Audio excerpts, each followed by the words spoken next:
Good morning. I will call to order the meeting of the Board of Supervisors for June 24th, 2025. Will the clerk call the roll? Supervisor Levere. Here. Supervisor Gurel. Here. Supervisor Long. Here. Supervisor Lopez. Here. Chair Parvin. Here. Our next item is the Pledge of Allegiance, and will Supervisor Levere lead us? Everyone can join me to salute. Pledge allegiance to the flag of the United States of America and to the republic for which it stands, one nation, under God, indivisible, with liberty and justice for all. Thank you. Our next item is our moment of inspiration. It's very exciting for us to have these special guests with us today. We have Simi, Dr. Hani Youssef was appointed to Superintendent of the Simi Valley Unified School District in 2022 after serving as Assistant Superintendent since 2015. He credits his success to public education, calling himself a living, breathing example of an English learner who took full advantage of the educational opportunities offered in the United States. We also have with us from Moorpark, Dr. Kelly Hayes, who's been with the Moorpark Unified School District for over 25 years and has served as superintendent since 2014. A former teacher, principal, and district leader, she has guided the Moorpark Unified School District to statewide recognition for innovation, academic excellence, and student connection, including the 2025 Social Emotional Learning, I guess 4CA, Thrive Award. In Ventura, as Ventura County Superintendent of Schools since 2021, Dr. Cesar Morales leads the Ventura County Office of Education, which provides teacher training and administrative support to all of the county's school districts and charter schools, and operates specialty schools for students with exceptional needs. So I would ask them to each come forward, and they're going to give a presentation or a video or just be themselves. So we'll start with Dr. Youssef. Good morning. Thank you so much for the invitation and for having me and for having us this morning.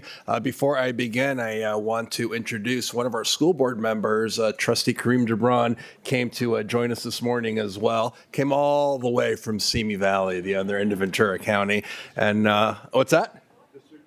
District 4, thank you. And a colleague of mine, our public information officer, Mrs. Jake Finch, is here as well. So the moment of inspiration, giving it a thought here.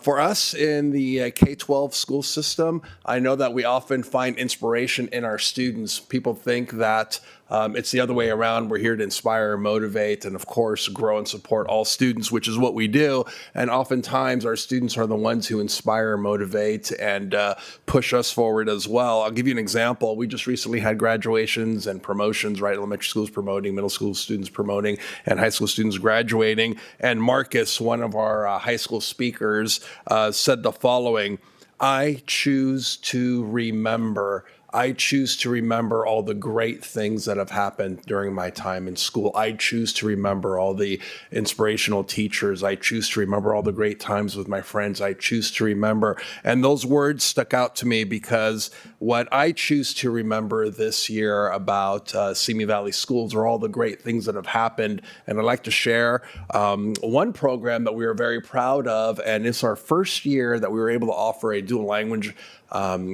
immersion program in Simi Valley Schools. And we were hoping to start the school year with 2 classes, but we didn't start the school year with 2 classes. We started the school year with 5 classes because the demand was so high and the interest was so high. And next year, we're going to open up a 6th and the 7th class. And our students, when they finish in the 5th grade, they will be fluent in English and Spanish. These students who are English only and these students who are Spanish only are learning together. These 4-year-olds and these 5-year-olds just finished their first year. And we're very excited about the success of that program. I also choose to remember the only partnership, the middle school partnership in the United States of America that has partnered with a presidential library and foundation. Sinaloa Middle School in Simi Valley Schools is the only middle school in the United States of America that has partnered with a presidential foundation. In this case, it's the Ronald Reagan Presidential Foundation. And we just opened up this year alone the Ronald Reagan Academy of Communication and Leadership at Sinaloa Middle School. And right now, our enrollment at Sinaloa is increasing, and we believe, in large part, not just only because of this program, but because of the people who supported and built it and the students in the community of Simi Valley. Some images for you. Again, choosing to remember. We in Simi Valley Schools choose to remember there are 6 elementary schools this year in Ventura County, 6 elementary schools that were selected as California Distinguished Schools. 3 of the 6 are in Simi Valley Schools. So we're very proud of those accomplishments for Garden Grove Elementary, Madera Elementary, and Wyandotte Elementary. 3 of the 6 in the entire county are with us in Simi Valley. And the Civics Learning Award, I don't know if you're aware of this, but Madera Elementary School is the only elementary school that was selected to receive the Civics Learning Award of Excellence in the state of California. And that's here in our very own Ventura County in Simi Valley Schools. That bottom picture there, that is Valley View Middle School students, and they won the Mock Trial Award, a competition in Ventura County this year. The top right image, I don't know if all of you are aware, there's a state auto shop competition, and the state champions are in Simi Valley, right here in our own county. And those are the 2 students in the middle there in the black shirts. Those are the coaches flanking them on each side.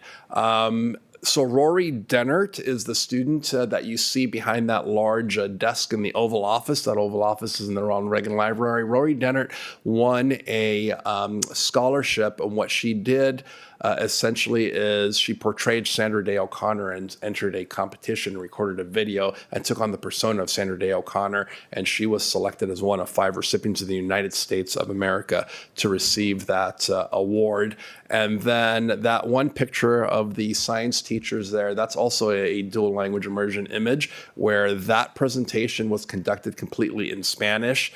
And again, our English-only students and our Spanish-only students were learning together, and the families were all packed in the back of that image as well.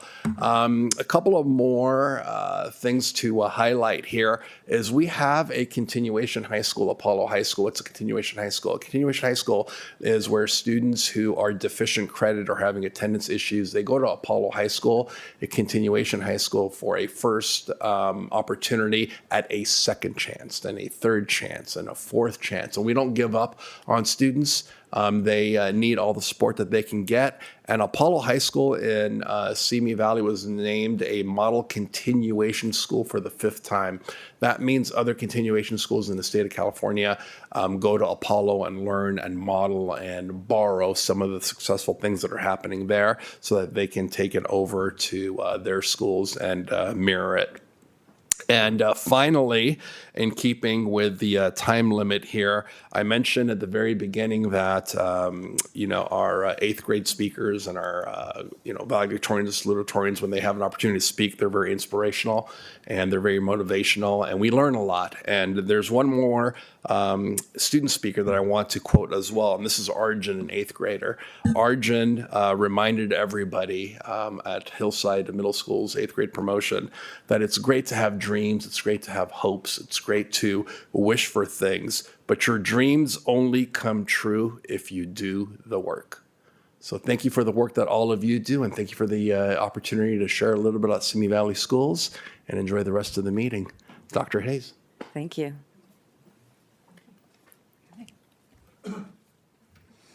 Hello. It is really an honor to be here today to celebrate public education, and specifically my wonderful school district, Moorpark Unified. And our district success really starts with our dedicated, student-centered school board, and then continues with our highly competent and caring teachers, our classified staff, and our administrators. In Moorpark Unified, it is our daily mission and our guiding light to strive to connect with every student every day. And it is the driving force of all that we do. I have a video, a brief video that really shows the success of Moorpark Unified this past year, and then I'll have a few words after the video. For Moorpark Unified, this year wasn't just measured by success. It was defined by the standards we set earning recognition in Ventura County and across California. Join us as we look back on a year shaped by educators who believe in the power of connecting with every student every day. Moorpark Unified reported the highest stability rate and the lowest chronic absenteeism rate in the county.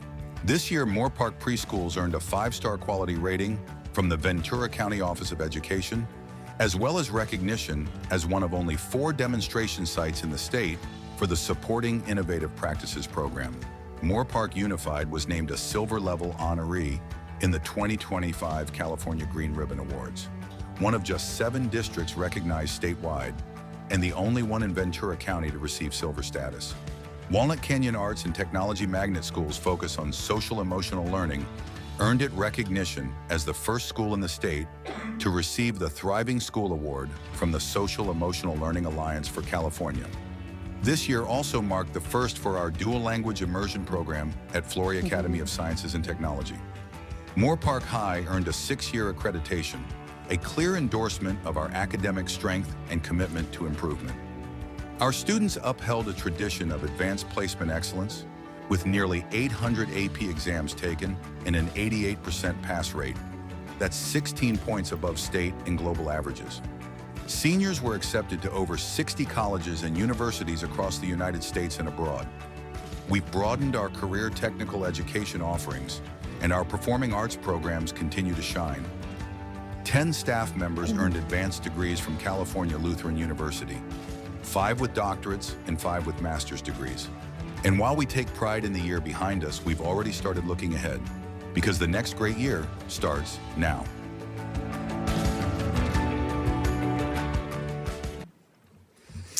So Moorpark Unified, to me, really exemplifies what public education can and should be.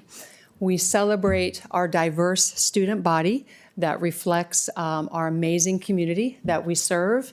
We strive to value, see, and connect with each and every student every day, and we are fully committed to educating the whole child, and that means their social, emotional, and academic growth. So thank you so much for the opportunity to address you today and to brag about my wonderful school district, and I wish you all a wonderful morning. Thank you. And we also now have Cesar Morales. Good morning, Ventura County family, Board of Supervisors, Dr. Johnson. It's a great day. All of us in partnership help serve our students and our children in this community. It's often said that you know what type of community you're in by how you care for its children. Those of us in the school community could not do it without the partnerships of all the programs and departments that all of you lead. From Department of Behavioral Health, Public Health, Health and Human Services, our law enforcement agencies. Every one of them partner with our school districts, our 19 school districts, our 12 charters, our preschool, early childhood community, our child care community. All of you partner with us. And right now we are being tested like never before. We are making budget decisions that heighten our awareness and impact on those that we serve and those that are serving. All of our employees and family members that serve our community that are expressing needs like never before. And the trauma associated with some of what's going on in our community is real and it's being felt. I, as your county superintendent of schools representing our entire county along with you, are driving with a passport in my pocket. It's 2025. There are many of our students who are wondering many things about the safety of their parents right now. And all of us in the school community, instead of taking a breath this summer, are trying to spin up as many programs as we can in partnership with all of your agencies so that we can embrace our community in this moment.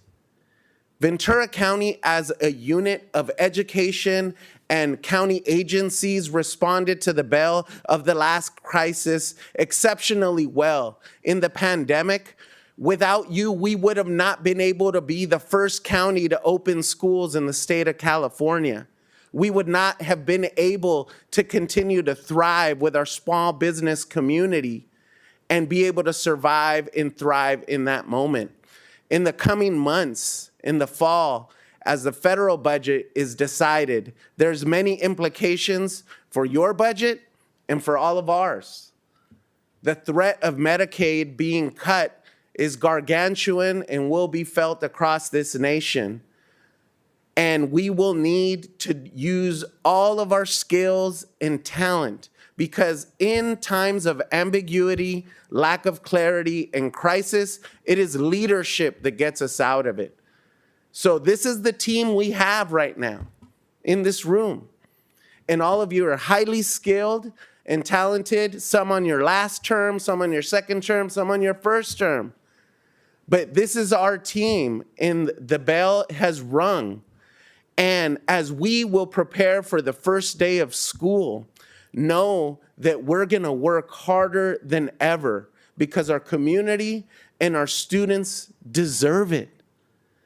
And in a perfect world, all of our teachers and all of the school community, we will be able to focus on teaching and learning and the wraparound services that are necessary to make children thrive in this community.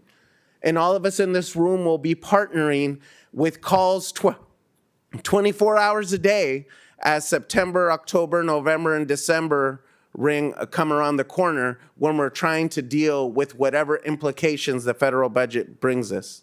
But you know what? To that, I say, we got this, because we need to make our schools and communities strong so every neighborhood in Ventura County is strong.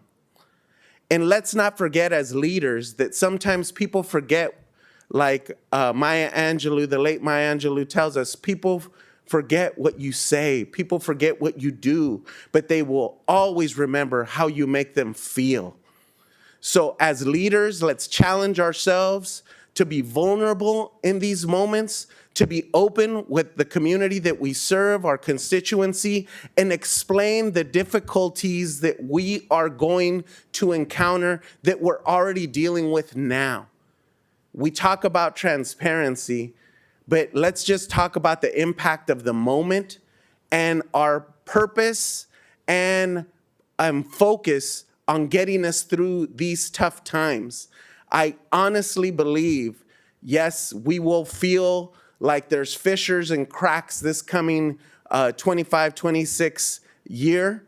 However, I feel that this is where Ventura County will once again shine, as the partnerships across agencies and including our nonprofit community will come together and show this state and nation that Ventura County continues to be the best place to live because of its people and because of its leaders. Thank you for your service. Thank you. Well, I hope everyone's feeling inspired after that. I know that you're doing great work out there, and we're really proud of you from the county side of the work that you do, and we wanted to let you know how much we appreciate it. That's why you are a moment of inspiration. So thank you. Can I just say one thing? Yes, of course. I just truly want to say thank you. You take our children from very little and just continue the education and growth into our economy, to our safety of this community, and it's huge. And when all the parents are busy and you're dealing with our kids, I totally understand the stress of our teachers, of what's going on. I just wanted to say thank you. And you're always thinking outside of the box. That's why we opened up early for COVID. That's why we're like #1 in so many different things. That's why we have such great schools. It's a partnership between our communities, our families, and our school districts.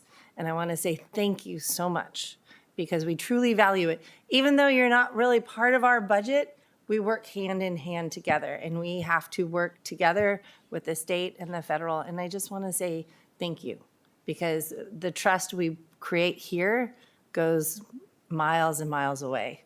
And I just want to say thank you. Yep, we're partners, and we're collaborators, too. So, thank you again. I know you're busy. Some of you may have summer school planned, I don't know, but they're all nodding yes. So, I know Chair, you. can we give them a round of applause? That was really great. Oh, yeah, Thank you. absolutely. Thank you.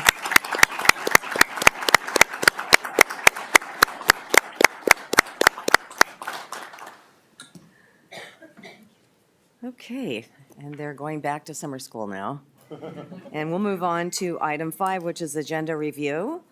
Before we talk about the agenda review, I'd like to ask if there are any Levine Act disclosures? No? No? Then Dr. Johnson? Thank you, Madam Chair. Good morning, supervisors, staff, and all in attendance today. The agenda review for today, June 24th, 2025, is as follows. It is 2 pages, so please bear with me. Item 15, County Executive Office, approval of a 3-year memorandum of understanding with the Regents of the University of California for the provision of the University of California Cooperative Extension Program. A comment letter from Teresa Jordan has been submitted. Item 22, County Executive Office, receive and file list of ceremonial proclamations to be presented outside of a Board of Supervisors meeting during the months of June and July 2025. A revised attachment A has been submitted. Item 30, Healthcare Agency, approval and authorization to sign Amendment Number 19 to Contract Number 6995 with Quest Diagnostics, Nichols Institute, Unilab Corporation, DBA, Quest Diagnostics, and Quest Diagnostics Institute, Inc., Quest, for laboratory services. A revised board letter has been submitted.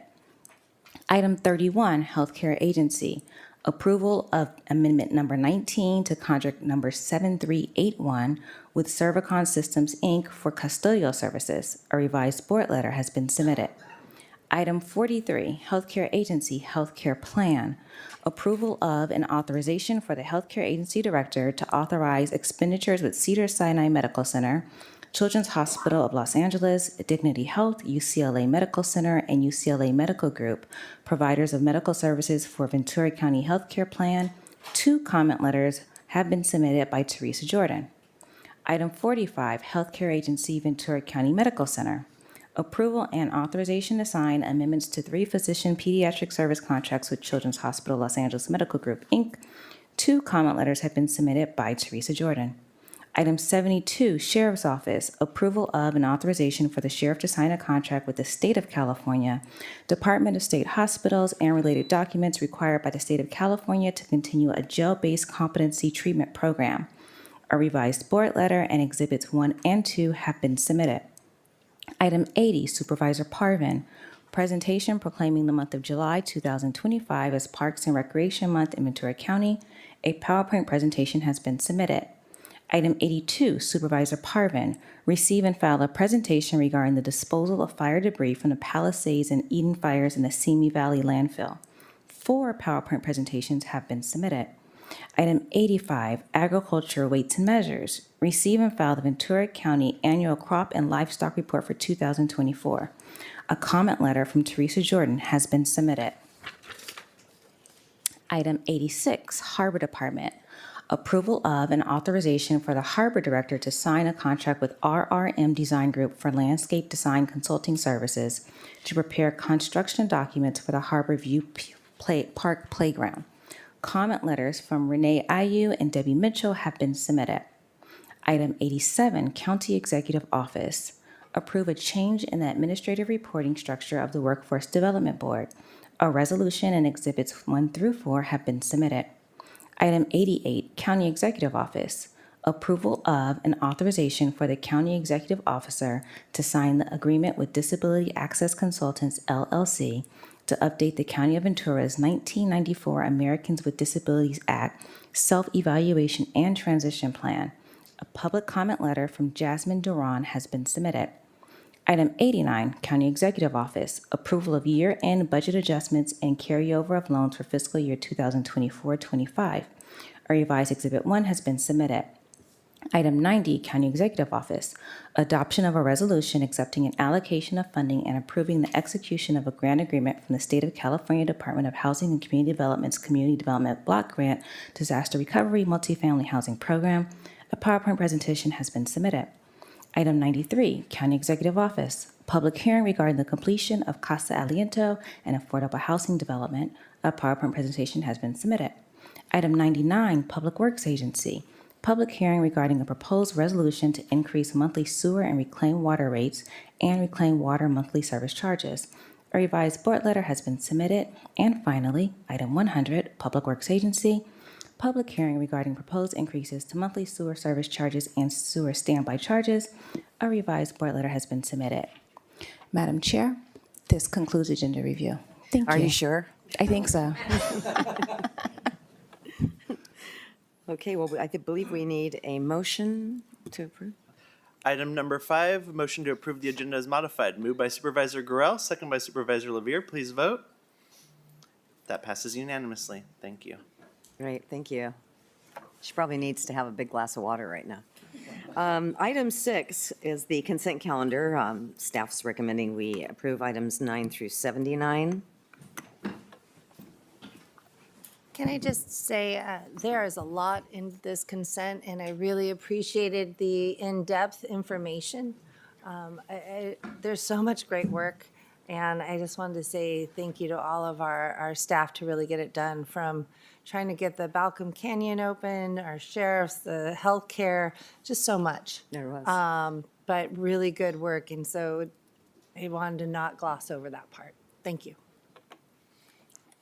Item number 6, motion to approve. Moved by Supervisor Long, second by Supervisor Parvin. Please vote. That passes unanimously. Thank you. Thank you. Our next item is the minutes of our meeting of June 3rd and June 16th.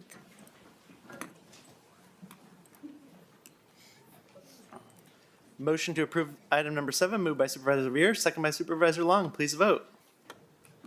That passes unanimously. Thank you. Unanimously? All right, we'll move on to item 8, which is general public comments. Thank you, Chair Parvin. To members of the public who wish to address the board today with live public comment on any agenda item, please visit ventura.org/BOS comment for participation information and instructions. For in-person public comment, please check in with the deputy clerk at the entrance of the boardroom. If you wish to make comments, you must be in the boardroom, or if you're participating remotely, you must be connected to the meeting via Zoom or telephone before the close of the public comment period for that agenda item. Requests to make live public comment on an agenda item will be accepted until the public comment period for each agenda item is complete. For our remote participants, please accept the prompt to be promoted and unmute your mic when it's your turn to speak. And for all public comments, the in-person speakers present in the boardroom will be called upon first, followed by remote participants. At the discretion of the chair, general public comment regarding county-related matters that are not listed on the agenda but are within the subject matter jurisdiction of the board may be moved to the end of the meeting. And we currently have 4 speakers in our queue. So we are going to start with Michelle Rosenblum, followed by Blake, and then Amy Reed. Michelle, please proceed to the podium. Thank you. My name is Michelle Rosenblum. I'm a transgender woman. I've lived in Ventura County for my entire life, 37 years. I am in Matt Levere's district. I have worked with Eric Sonstagard to train Oxnard Police Department on trans issues. I have worked with Commander Trina Newman to train VC Sheriff cadets on trans issues. I have worked with Post as a subject matter expert with peace officer standards and trainings to create statewide required training on trans issues. I'm here today because I'm scared and I'm pissed off at all of the attacks that our communities are facing from the federal government down here to the county level. We are watching masked ICE agents terrorize and kidnap our community members without judicial warrants. And let me tell you, they're coming for the trans community next. We have been under attack for a long time. In 2 days, Ventura is going to be voting on the care policy to help take steps at the city level, and it's time that we start talking about what steps we're taking at the county level to protect our most vulnerable community members in the trans community and in our immigrant community. Matt Levere, I have emailed you several times and have not even gotten the decency of a reply from your team. This has been going on for months now. I don't know what else to say to everybody here. None of this is even on the agenda today. From what I can tell, you're going to take a recess in July. Come August, I expect everyone here to be having transparency town hall meetings, whatever we need to do. I alone don't have the answers to all of these problems, but We need to take this seriously as a community. I'm here to work with you all on that, and I hope that we can come to some agreements on what we can do moving forward. Thank you all for your time. Hope to hear from you soon. Thank you for your comment. Our next speaker is going to be Blake, followed by Amy Reed and Carol Shelton. Good morning, Supervisors. My name is Blake Zingerman. I was born and raised in Ventura County. I currently live in Thousand Oaks. My family and I have been ingrained in this community, and I work in the local oil and gas industry for CalNRG. I started at CalNRG as a summer college intern 2 years ago.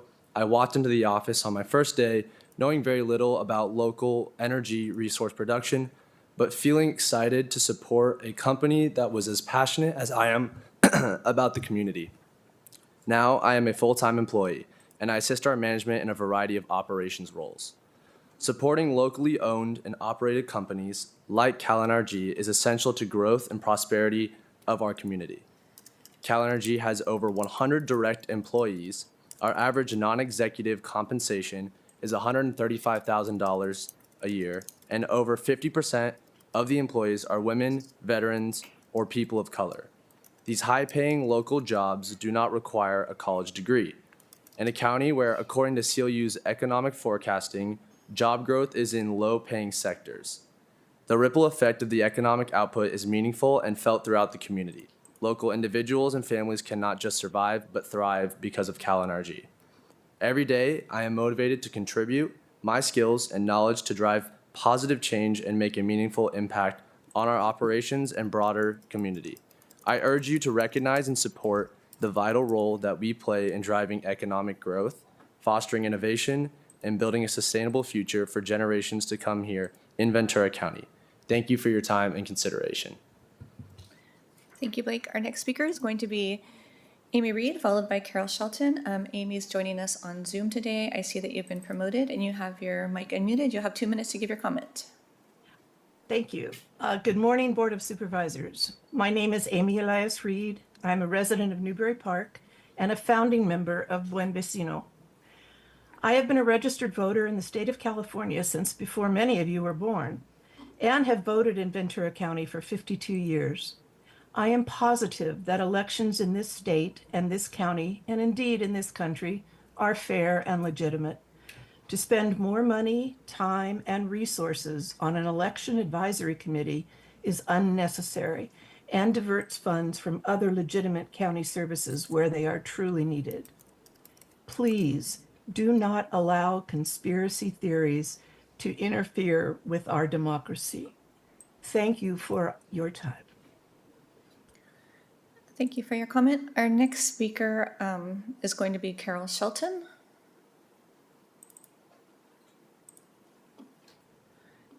Carol, I see that you're on Zoom. If you accept the prompt to be promoted, you'll have 2 minutes to give your comment.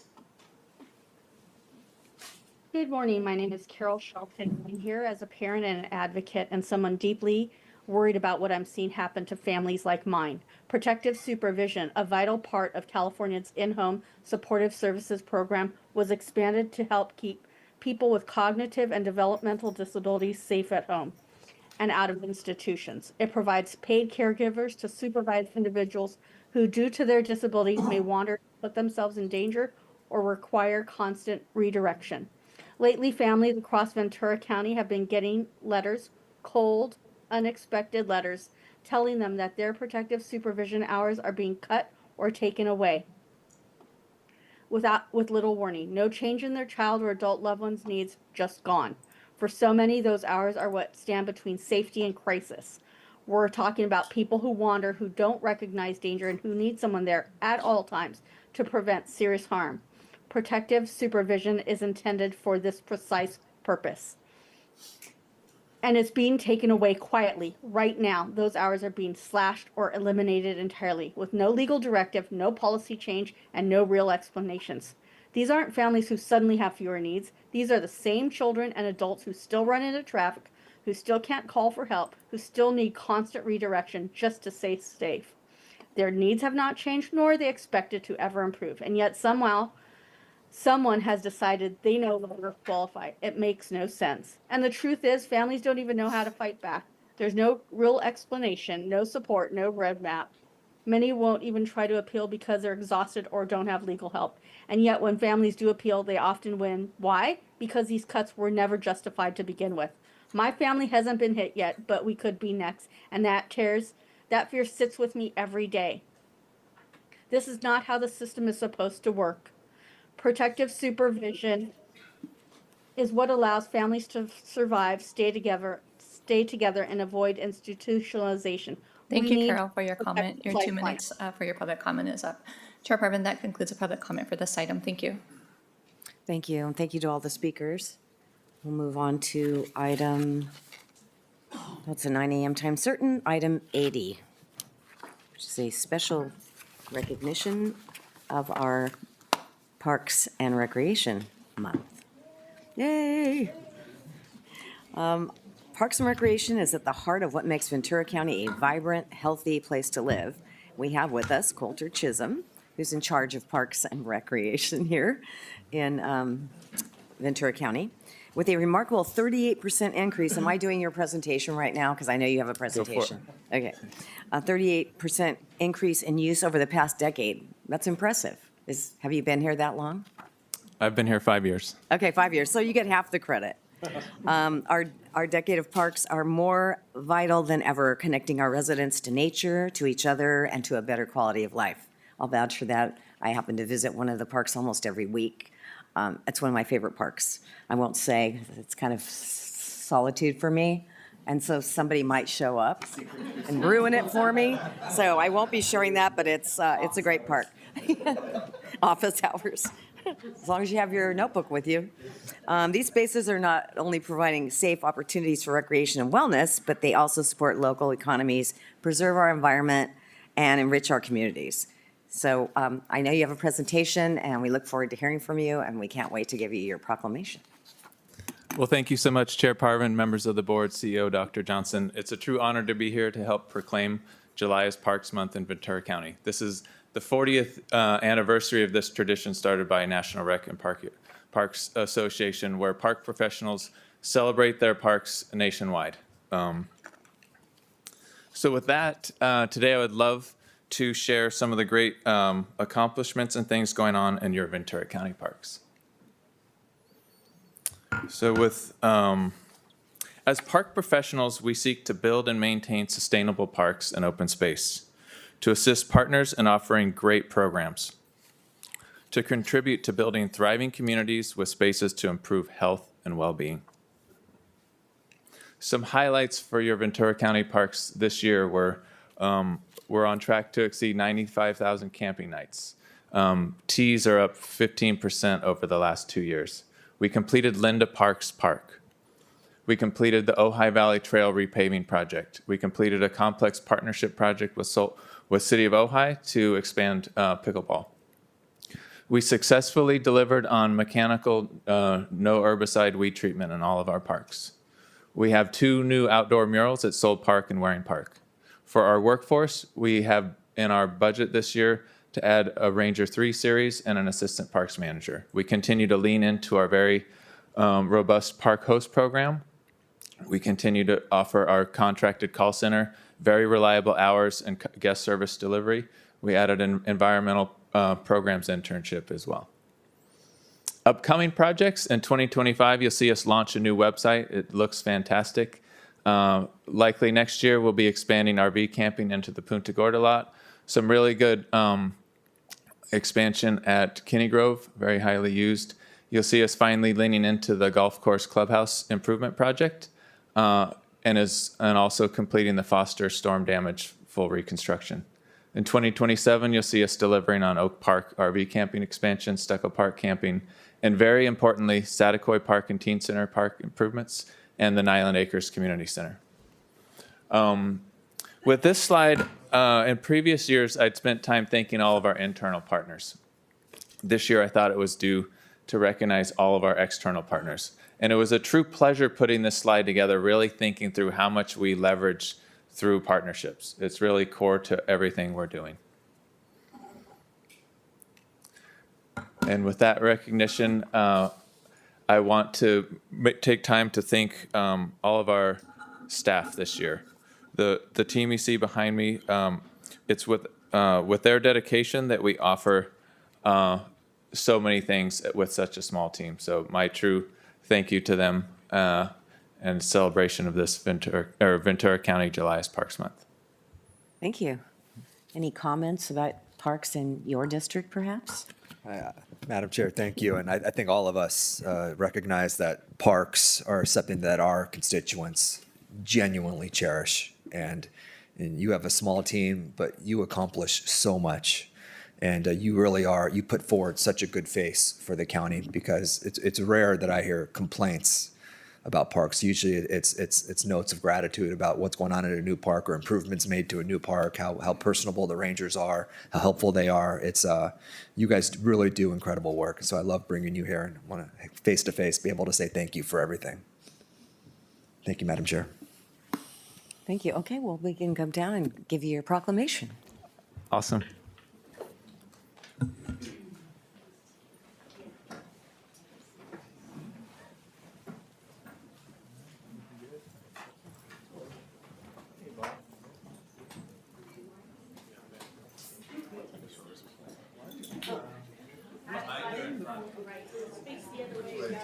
Probably we're going to end up facing that way, I suspect. But Too many newbies.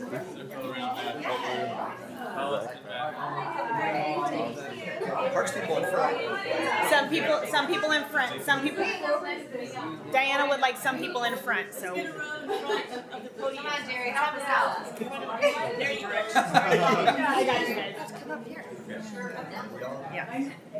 Can Jerry get it? Okay. Well, yeah, you guys are first. It's my great in front. I'm tall, so.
All right.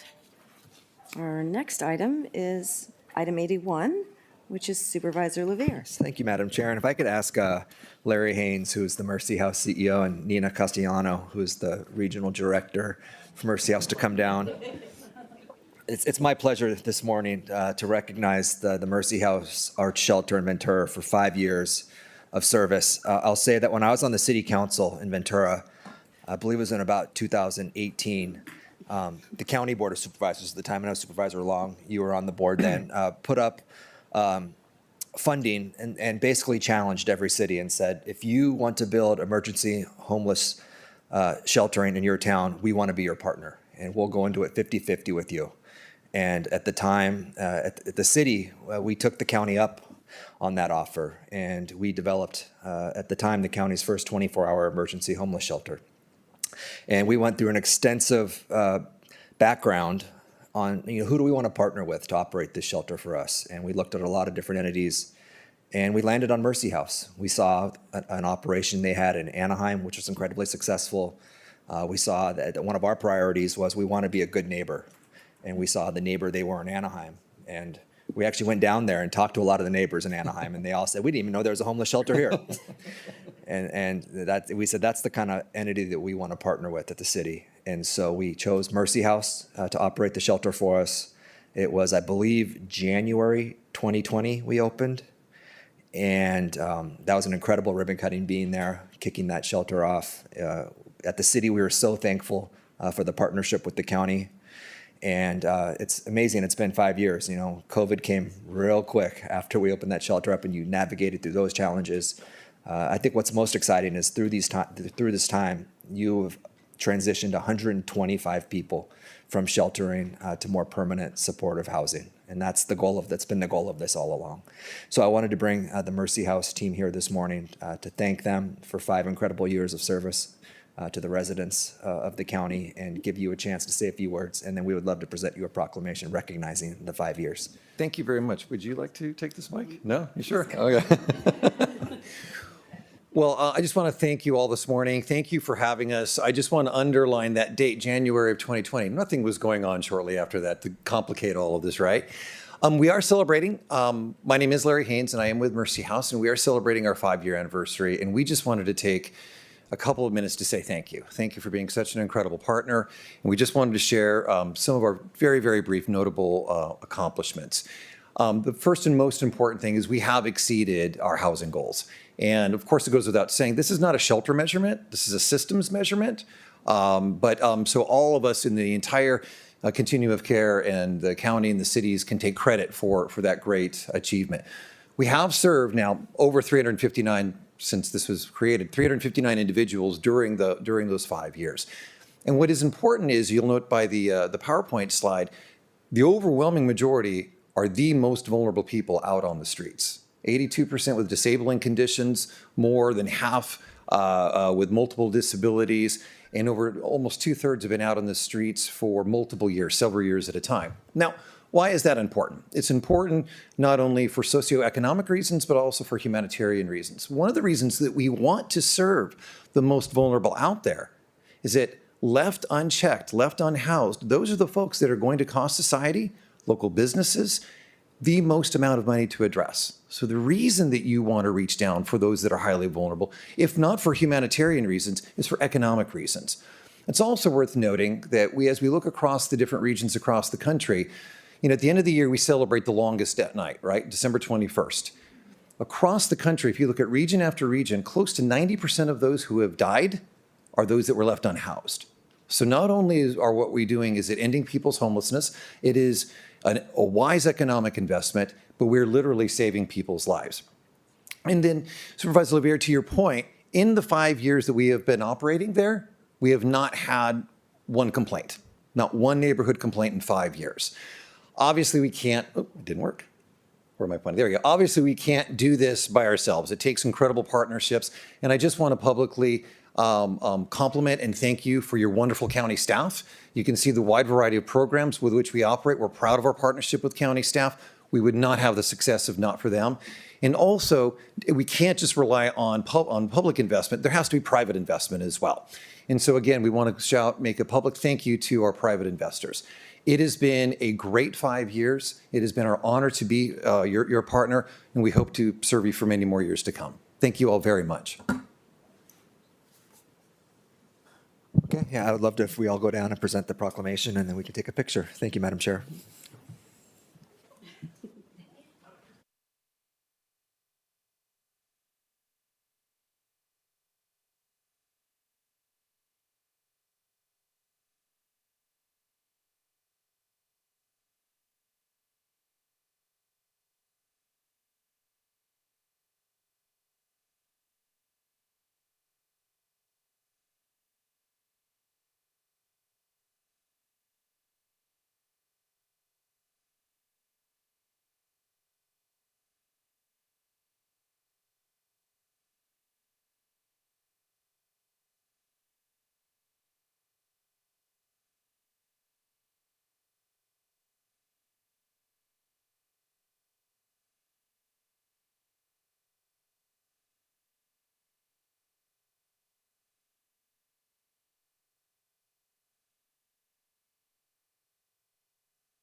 And our next item is from me. To receive and file a presentation regarding the disposal of fire debris from the Palisades and Eaton fires into the Simi Valley landfill. And this has been an item that ever since the ash was being transported from these fires has been the number one phone calls that we've received in my office. So today I wanted to bring everybody forward to share their experiences, tell us everything you know about what we're dealing with. And we're going to start, let's see. We're going to start our presentations with, I don't have it here. The RMA, yes, of course, that's where it should start because that's where it all started. The RMA agency.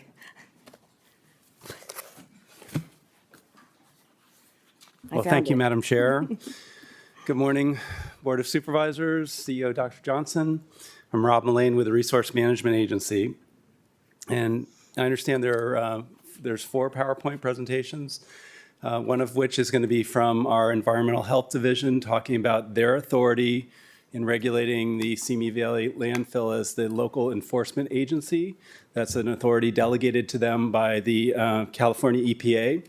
And we also have a planning entitlement for the Simi Valley landfill. So we have county authority over certain aspects of the landfill, but not all of it. There's other agencies that are involved, including APCD, the Regional Water Quality Control Board, other public works with their integrated waste management. There's quite a lot of environmental oversight over the landfill and its normal operations. And there is that same parties involved in oversight of the landfill under emergency operations. So as the board knows, there was a state of emergency declared by Governor Newsom in response to the LA County fires back in January. And as part of that emergency declaration, the fire debris was a component that needed to find a place to be properly disposed of. And so our oversight of in terms of RMA's oversight is twofold. There is a conditional use permit that the Planning Division manages and monitors, and that is something that goes to the decision makers. It goes to the Planning Commission. If that's appealed, it goes to the Board of Supervisors. That is for their long-term operations of the landfill. When we have emergency declarations, we have a responsibility to take more rapid action at the staff level, and we process 2 things. At the planning side, we process what's called an emergency use authorization, and on the environmental health side, under our authority as the local enforcement agency, we process requests for emergency waivers, and these allow certain conditions that were imposed on the landfill to be modified, to be temporarily changed in response to emergencies. So that's what the context of our emergency decision-making in response to the LA County fires. Our manager of our technical services unit, Sean Debley, is here today, and he's going to present our PowerPoint presentation. I just wanted to have some introductory remarks because we do have a planning permit that's involved too. And I will say that the planning permit would come back to the Planning Commission or the Board of Supervisors through public hearings if there is a need to change on a more long-term basis any of the conditions of approval or any of the conditions under which they operate. For the emergency actions that we've taken, those are temporary in nature. They will expire. And that is, I'm glad we're here to just inform the board and the community a little bit more about that process. And I look forward to the other presentations. But for now, I'm going to turn it over to Mr. Debley. Thank you.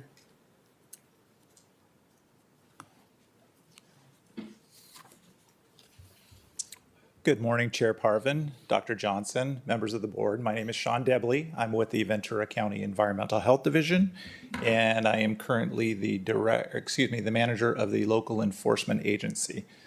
Just to give some brief oversight of what the LEA is, CalRecycle, which is the state agency that promulgates laws and regulations pertaining to solid waste, has designated Ventura County to be the responsible department for enforcing those laws and regulations.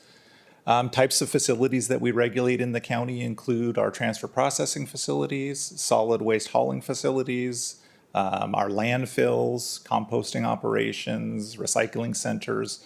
So there's a broad scope of regulations that the LEA currently oversees in Ventura County. We have a staff of 4 that are responsible for this. Included in those roles is the ability to issue emergency waivers for our solid waste facilities. So during a declared local emergency, a disaster, it could be at the local level, state level, federal level, we have the authority to modify the terms and conditions of a solid waste permit to respond to the need for being able to handle the additional solid waste that's being generated from a disaster or an emergency. Just to kind of put some timeline in perspective, and just for the record, for the past 3 wildfires in Ventura County, Thomas Fire, Woolsey Hill Fire, and now Mountain Fire, I have acted as the incident commander for debris removal operations, so I have a pretty intimate knowledge of the laws, regulations, standards, provisions that are put in place by both the state and federal government. So kind of speaking on Simi Valley Landfill, they were issued an emergency waiver in response to the Mountain Fire. Fortunately, we had Toland Road Landfill also was issued an emergency waiver. So for the Mountain Fire, all the solid waste ended up going to Toland for the disposal site. So it goes back to November of 2024. Once the LA fires occurred, our department modified the emergency waiver to reflect inclusion of LA County fire waste, both Eaton Fire and Palisades waste. What that did is allowed Simi Valley Landfill to take the waste from out of county and receive it at their facility. Since then, there's been, I believe, 5 iterations of the emergency as this disaster has progressed. It's required us to make some modifications to it. One important thing to note, let me go back here, is that the LEA in their roles and responsibility have the ability to waive how much or modify how much material the facility is receiving, the hours of operation of the facility, and also vehicle trips associated with material being transported to the landfill. But an important note to make is that we're required to make a finding that the actions being taken by the landfill are protective of public health, safety, and the environment. So once we issue that emergency waiver, it does go to CalRecycle's monthly meeting where there is concurrence from CalRecycle on the actions taken by the LEA. So if there was something that they felt we did incorrectly, it would be at that point that they would send it back to the LEA and have us revise or modify the emergency waiver. Can I ask a question? Sure, absolutely. Thank you. I appreciate this because Toland is also in this emergency declaration. And the biggest question I get from both for all of Ventura, why do we have to take this trash from LA County's fire? We have our own, we've had it for 8+ years. Why do we have to take this? So I think I'll let Colonel Swenson speak to their operations. But most importantly, with any disaster, the operational objective is to take all of the disaster debris or fire debris in this instance and remove it from an uncontrolled environment, transport it safely to a landfill where it is a controlled environment. So you're able to take, the ash and fire debris, consolidate it into a central location where there are environmental controls in place. The longer that the fire debris stays in the environment, the greater impacts it has. So the quicker you can do it, in cleaning up the affected areas, you're not only protecting the public health, but you're also protecting the environment. Well, so to your point, The expectation is that regional landfills, it's a concerted effort to move the material as quick as possible. So when we embarked on the LA County fire debris cleanup, there were originally 6 regional landfills identified. And as things progressed, it ended up being 3. And I'll let Colonel Swenson speak to that. But the 3 regional landfills were the vast majority of the fire debris and ash went, were Simi Valley Landfill, Sunshine Canyon Landfill in LA County, and Calabasas Landfill in the city of Calabasas. Thank you. I appreciate that, and maybe you can hit upon that later too. Thank you. That sounds good. So just to kind of also speak to what I was just talking about, the operational objective with our fires and their fires is to move the material as quick as possible out of the environment. There are environmental controls in place as that material is transported. I think at previous board meetings, you've heard us talk about burrito wraps, covering, tarping, moving the material, quickly, effectively to the landfill. One of the things that we really get involved in as the LEA is to ensure once the material comes through the gate at the landfill, that it's handled once safely, separate from the day-to-day operations. So while all of this material was coming into the landfill, the day-to-day trash from Gold Coast Recycling, Del Norte, all of our residential hauling service continued to also go to the landfill. So, and I believe Nicole Stetson with Waste Management can speak to that, but there was definitely a ramp up of resources at the landfill to handle it effectively. And did you increase your inspections from your department? We did. Normally the LEA does monthly inspections at Simi Valley Landfill and Tolan Road Landfill. Based on the impacts that we saw, we increased those inspections to weekly. And then also the landfill was responsible for submitting weekly reports and tonnage reports and any special occurrences that happen out there. So yes, we were very involved in the process. So just to kind of give you an idea, when staff is out there doing the inspections, it could be anywhere from a couple hours to half a day to 3/4 of a day. It's not just driving through the site and saying, okay, looks good, we're checking a box kind of thing. We are very involved with waste management staff, not only their district manager, their environmental folks, regulatory compliance folks. So that's part of the collaboration that takes place with the LEA. There are several other regulatory agencies that have oversight of the landfill, including APCD, Regional Water Quality Control Board, us. So we all have been working with each other to ensure that, if there are any complaints that we receive, any documents are being shared. So this isn't taken very lightly. We are collaborating on the, not only Mountain Fire, but also the Palisades and Eaton Fire. So last slide that I have, this is a very good graphic of the amount of material that has been deposited into Simi Valley Landfill.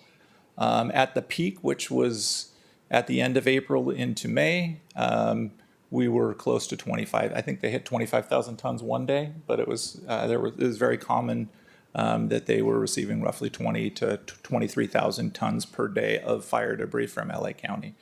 As you can see from this graphic, the tonnages have dropped off. We're currently, this graph goes through the week of June 8th, but roughly we're down to about 5,000 tons per day of fire debris being received from LA County. So with that being said, I'd be happy to answer any questions that you have. And I will hand it off to, after that, I'll hand it off to the next presenter. I think over the past, I guess since probably February, I've called your office, or my staff has called your office many, many times to get answers to questions. So I appreciate the responses. I appreciate the increase in inspections.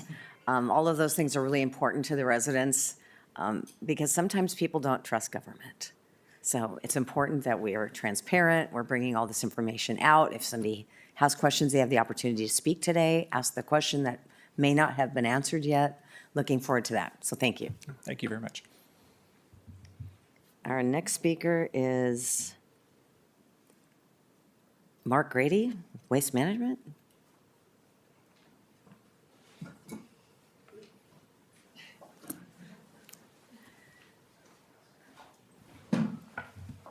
Good morning. Good morning. It's nice to see you all again. We'll be presenting on our operations, but Colonel Eric Swinson's with us as well, and he'll lead off. I'm Mark Grady, Director of Operations with WM. I'll be handing it off to Nicole to talk about our operations, the Colonel to talk about their operations, and then we'll be here to answer any questions that you may have related to that. Aren't you the environmental person for Waste Management? I have been that as well. Okay. I've worked. Because your title doesn't sound like that. But Yeah, okay. no, we've been working very closely with the agencies. The inspections that Sean talked about have been extensive, and multiple times a week we're having inspectors show up unannounced to ensure that we're in compliance with all our Well, operations. it's no fun if they're announced. It's better if they're not announced. Agreed. So without further ado, I'm going to hand this off to Nicole and the Colonel, and we'll be here to answer any questions. I think I talked to you like day 3. I called you. Yes, ma'am. Yes, I remember. Yes. So, good morning. First, Colonel Eric Swenson, Army Corps of Engineers. I've been here almost 6 months leading the Corps' mission under FEMA and the state of California, executing the phase 2 of debris removal, really for the state of California. So, I just want to take a second.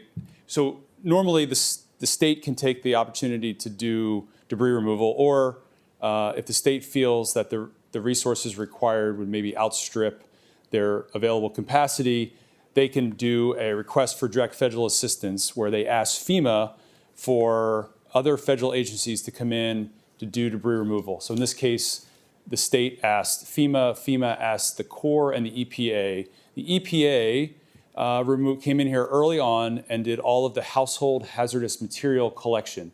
That's the fertilizers, the paints, the lithium-ion batteries, all that stuff that we love in our home until there's a fire, and then we need to get it safely removed rapidly.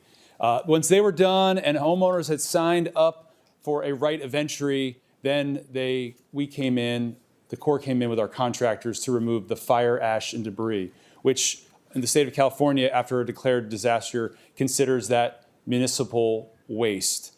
When you talk to survivors, they think of that as everything they've worked for in their life that went up in the fire, and it was reduced to fire ash and debris.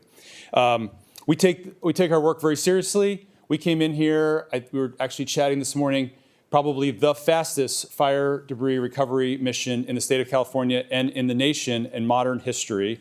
I can't go back more than 50 or 70 years. Maybe there was a faster one, but for one that consumed roughly 12 to 13,000 homes, we have completed nearly 95% of our work in 4 months and 2 weeks. So just put it in perspective, that graph you saw earlier, which had the tonnage going to Simi Valley was a wonderful partner, and Ventura County is a wonderful partner helping out LA County in this declared disaster to get it done. I'll just talk briefly, and I'm really happy to answer any questions. I know Cory Booker recently set the record for the filibuster, and I think Supervisor Long, or maybe it was Supervisor Parvin, you had said you want to hear all about debris removal. I could probably talk about debris removal for 3 days, but I will rather hear your questions. So I'll just keep this brief and take any questions you have. So I'll just go back. Speed and safety are absolutely the most critical things after a fire to get this fire ash and debris. The whole purpose of the Corps being here is to remove the public health and safety hazards. So the faster we get this done safely, the better it is for the entire community, the entire region, and the entire state of California, to include the oceans and the streams, which rely on the government to clean up this fire ash and debris before anything gets into those bodies of water, which would then affect even a larger section of the population. As was mentioned earlier, we put all of the fire ash and debris into lined trucks. We use the wet method. So it is all wet when it gets into the truck. That way, there's no fugitive ash that can escape as these trucks are driving down the highway. Now, the trucks have multiple tarps on them, to include the auto tarp, which is a thing that you might see flapping in the wind a little bit. That's just the top cover that's above the other tarps and the liner that keeps all of the fire ash and debris contained inside that moist truck bed. When we hand it off to our partners at the landfill, they can take it to the next step, also to keep the dust down, or to zero. We also, when we do debris removal, we want to protect our crews who are in the fire, in the sort of the ash footprint. So we do air monitoring of the sites, and we do that, and that data is available online. And we have had no indicators that that our methods are not being effective at keeping the dust down. That protects our crews. That also protects the public. And it is one more reason that I think Ventura County should provide some reassurance that we're doing everything we can to do this quickly and safely. We've used, as already mentioned, we've used every landfill that was feasible that also would enable us to do this quickly and safely. Simi Valley was the landfill that we relied on for the largest percentage, but we did use Calabasas, and we're still using Calabasas landfill, Sunshine Canyon, a little bit to Azusa, some to Kettleman Hills. All depends on on what makes the most sense to be able to get this done safely and quickly. And the last thing I'll mention, and I know I'm jumping around a little bit, the last thing I'll mention is that we do sort on site.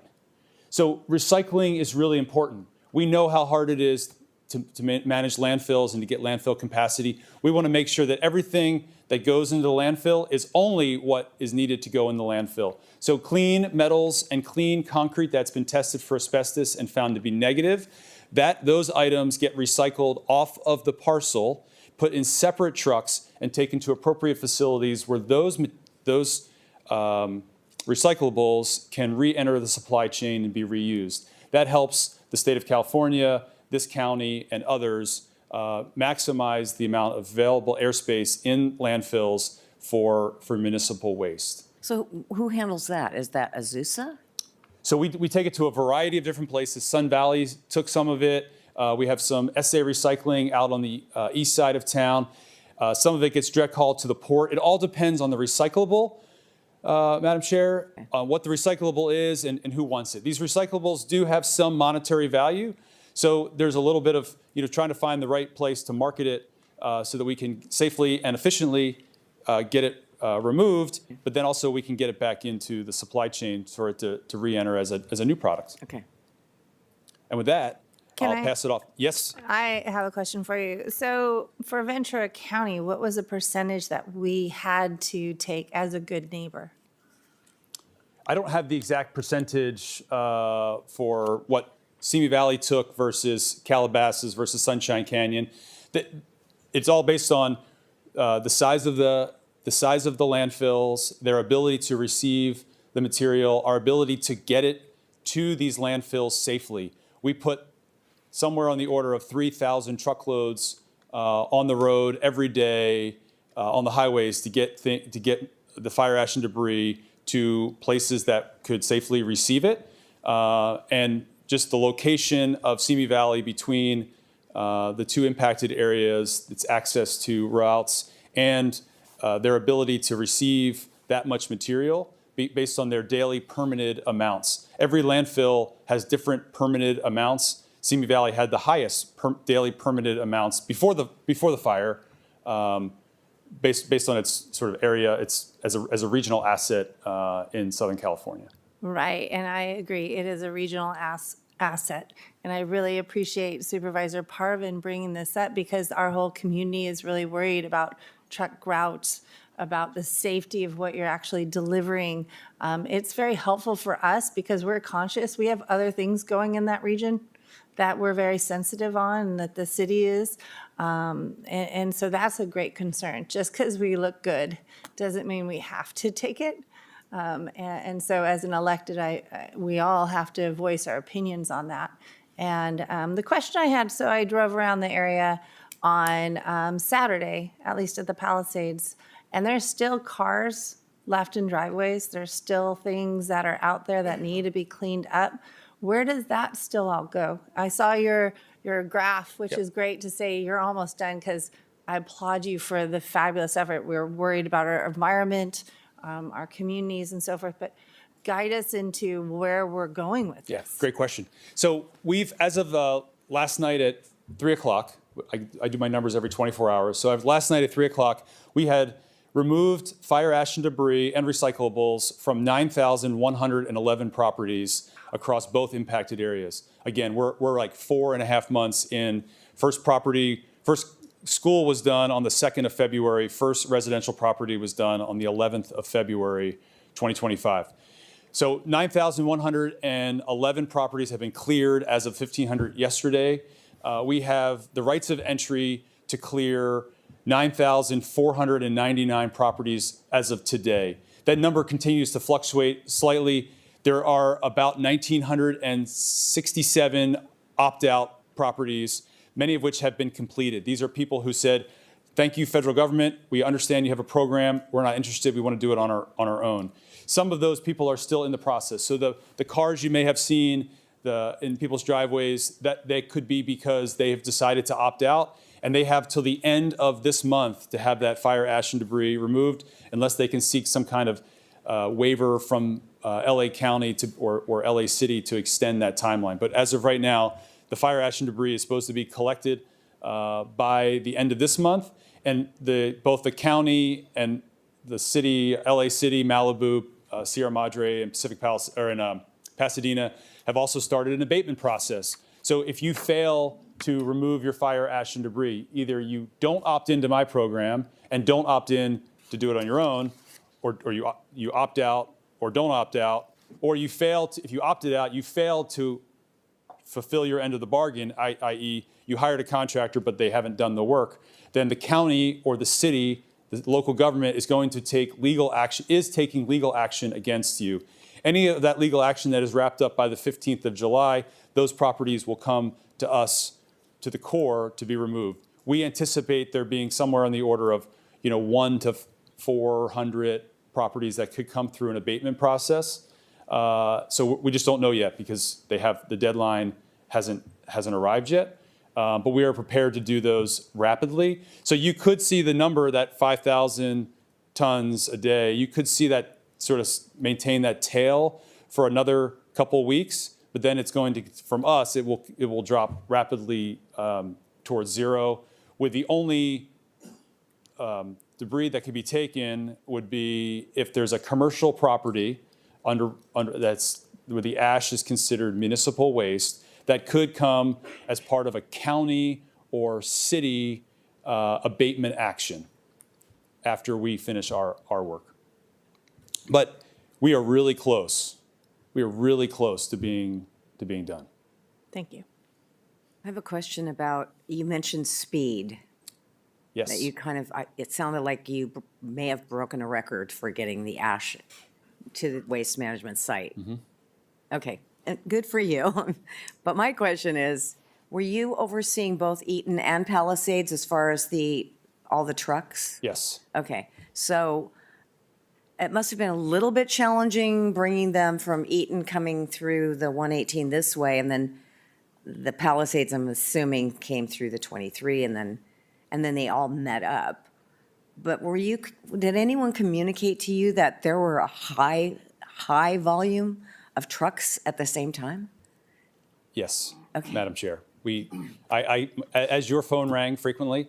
And yours too, because I was calling you. Yes, my phone rang, and because I believe in the personal touch when we do these operations, most people in the Palisades and Eaton fire impacted areas also have my cell phone number. So my phone rang, your phone rang, and I continue to field calls about it. I will tell you that most calls I receive these days are calls of thank you, because there are far fewer trucks on the highway there today than there were just a few weeks ago, and it's a noticeable difference. Oh, it's definitely noticeable because you can now get on the freeway. That's right. Yeah. And we had truck rallies, so to speak, at Simi Valley and other landfills where our team would go in and do truck inspections. We take any maintenance issues, we take those very seriously. We send those drivers to get their trucks fixed. They have to come back and get re-inspected. We did have a few minor safety incidents along the way, but when you're putting 3,000 plus or minus dump trucks on the road every single day, 7 days a week, it's unavoidable that you'll have no incidents. But we are very proud of our safety record, and we believe that our efforts to ensure the safety of our vehicles and our operators before we started work was critical and pivotal in us having very few actual safety incidents. And didn't you also have inspections at Waste Management site when the vehicles were leaving? Yes. Okay. Yeah. Every single vehicle? Yes, to make sure that the vehicles were empty, but we also had specific ones where we would check license registration, we would check to make sure they had all of their certifications, we would do a visual inspection of tires, making sure that these vehicles were roadworthy, considering we were putting so many miles on them, because we were looking out not only for the safety of our employees, but the safety of the community on our shared infrastructure, namely being our shared roads. Yeah, I don't think the public was aware of that you were doing that as well. So I wanted to call that out. Thank you. Yes. Sorry, we also get calls about the Chiquita Canyon landfill.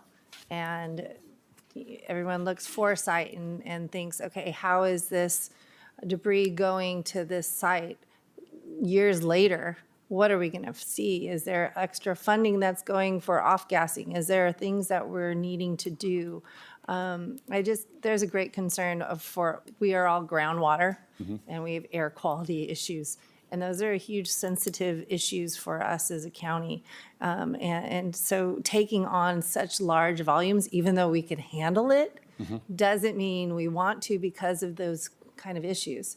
Is there anything as the Army Corps that we need to be aware of, or is there additional assistance throughout the years coming up for this as it degrades and so forth? I wanted to ask. So nothing specific like through FEMA, like a FEMA authority for long-term monitoring of the landfill, right? We operate, as I started, we operate on behalf of the state, doing what the state would do if they didn't have the federal government come with this large sort of contracting body here to help get the work done. I will say that fire ash and debris burns is somewhere, depending on where exactly the fire, 1,800 degrees to say 2,800 degrees. So there's not really any organics left in the debris that gets sent to the landfill. So you don't have, it's not like you have rotting food, other things that give off gases or foul odors. And then I don't want to speak for the landfill. They're experts in what happens to the debris once it's received. But they are professionals, and we are lucky to have such a great partnership with Waste Management here in Simi Valley. Thank you. And I'll pass it off to my colleagues. Nicole. Good morning, Supervisor Parvin, board members. My name is Nicole Stetson. I'm the district manager for the Simi Valley landfill. I've been with Waste Management for about 20 years, and my role today is to give you a brief overview on how we've been handling the fire debris from an operational perspective into the landfill. So Simi Valley is a Class 3 municipal solid waste landfill, which is essentially household hazardous waste, construction demolition debris, and other non-hazardous types of materials. We're not authorized to accept any hazardous materials. We have a robust waste approvals team that ensures all of the materials that are coming into the landfill meet our permit limits or well within our permit limits. As has been alluded to earlier, this morning. We have a number of agencies that regulate the landfill on a regular basis. So currently, as Sean mentioned, the LEA is coming out on a weekly basis, inspecting the fire debris operation. They're coming out on a monthly basis as well, just to inspect the standard landfill operation. And we've got a great partnership with the LEA and making sure that we're adhering to all of the regulations that we need to, and if there are any issues, we're working to mitigate any sort of potential issues. So we have the Simi Valley landfill has a long-standing history of being a regional partner to clean up in times of disaster, most notably the Northridge earthquake, the Thomas fire, the Hill fire, the Woolsey fire, most recently the mountain fires, in addition to Eaton and Palisades now. So we've been accepting this type of debris for decades and being a regional partner to help make sure that the cleanup efforts are being done as swiftly and as efficiently and safely as possible. So with that, we'll start with the operational part. The trucks on the right side of the screen is an overview of the landfill. The path in red shows the entrance and exit of every single fire debris truck coming into the landfill. When the trucks approach our regular landfill scales, they use a bypass lane on the right-hand side, and they proceed to the west side of the facility to 4 new fire debris scales dedicated only to weighing trucks carrying fire debris material. Can I ask a question? Sure. About how long, now that we've put so much fire debris, I don't think the colonel would be answering this one, but now that we have, when we're all done, how many years have we taken off the life of the waste management site? Because it was a 40-year, right, CUP? Mm-hmm. But Yeah. so how many, is it 1, 1.5, 2? So you're correct. The landfill has about 40 years of capacity left. And when all is said and done, the fire debris we're estimating will have consumed between 8 months to 1 year of Okay. that 40 years. Okay, thank you. Mm-hmm. So once the trucks cross our scales, they head to a de-tarping area. I think Colonel Swenson spoke about the various level of tarps that are on each individual truck. There are 3-man de-tarping crews that will remove the tarps, fold them up, put them back on the truck, and the truck then proceeds to Army Corps personnel, which are there to cross-reference and make sure that all of the trucks that are coming into the facility are recorded into their database. Once leaving the de-tarping area, the fire debris trucks will travel along a dedicated haul road and to a dedicated disposal area. So we've separated the fire debris operations from our regular landfill operations to make sure that we're operating as safely and efficiently as possible. The dedicated disposal area is what we call cells 2-2 and 2-3. When the trucks get to the disposal area, we've got between 4 and 6 traffic directors and between 4 and 8 landfill operators directing trucks where to dump and burying the material, covering and burying the material on any given day. So is there the burial of the material happens every day? Correct. Okay, once a day. Every day. Okay. And the material every day is covered. It's not left exposed. It's not dug back up. So it's very efficient, and you don't have to worry about material being exposed for long periods of time. Mm-hmm. Okay. I know I've asked that before, but Yeah. I just want to make sure everybody knows that it's done every day. Every day. Okay. The consistency of the material is primarily soil and ash. There's some amounts of rubble, concrete, incidental metal, but largely soil and ash.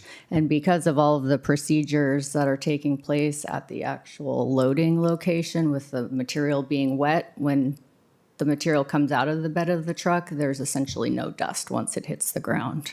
I also want to make a comment that Waste Management when I called them and asked them for a tour of what was going on, because I'm hearing all these things from the residents. They actually invited me to come out, so that was like an unannounced visit, which was very informative and very helpful for me to actually witness the process. So, thank you.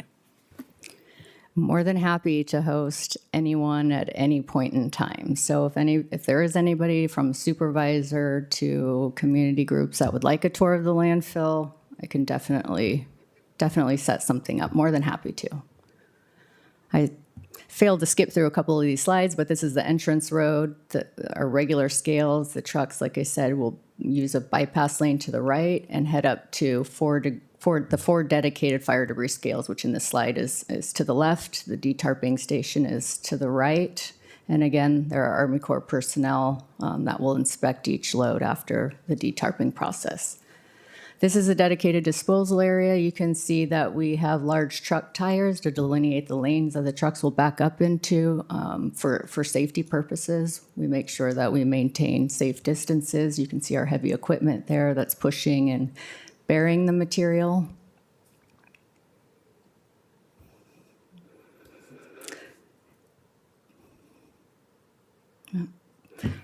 Moving on to dust control. So we've got a number of, we operate under a dust control plan that was approved by Ventura County Planning and the Air Quality Control Board. And in order to minimize or try to mitigate dust coming from both the landfill working face and the site roads, we've implemented, or we've definitely ramped up our best management practices to try to mitigate that. So again, all loads are wetted prior to coming to the site, so there's no dust once the material comes out of the truck. We have a minimum of 2 water trucks running all day long, 16 hours a day, wetting the roads and the disposal area. With the temperatures increasing coming into summer, we can add additional trucks. We've got 5 water trucks on site, so we can deploy additional water trucks as we need.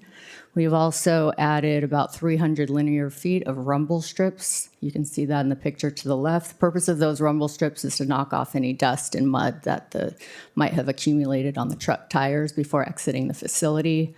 We've also ramped up our street sweeping efforts. We've employed a street sweeping company to sweep all of our access roads 16 hours a day. Their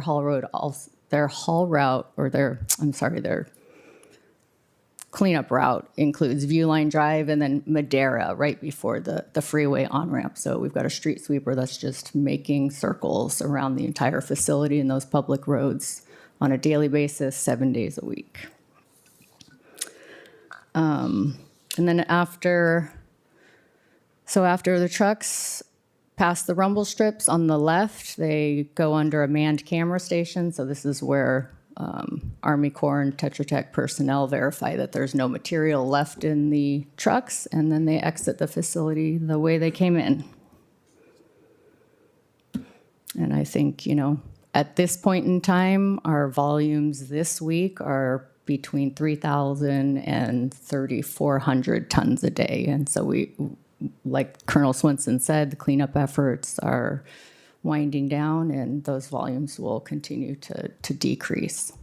Do we know how many trucks that is? So on every day, how many trucks are coming in at a 3,000? So each of those, they're called Super 10s, the trucks that are hauling the material in, they can accommodate 14 tons per truck. So between 300 and 600 trucks a day, maybe. Okay, and this is now decreasing.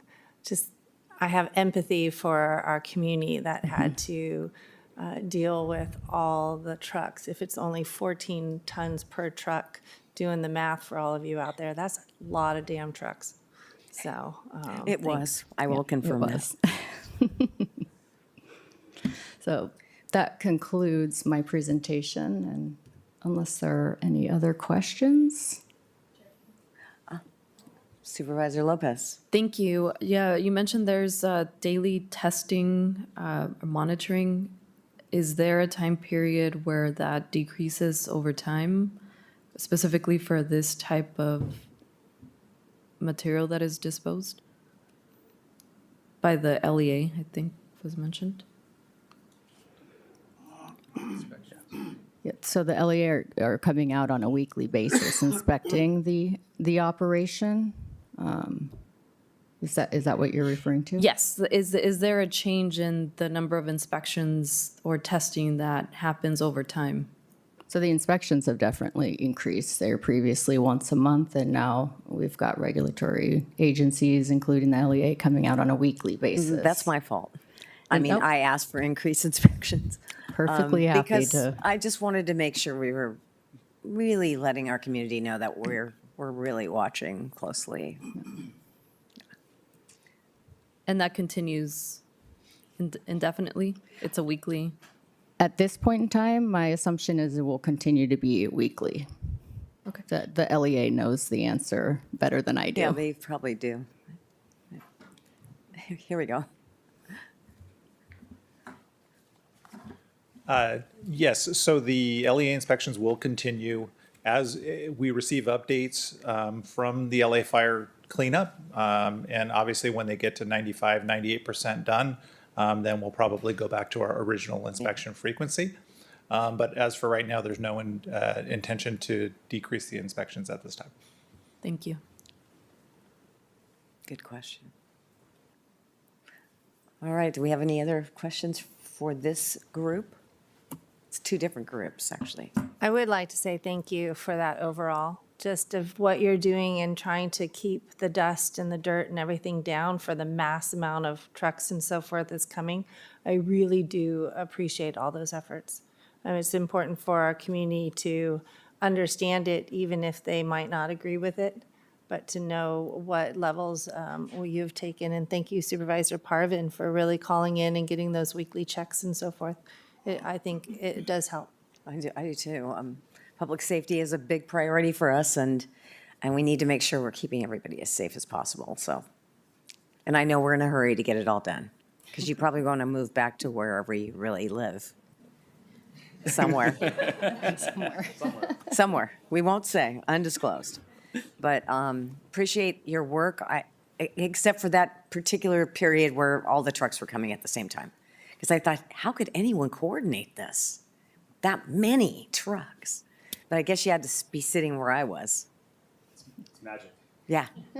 Well, you did it speedy, so that is your new nickname. Yeah.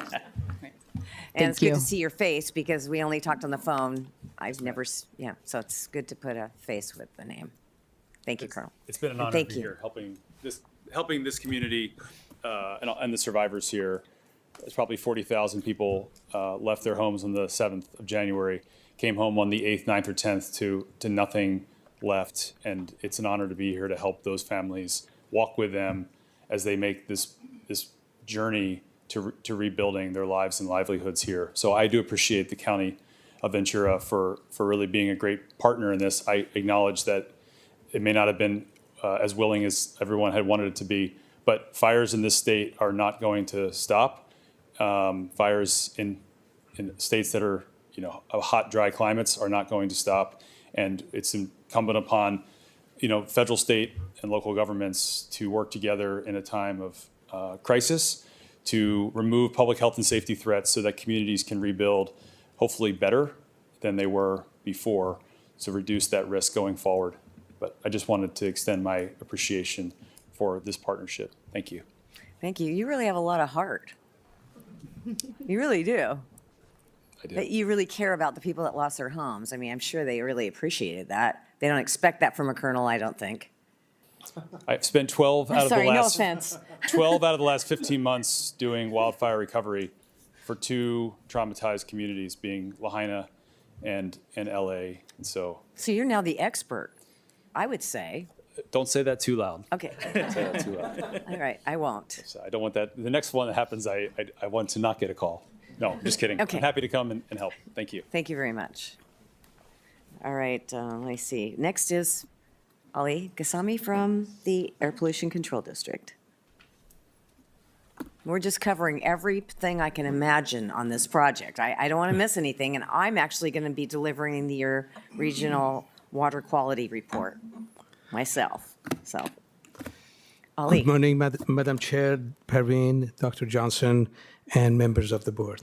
My name is Ali Ghassemi, and I'm here I'm the Executive Officer of Ventura County APCD.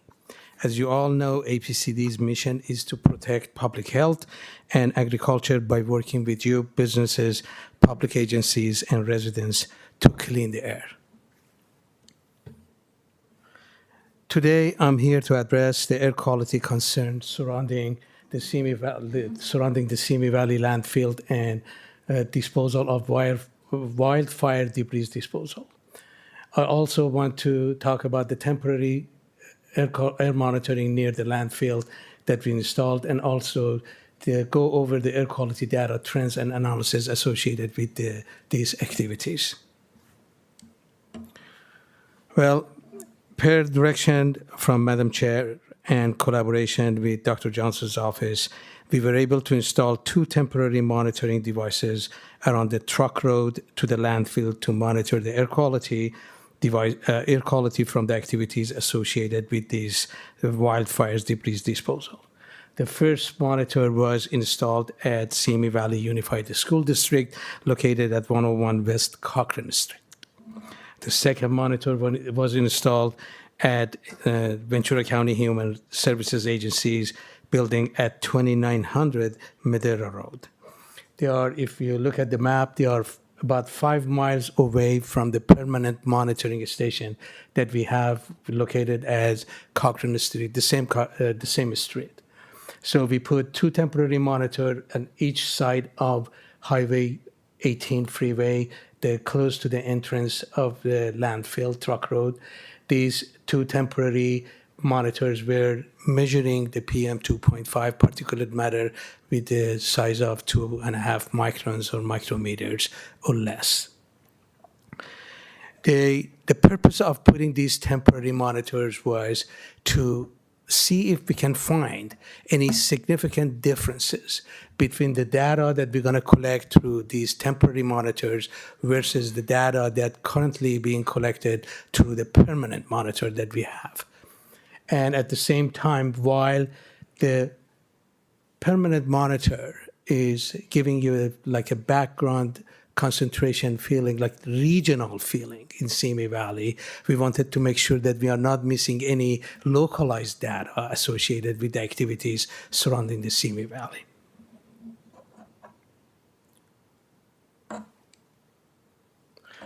Well, I want to go back. If you look at the map, actually this figure, you see the small circle, these are the low-cost sensors, and at the same time, all of the monitors that they are color-coded. These are at real-time value, tells you how the air quality is. The green represent the good air quality. Yellow is moderate. And these are all you will see, like small sensor, and our temporary one, as you see, it has a T on it on the fire and smoke actually map. So the information, the real data is available currently as we speak on Air Now and Fire and Smoke Map. The links are in that email, actually that slide, so they can just go to that, use those links and find out exactly what the real data says. The monitors, as I stated, they are marked with T's on temporary and as for temporary, the symbol of temporary on the fire and the smoke map, and it has a diamond symbols if you go to a Air Now interactive map.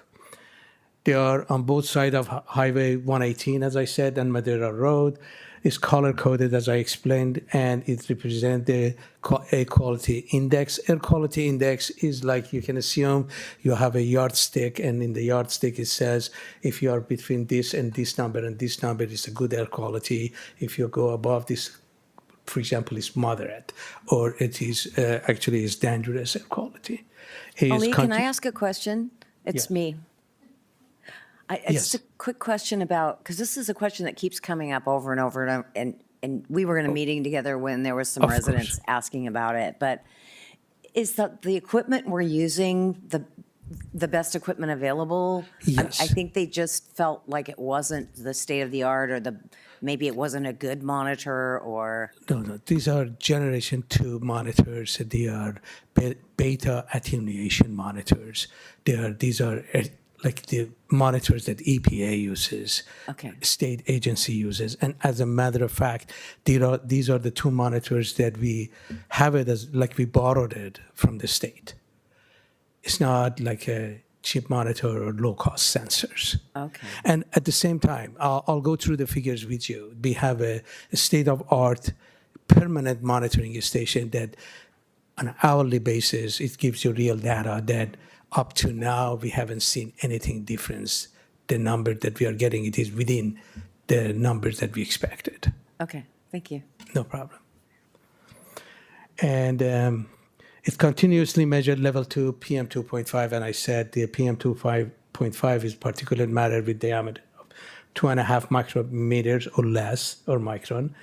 And it is beta attenuation mass monitors. It's a EBAM, a portable real-time beta gauge instrument comparable to U.S. Environmental Protection Agency methods.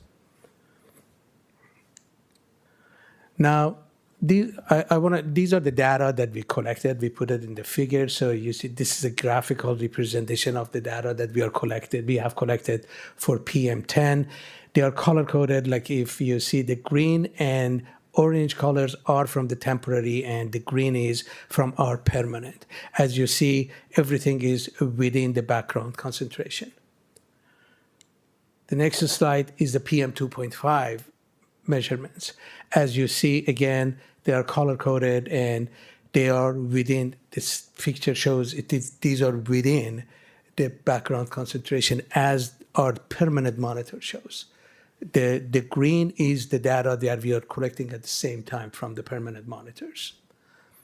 Well, I have another question for you. Yes, Would you be able to do a comparison of maybe a year ago that's what I'm going to show it to to the you next? Yes. Okay. Well, thank you. No problem.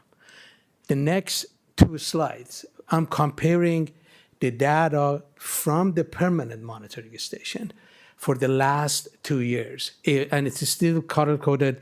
The green is for PM10 in 2025, and the orange is for PM10 2024. As you see, that they are within, we don't want to see anything significant that is going to change the AQI, in an AQI difference. And you will see they are all within that range.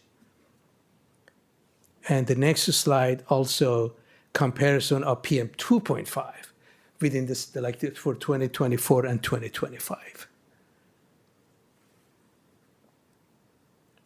And the last one, we just put it in, we wanted you to have some kind of a, to know what is the, like if we measure NOx emission, which is usually coming from combustion sources, it shouldn't be associated with any trucking or like the car, the mobile source, anything that it has combustion relation, that we put the figure for 2024 and 2025 here, just for your information only.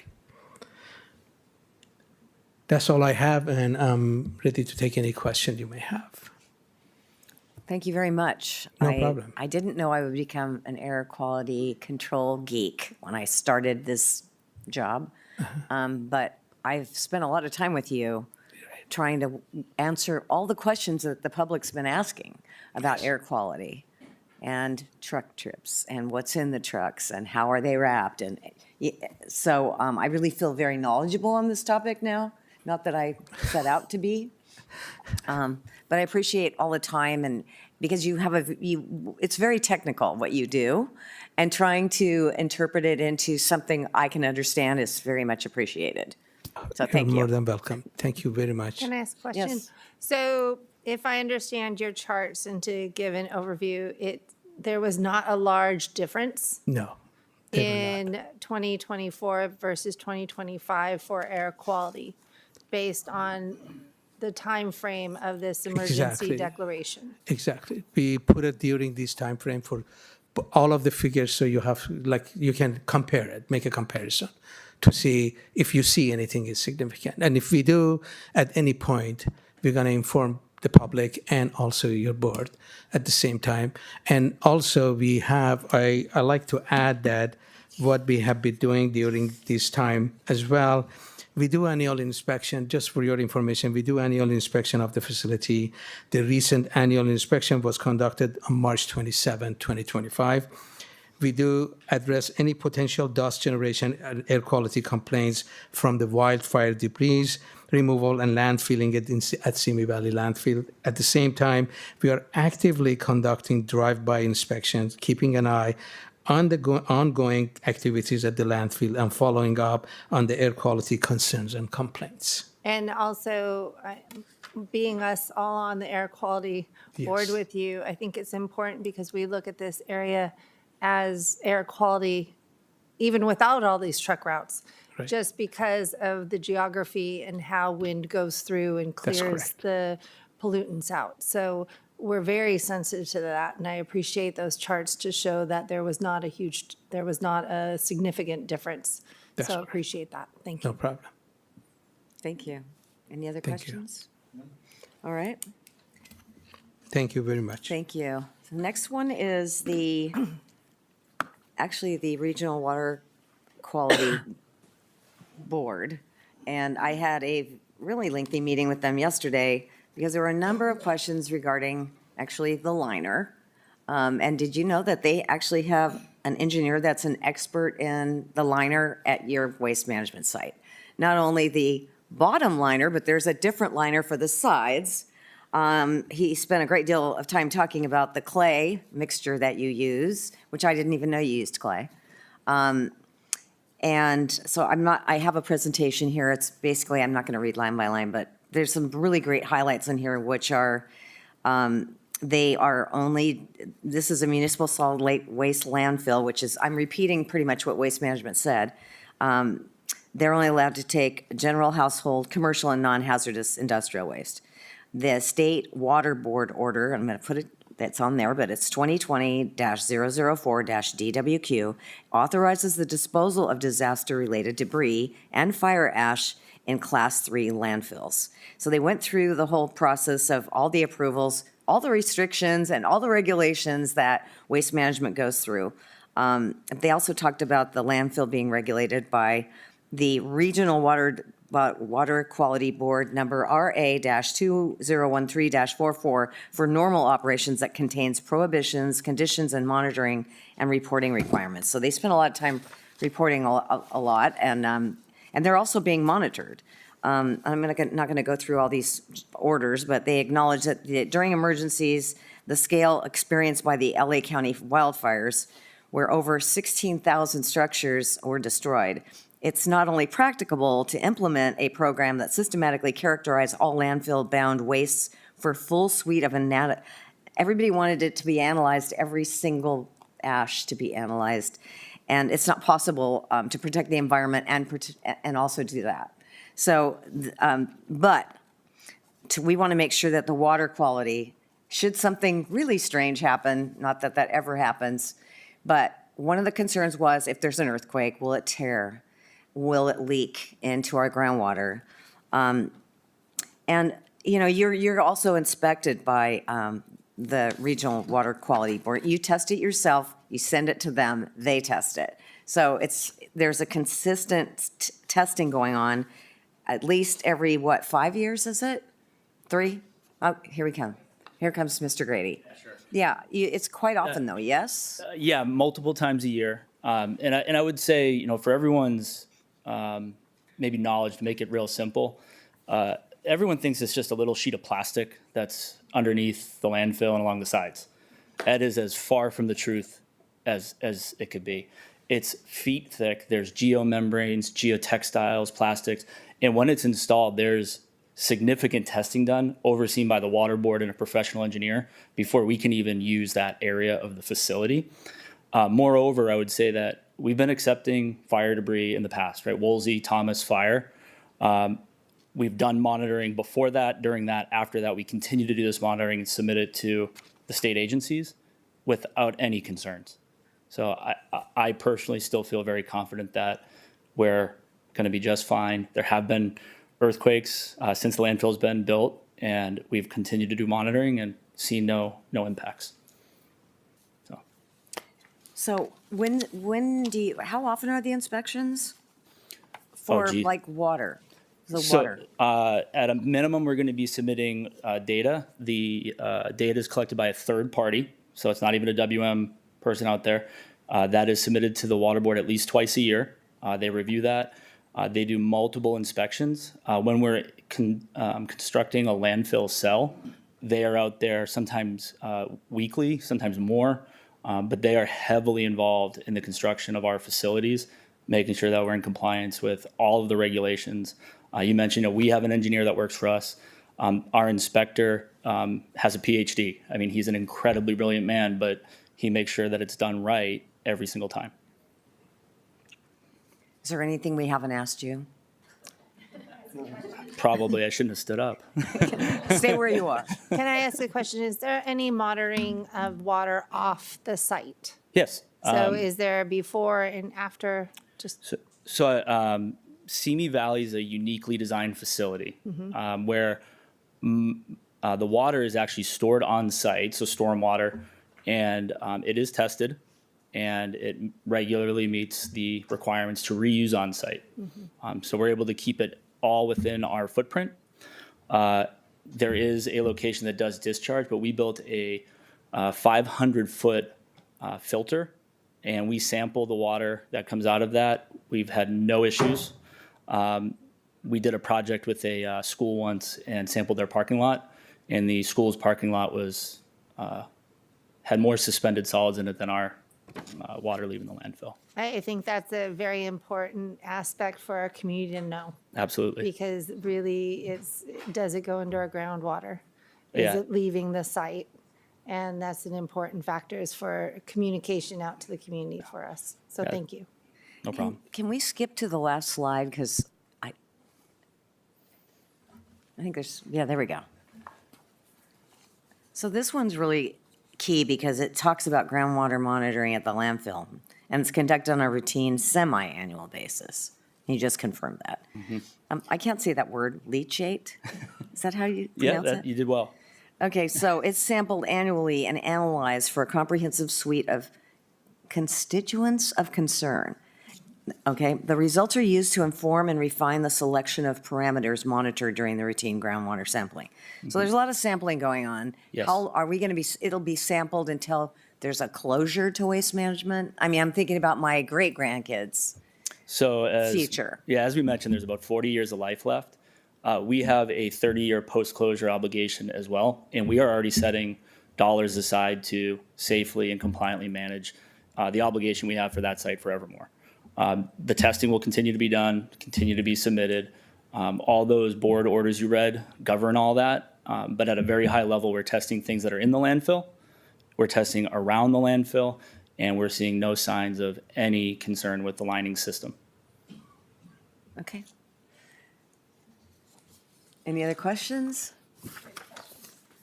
That's just some of the questions. I mean, over time, it's been months. I called you many times. We've had Yeah. many phone calls. I will say, I know this is kind of public, so you guys have pushed to understand everything. We know that there's been a lot of phone calls. We've worked closely with Colonel Swinson and his team. The Air District has done, I think, a very good job explaining there wasn't any changes. The Water Board has been involved, and the LEA has been there unannounced weekly. I feel that the county has done a really good job regulating us, ensuring it's done right, and I think as we continue forward, you can be confident that there are no major issues with our facility. Thank you. Thanks. If there's no other questions, then I would ask if we have any public speakers on this item. And Chair Parvin, we currently have 4 speakers. All of them are participating remotely. Our first speaker will be Melissa Bumstead, followed by Stephanie Mayo and Sarah Sui. Melissa, please accept the prompt to be promoted. Good morning. This is Melissa Bumstead. Can you hear me? We can hear you. Please proceed. Wonderful. Thank you. I'm with Parents Against the Santa Susana Field Lab, and recently we began a coalition. We're calling it the Air Quality Ventura County Coalition. Just a few questions and comments on this presentation. I'm grateful for everyone who spoke today and for the board for taking this issue so seriously. I just want to make a reminder that this fire debris is unique. And I only learned that because I've been working with the Air Quality Consortium, which includes, gosh, a big group of academics, including Harvard, Caltech, USC, UCLA, UC Davis, UCSB, University of Southern Carolina, and some of the world's top air quality scientists who have been impressing on me. Our group, as a community service volunteer, to collect air quality samples from the LA fires because of our training previously with the Woolsey fire, and that this type of debris from the LA fires is unique. It's actually not been researched very much, and that's why all of these air quality scientists from across the country really jumped in and took this very aggressive approach to trying to get more samples, trying to get more data and information, because this is not the same as the Woolsey fire, which did burn structures, not nearly to the same extent as communities, as homes and more dense urban environments. So this is a unique type of waste, which is why it's so important that it's tested. This consortium is interested in doing more testing. They've already begun some sampling in Simi Valley and Moorpark. They have two different samplers that are currently set up, specifically searching for with the Quant AQ system, which monitors 2.5, 5, 10, and VOCs. We've got 2 of those set up right now with residents. And then we also have some drum sampling happening. And what's great about that is allows speciation. Speciation is something beyond what the EPA is doing right now. This is, again, more cutting edge technology coming from these academic universities. And it requires actually a particle accelerator. I believe there are 2 available in California, and Ventura County residents are very fortunate that we have scientists interested in making, ensuring that this is truly safe. So I would like to ask that a presentation from this consortium be put on the agenda when the preliminary results become available, to be able to make a presentation to the board. And again, we are looking to install more long-term permanent air monitoring system. And Supervisor Long, I would just like to invite you, I'm going to send you an invitation to that as well, because Chiquita Landfill might be able to qualify for that funding that we have available. I've asked WM many times, for the dust mitigation plan. I believe that should probably be public. I would like to again ask for a copy of that. Also, there was Thank a small you, Melissa. Your time has expired. Thank you for your comment. Thank you. We're going to go to our next speaker, Stephanie Mayo, followed by Sarah Sawi and Nicole Bukinga. Stephanie, I see that you're calling in. You're going to need to press the *6 to unmute your mic.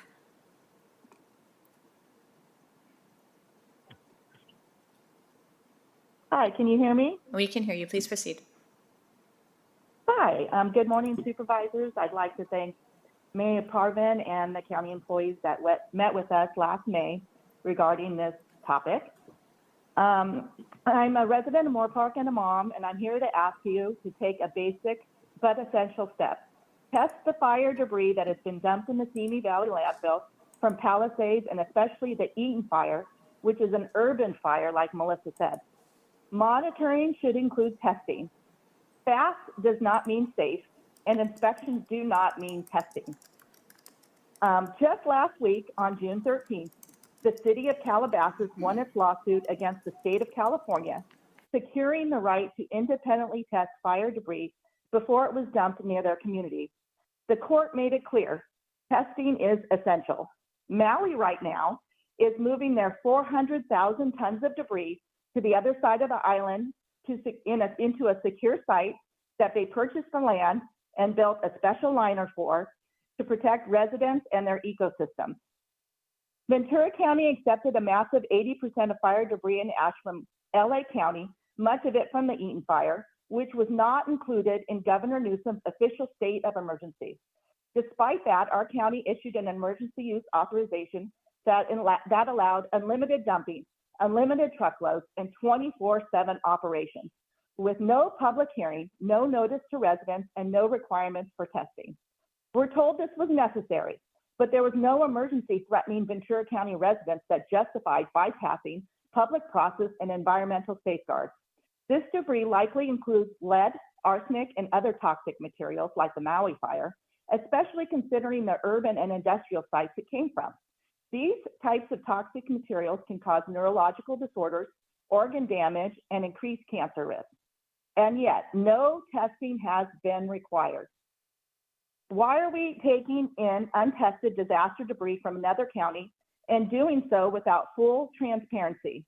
And why did this board allow the planning director to authorize such sweeping landfill activity by letter under the justification of protecting public health without asking the most important question, whose public health, Ventura County residents or Los Angeles County? I urge you to immediately order full and independent testing of the fire debris at Simi Valley landfill and commit that Ventura County will never again accept out-of-county disaster debris without public hearings, clear oversight, and full transparency. Thank you. Okay, our next speaker is going to be Sarah Sai. Sarah, you'll need to accept the prompt to be promoted in order to give your comment. While we're waiting for Sarah to accept the prompt to be promoted, oh, there she goes. Hi, Sarah, please unmute your mic in order to give your comment.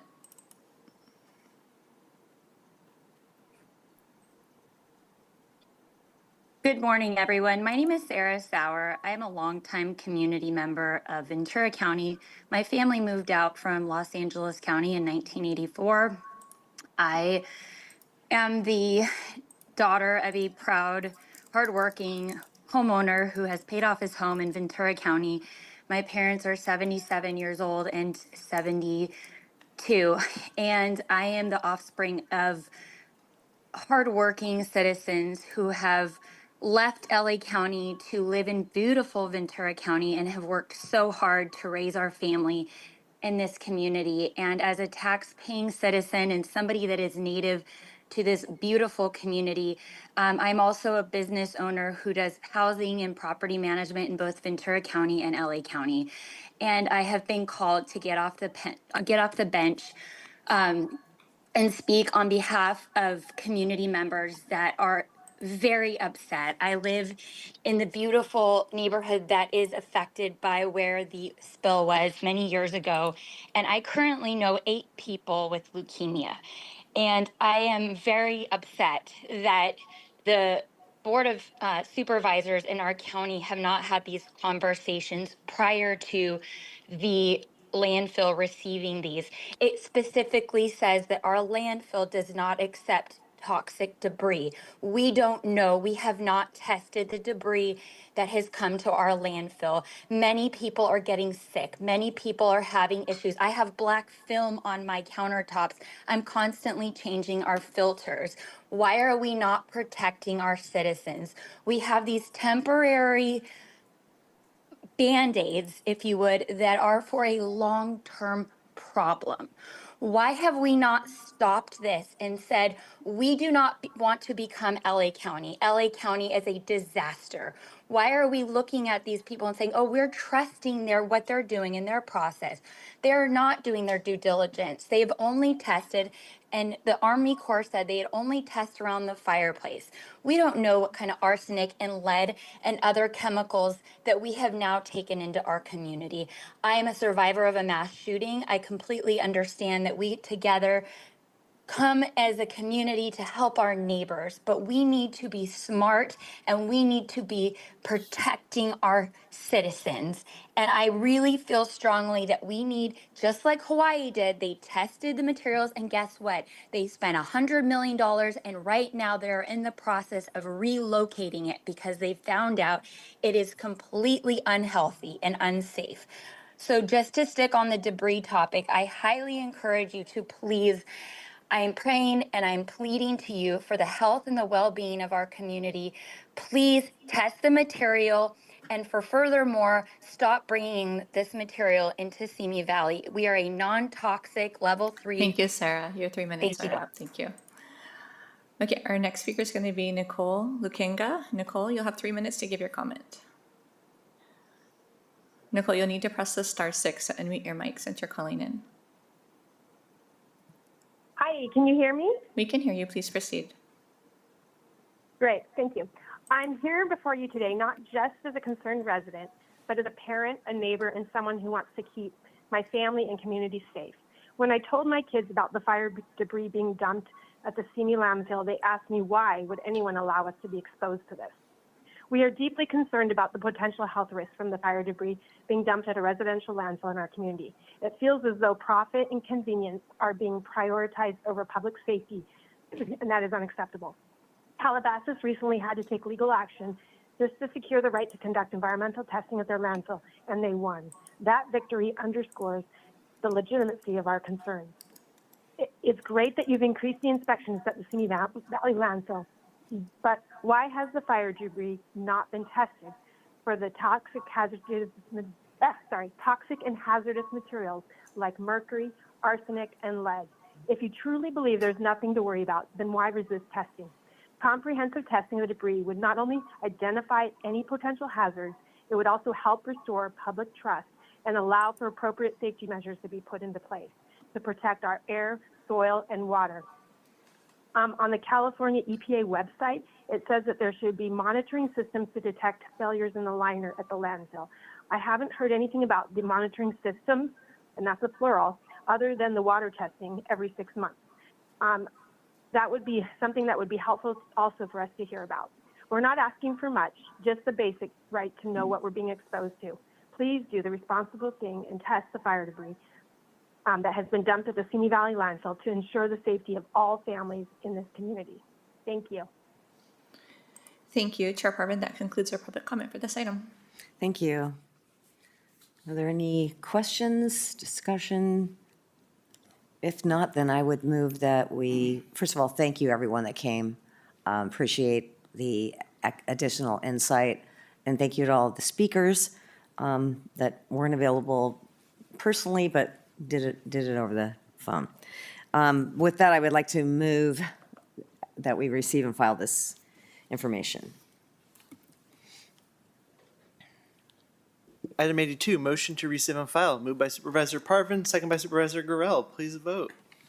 Also, Supervisor Parvin, I just want to say thank you very much for bringing this forward today. It's a really important matter. Thank you. I hope we don't, well, I won't jinx it, but the Colonel said he hopes we might see something again sometime. I hope he's wrong. And that vote passes unanimously. Thank you. Thank you. Okay. Our next item, I think, would be 83,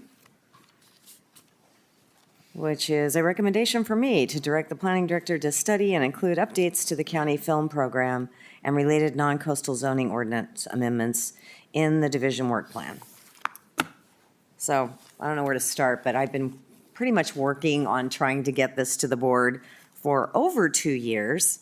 I know it took a while, but it started with a conversation with Kim Perlhart, so it's been a while, and the planning director on making adjustments to the county film program that could better enhance the duration of filming.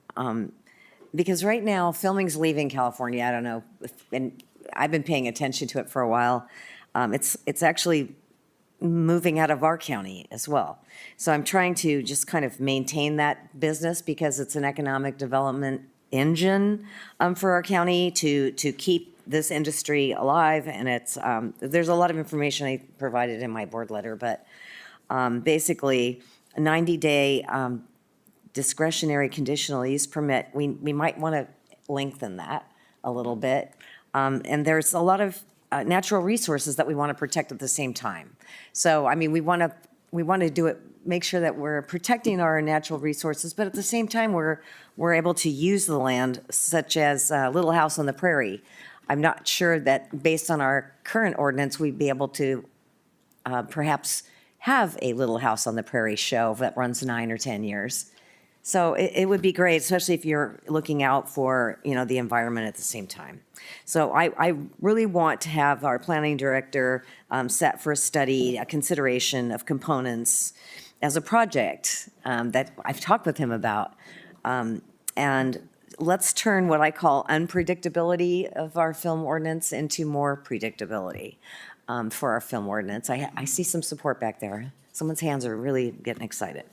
And I'd also like to, see, more of it.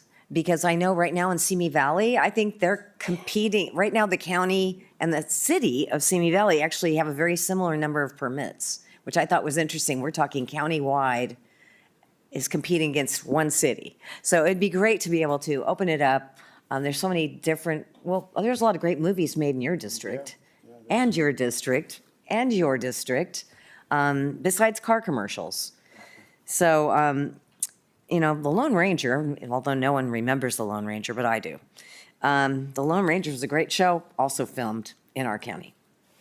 So I'd like to really encourage that, and I'm not sure if the planning director would like to say a few words or say yes, or yeah, or just or if I can get some support for that. Would you like to say a few things? Certainly. Dave Ward, Planning Director, Resource Management Agency, Chair Parvin, Supervisors. Yes, the ordinance has been in effect since 1996, hasn't been adjusted since that time. Wow, that's a long time, huh? That is a long time. There is a lot of filming that we're doing, but this is a constraint that comes up that you're acknowledging and sharing with the other supervisors. We hear it as well in our film program with our permit planners working on that. So yes, we are in support of looking at the ordinance. The items articulated, categories to be studied in the board letter are, I think, the key functional areas. There may be a few other things that come up as we do our study, as we work with the industry, key stakeholders, and work to bring something back to your board. Well, that's great because, I brought this up before. It's kind of exciting to me to have spent time with Steven Spielberg when he filmed his movie about his childhood on High Street in Moorpark. And it was during COVID. He had a mask on, and my brother still doesn't believe it was Steven Spielberg, but it was. And he talked about the incentives in the film industry. And actually yesterday, the governor of California is actually coming up with some tax credits for filming. And I know there's opportunities, and it would be great to have that opportunity. And I know it's going to take a while because you still haven't even begun this process. But I'm very excited about it. And I know we maybe have some speakers on this item too.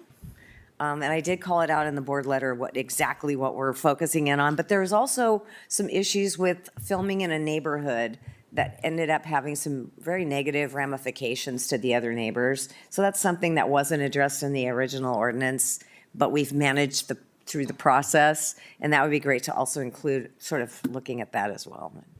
Certainly. Thank you. And so do we have any speakers on this item? Because I see a couple of people in the audience that might want to talk about it. Chair Parvin, we currently do have 3 speakers for this item. Our first speaker is joining us here today in person, Dee Dee Kavanaugh. Would that be the mayor of Simi Valley? Yes, thank you, Chair Parvin. I appreciate that. My name is Dee Dee Kavanaugh. I am the mayor of Simi Valley, and I'm here in support of Chair Parvin's letter to review the filming days allowed in Ventura County and our unincorporated areas. As a council member and now the mayor, I've witnessed firsthand the positive impact that the film industry has on our local economy and our community. The film industry brings significant economic benefits to my city as well as the county, including job creation, increased tourism, and support of our local businesses. Extending the filming days in the county area will not only enhance these economic benefits, but also position both Simi Valley and the county of Ventura as a premier destination for film production. This expansion will attract more filmmakers, leading to increased revenue and opportunities for all of our residents. At our city council retreat earlier this month, we determined that increasing filming days is one of our top priorities, as the majority of Simi Valley is within the TMZ, the 30-mile zone. So it's financially favorable to our filmmakers. Our Chamber of Commerce recently hosted a filming roundtable where we brought together the county, representatives from Supervisor Parvin's office, myself and Councilmember Ayala, along with Allied Studios, Big Sky Ranch, Hummingbird Nest Ranch, and 76 Ranch. We also included the team from Simi Film Fest, who does a lot of individual films. And we had several location managers and vendors from the Teamsters 399, which it was important for them to be there because they're the location. They're looking for those locations, and we want to know what is it we can do to help you. So a major concern of theirs was the 90-day limit. The film industry also fosters cultural enrichment and community engagement, provides a platform for local talent to showcase their skills and creativity, and it brings diverse stories and perspectives to our community.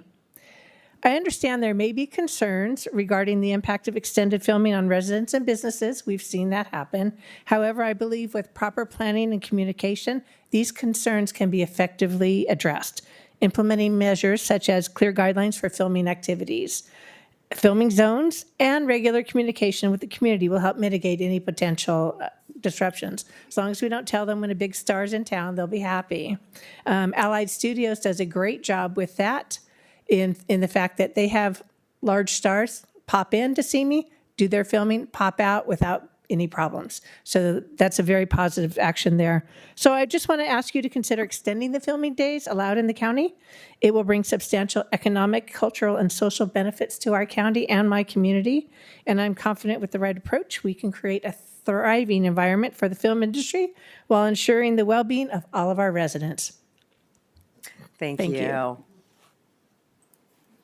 Our next speaker is going to be Mike Siddell, followed by Brian Gordon.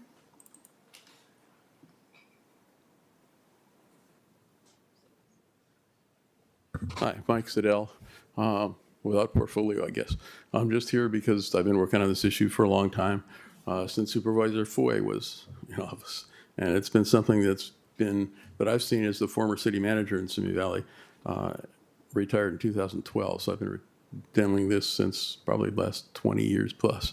It's something that I think is of great benefit to the county, to the residents, to the economy out here, and what we're missing because of some of the regulations. And your staff has worked hard. I know, worked with Dave on this, with Dave Ward.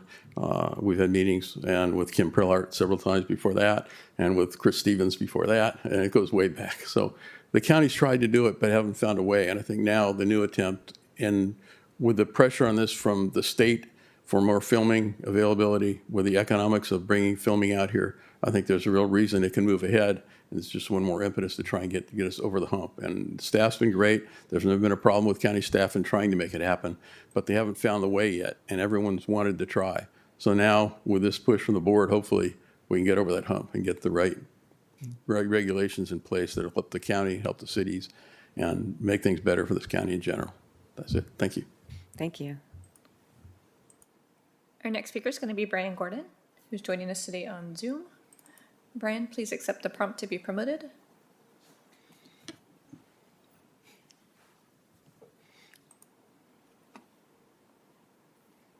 Brian, can you please accept the prompt to be promoted and then unmute your mic? You'll be able to give your comment.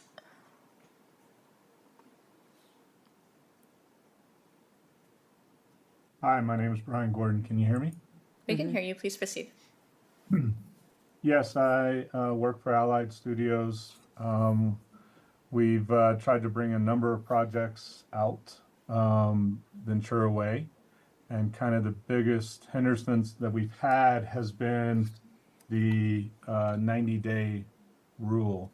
This would really open it up not only for just one-off type shows, but more important, I think Ventura needs to focus on the series.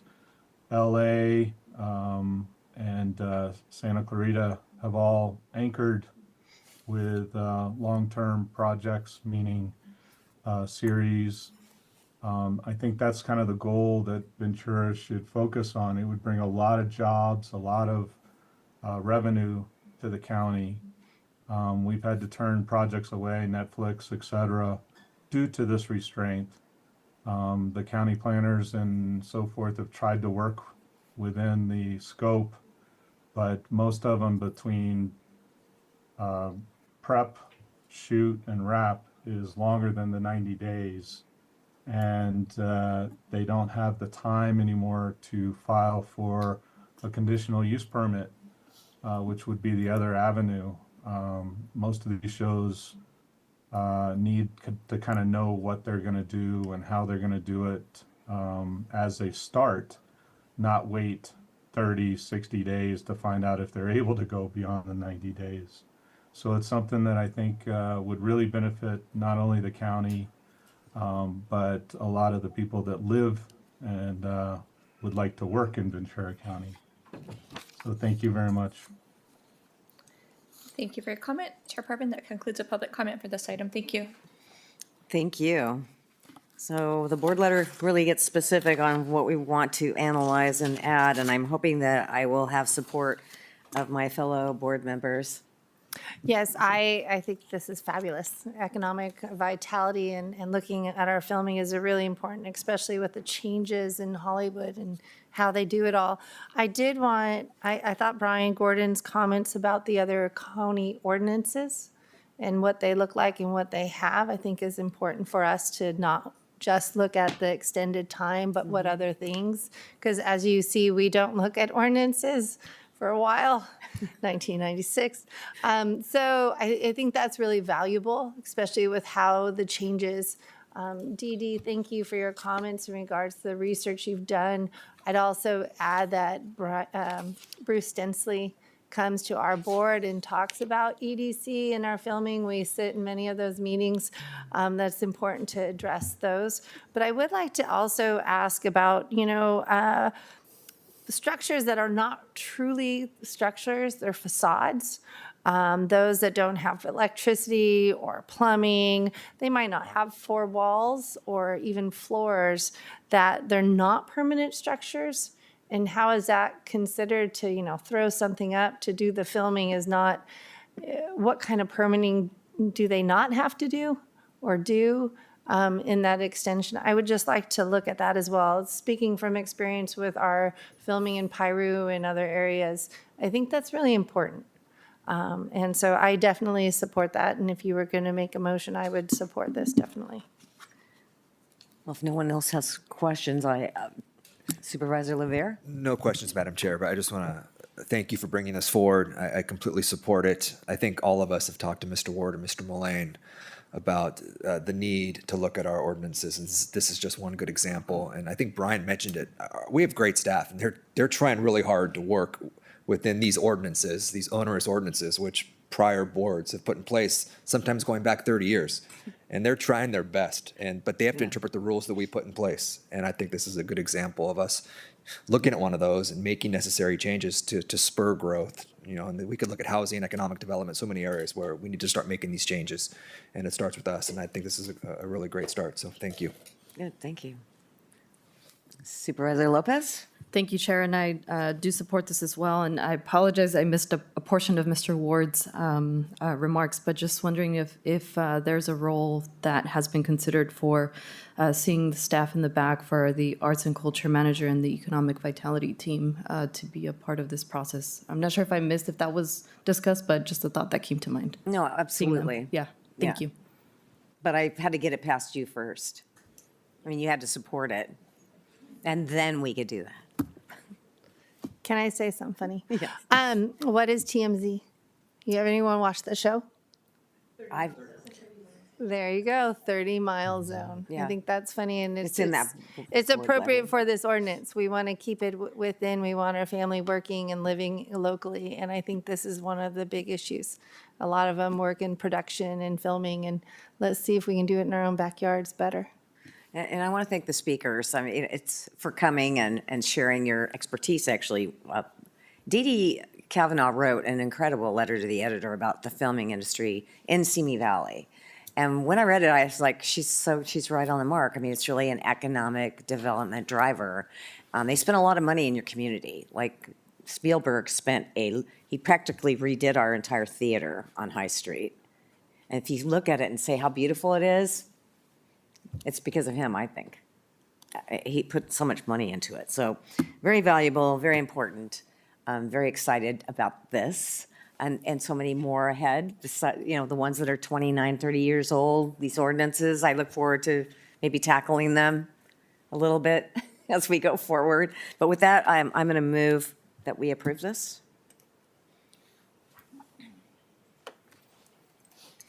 Item number 83, motion to approve the recommendation of Supervisor Parvin. Moved by Supervisor Parvin, second by Supervisor Long. Please vote. That passes unanimously. Thank you. Thank you. Thanks for everyone that came. We look forward to working with you on this, Dave. All right, next item is 84, a recommendation from Supervisor Lopez. Thank you, Chair. Today, I am bringing forward a recommendation to appoint Lucia Ayala to the Ventura County Plan Commission to represent the 5th District. Lucia Ayala is a young professional, very passionate of our community. So I'm very excited that she was willing to serve in this capacity on a very important commission here for our county. Lucia Ayala is currently works for the Port of Hueneme, so she understands a lot of the dynamics along the coast that I think will be helpful to and contribute to the Planning Commission. So with that, if there is no questions or comments, I will move this recommendation. Appreciate your support.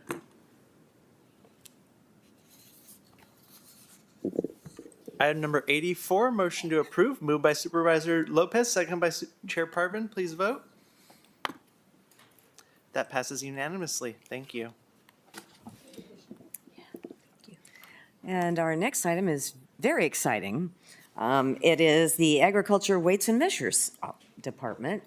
Receive and file the Ventura County Annual Crop and Livestock Report for 2024. This is with Corinne Bell and her helper.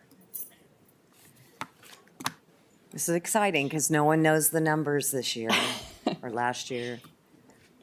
So good morning, Chair Parvin, members of the board, Dr. Johnson, Ms. North, Mr. Berg. I'm very pleased to announce that I am presenting the 2024 Crop and Livestock Report for Ventura County. My name is Corinne Bell, and I'm the Agricultural Commissioner.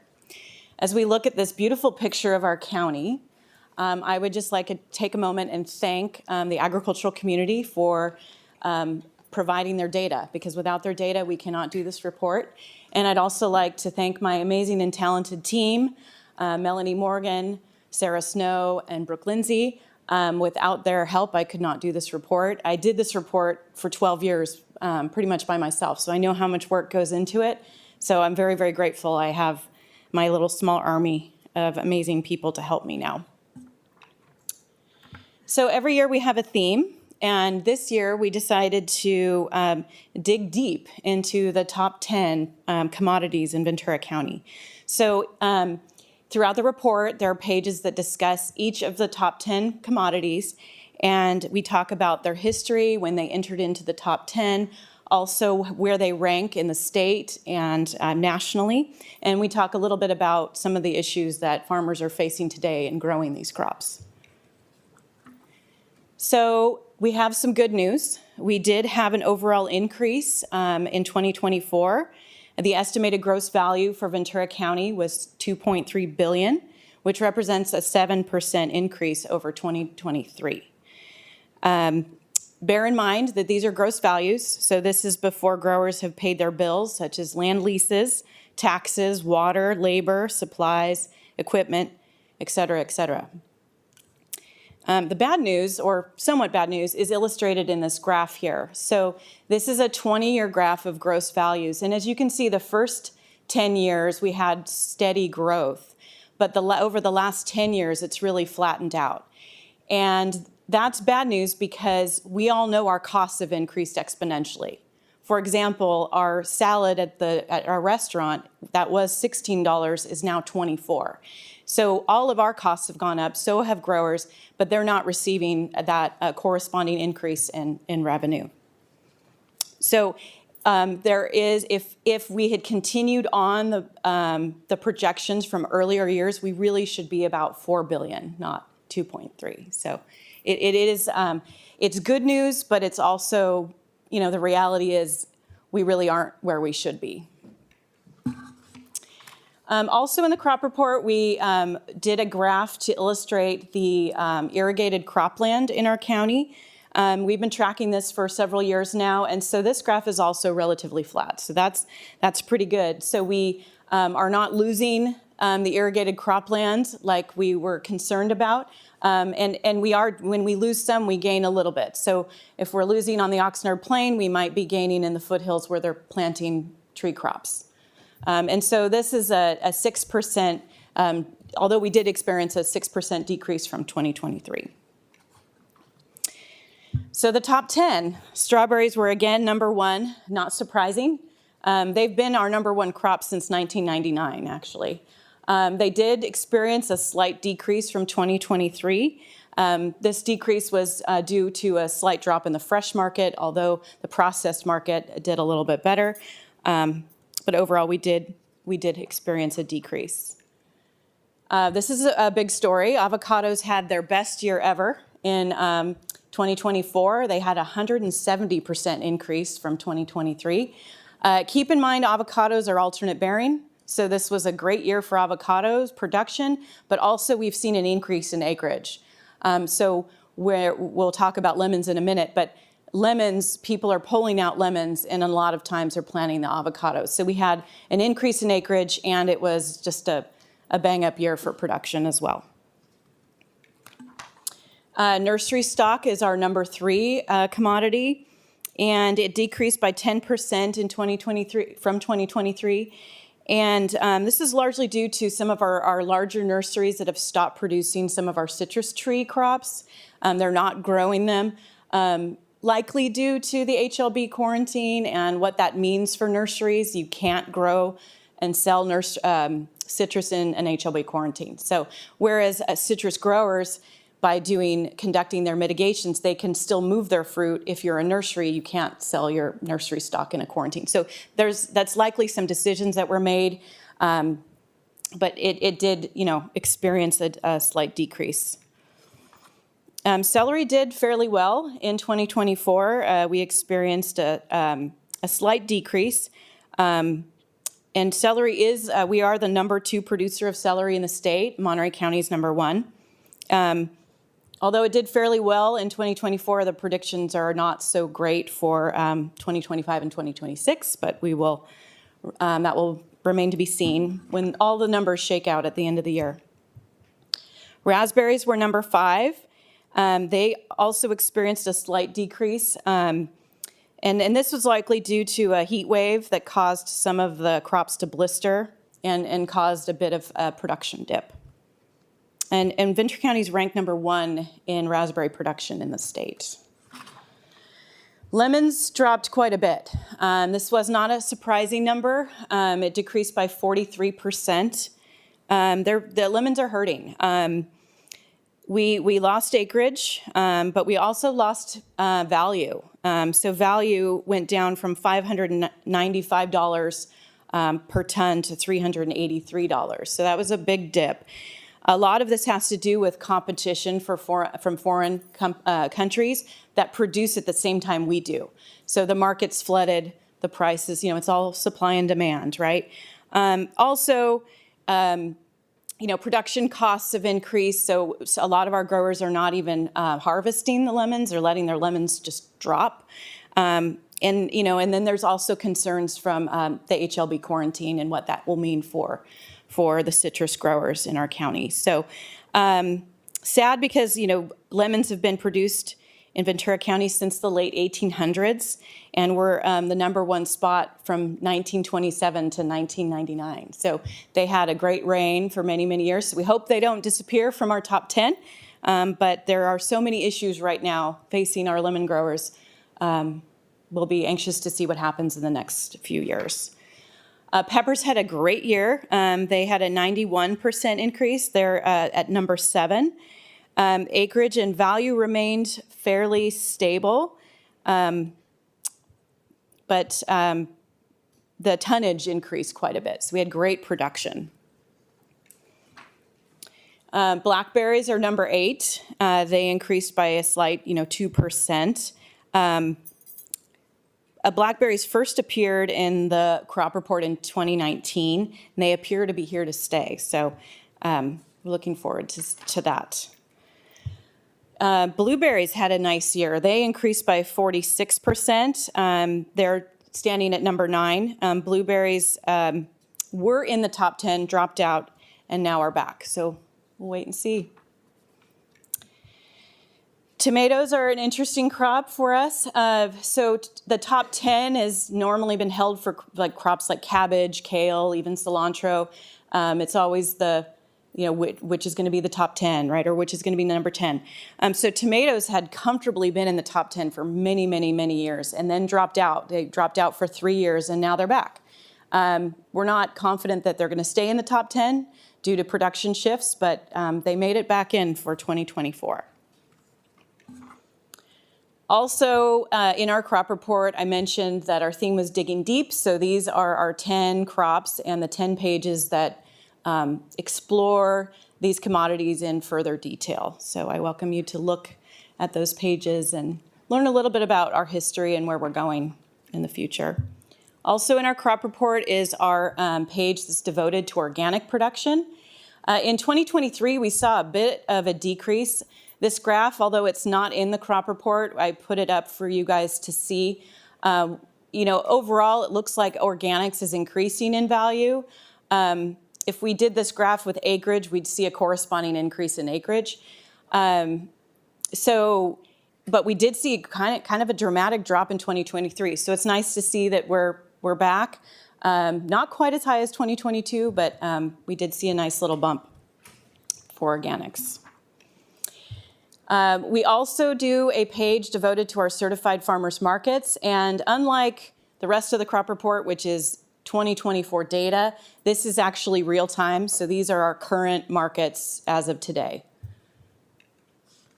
And then the last few pages of our crop report are highlighting our divisions, the work that we do. It serves as sort of a yearbook of all the inspections we do in our various programs. So I encourage you to take a look at that. And please, if you ever have any questions about what we do let us know. With that, I'd entertain any questions, and I hope you all get a chance to enjoy the goodies in the back. Questions? Supervisor Levere? No question, but I just want to acknowledge Corinne and her team. I mean, we're an ag community, so this is something that I think all of us always look forward to, and you and your team did an incredible job. Thank you for the goodies. The lemon cake is incredible. Okay. But just this is always so informative as we go out into the community and talk about the importance of ag to have this data. It's great. So thank you again for doing this. You're welcome. Just browsing quickly, it looked like there was less acres used, but more value. I thought that was of interest, and maybe I'm making some assumptions, but just for us, as we're understanding, and how do we support our farmers? And is it, because water is tight, we've got, all the ag demands with pesticides, and then with workforce, there's a lot of different things that come into play to make it. We've got housing that are big issues. So it really, I think this is great information for us. And do we, is this 100% reported, or do we might be even looking better than what is reported? Well, we do our best. So we query growers, packers, and shippers. And so we have to take caution not to have duplicative information. But we query all three of those sources so that we do get someone or the other. We send it out to everyone, on our list, and we get better reporting with some commodities than others. So having done the report myself, there's often some extrapolation that goes on and when you have data gaps. But we do the best we can. And I am not opposed to calling up growers and saying, hey, what happened in the raspberry market this year? This was wacky. I don't get this number. And I have often done that when the numbers don't quite make sense. But we do. That's what takes so long to do this report. And the other thing is that, other counties grow fewer things. So we grow a lot of different things that value well over $1 million.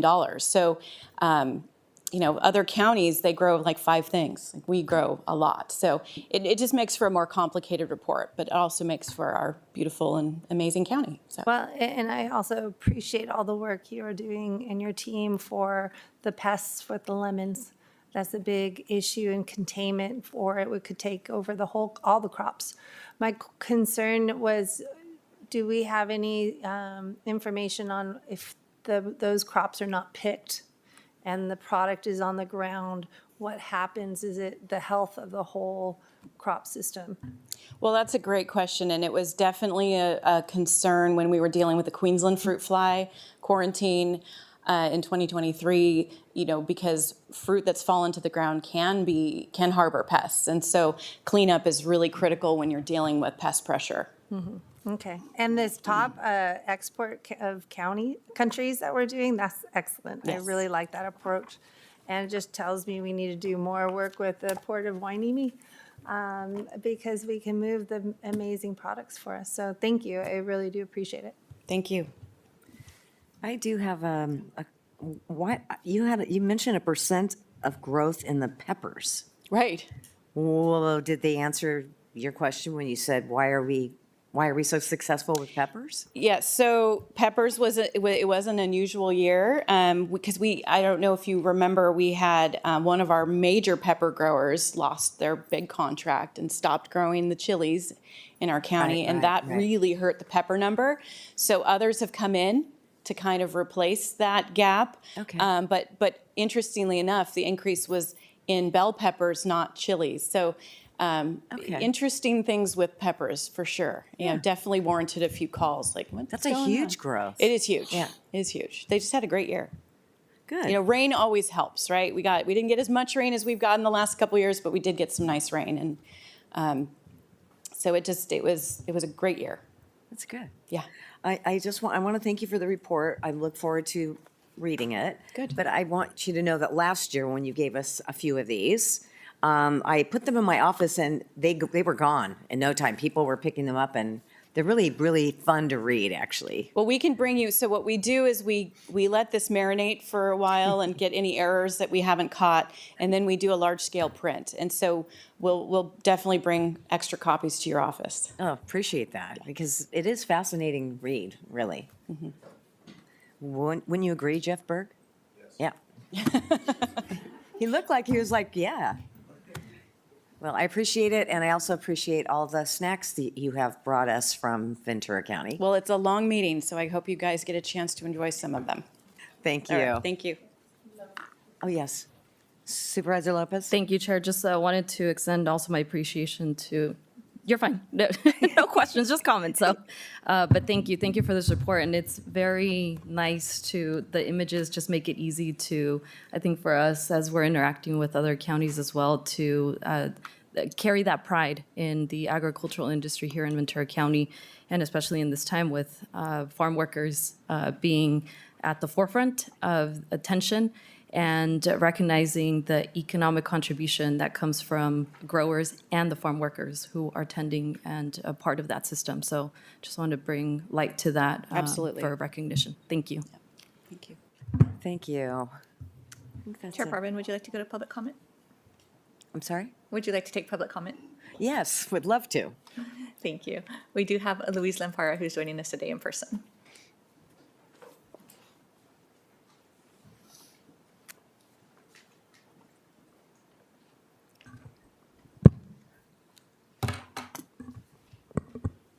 Good morning. You all knew you'd be hearing from me this morning, right? So the crop report is a reminder of what Ventura County does best: grow high quality, safe, diverse food. But keeping that possible takes more than just our fantastic weather, our fantastic soil. It takes good policy decisions. And this board has made several that really matter. You expanded the Williamson Act to include open space zoned parcels with active agricultural use. That was a real meaningful change for operations that didn't fit the old box. You're moving forward on an ordinance to address overnight camping and vehicle encampments near farmland, protecting our food safety, worker safety, and public health. You supported staff efforts to streamline the permitting process for fire-damaged ag structures, helping families finally rebuild after years of delay. And you're actively supporting staff as they work on the development of a new ag tourism ordinance. You supported limited ag-compatible uses like food processing and battery storage. That sort of flexibility helps farms stay economically viable while still protecting ag land. You adopted the Resilient Ag Lands Initiative, identifying priority challenges for Ventura County's agriculture and laying a framework for long-term efforts. You approved updates to the farm worker housing ordinance, helping improve clarity and access to on-farm housing operations, which is an issue critical for the people that make this industry run. And you continue to support staff efforts to advance non-coastal zoning ordinance cleanup amendments that include clarified permitting pathways that help everyday ag operations move forward with less confusion and delay. And that's just a short list of what this board has done. But there is more to do. The challenges facing local agriculture are real, but so is now the opportunity to keep building a county framework that works for agriculture and with the people that grow our food. You've shown a pattern of action, listening, adjusting policy, and helping solve real, on-the-ground problems. That momentum matters. And it's going to be how we tackle the next round of issues, from water resiliency to regulatory alignment to long-term land viability. As Supervisor Levere just said, we are an ag community, and we look forward to continuing to work alongside this board, constructively, consistently, and always with the goal of keeping Ventura County's agriculture strong. Thank you. Thank you, Chair Parvin. That concludes the public comment for this item. Okay. This is a receive and file. I'll move we receive and file.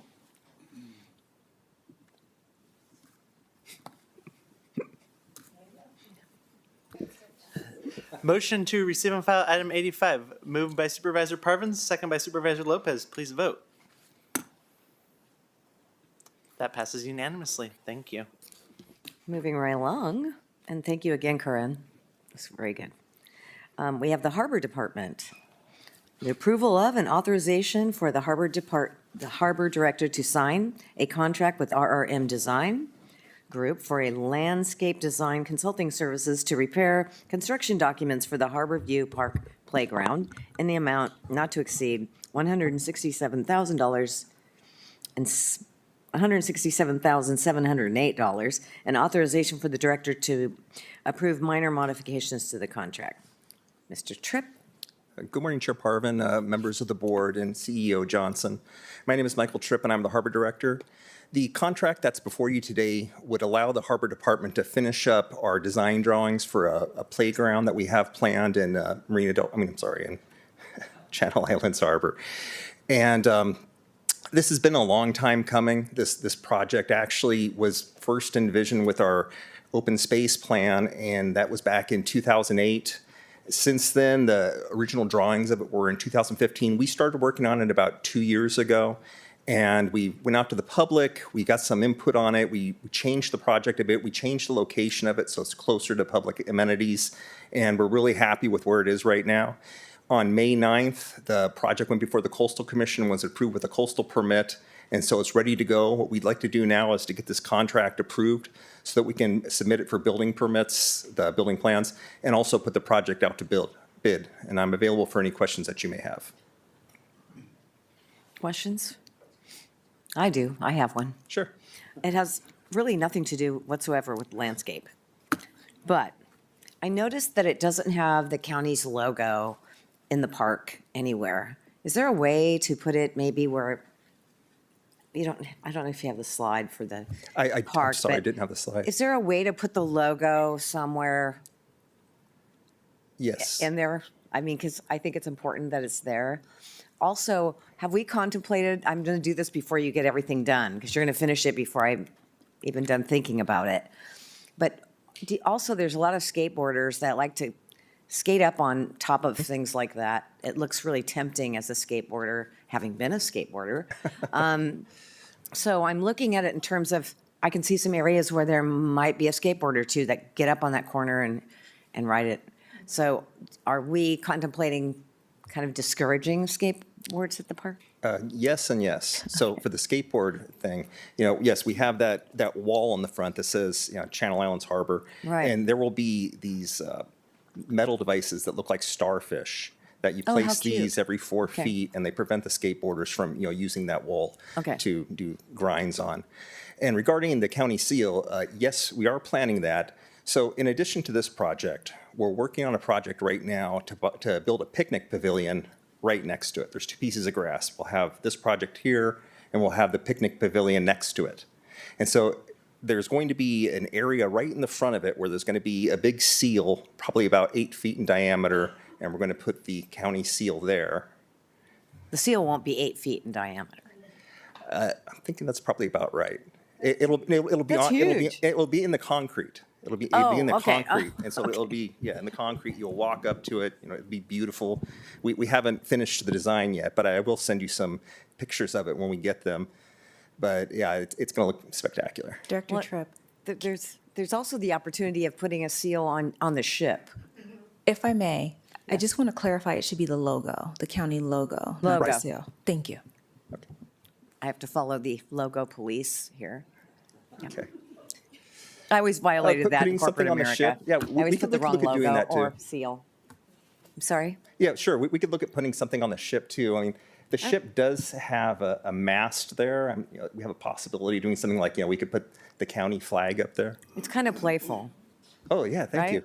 That's the idea is, we want children to come out here and experience this thing, to climb on the octopus there. Do you see the starfish that's on the side of the ship there? That's a hold for children to climb up on. And all that you see under here, it's something called corkine. It's a soft surface that, if you fall, you'll be okay. And there's a couple slides on here. There's one for older kids, and there's one on the other side of it for younger kids. We've put a lot of thought into this, and I think it's going to be a great amenity It's adorable. for the kids. It's the cutest park. Oh, thank you. Can I ask a question? Sure. Did our Parks and Recs team have any involvement in this? No, we manage our own parks in the harbor, so we didn't ask their assistance on this. The reason why I do is I love the uniformness of that.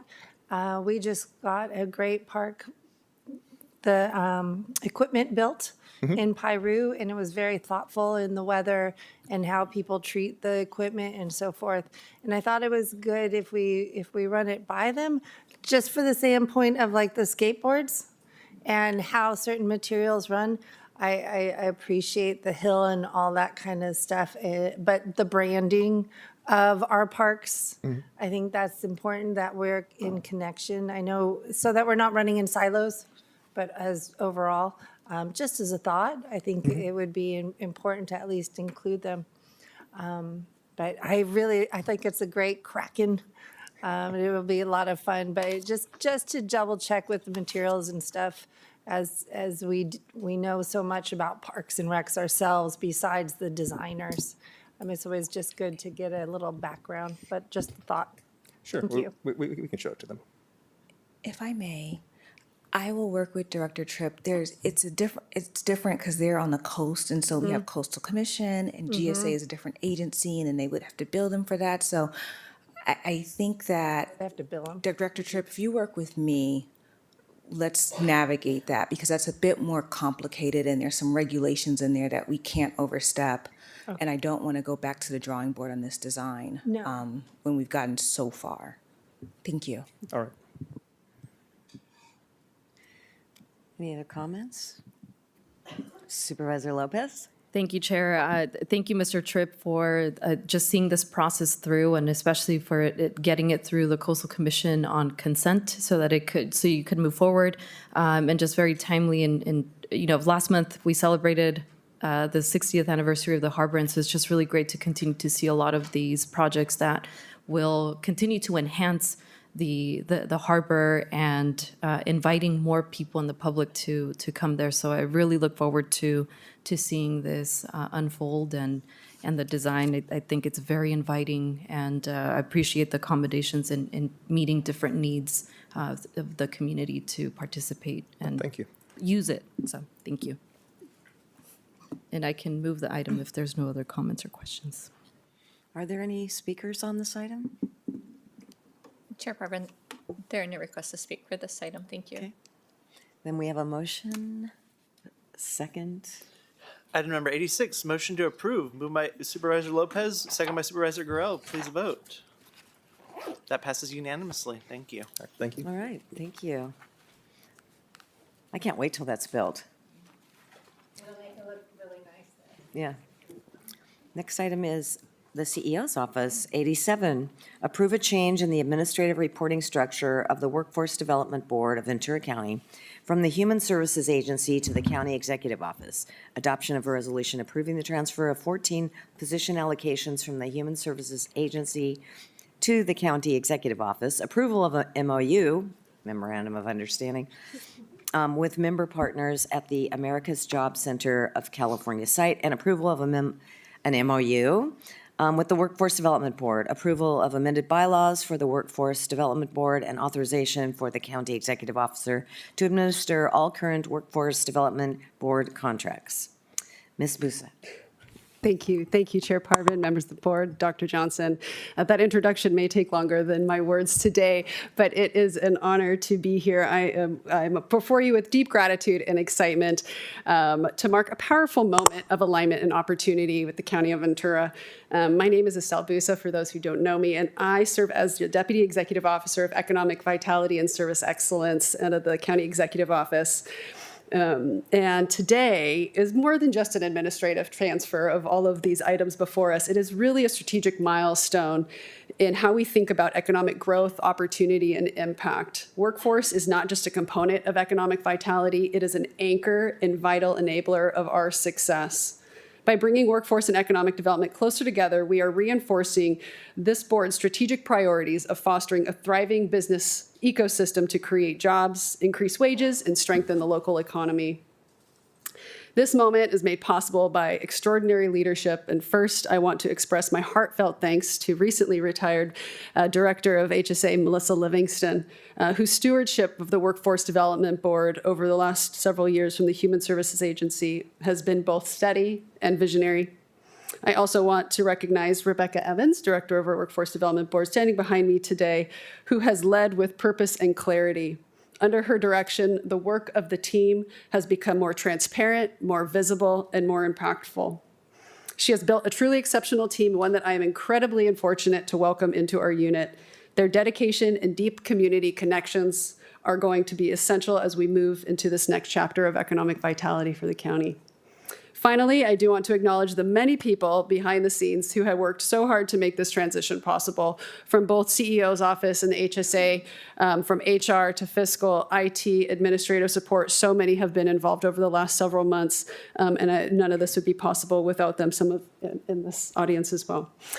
In closing, this is a day to celebrate not just where we are, but where we are going. Together, we are building a stronger, more resilient, more equitable economy here in the county.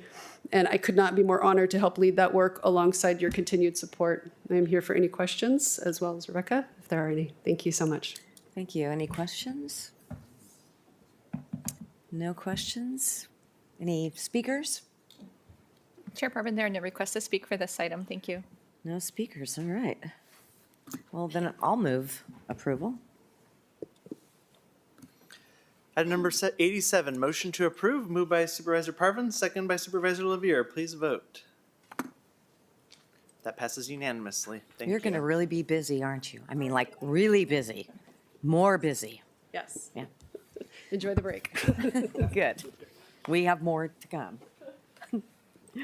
All right, our next item is approval of an authorization for the county CEO officer to sign the agreement with Disability Access Consultants, LLC, to update the County of Ventura's 1994 Americas with Disability Act, ADA, Self-Evaluation and Transition Plan in an amount not to exceed $1,215,000 for the term of July 1, 2025 through June 30th, 2028, and delegate authority to the County Executive Officer to make changes to the agreement.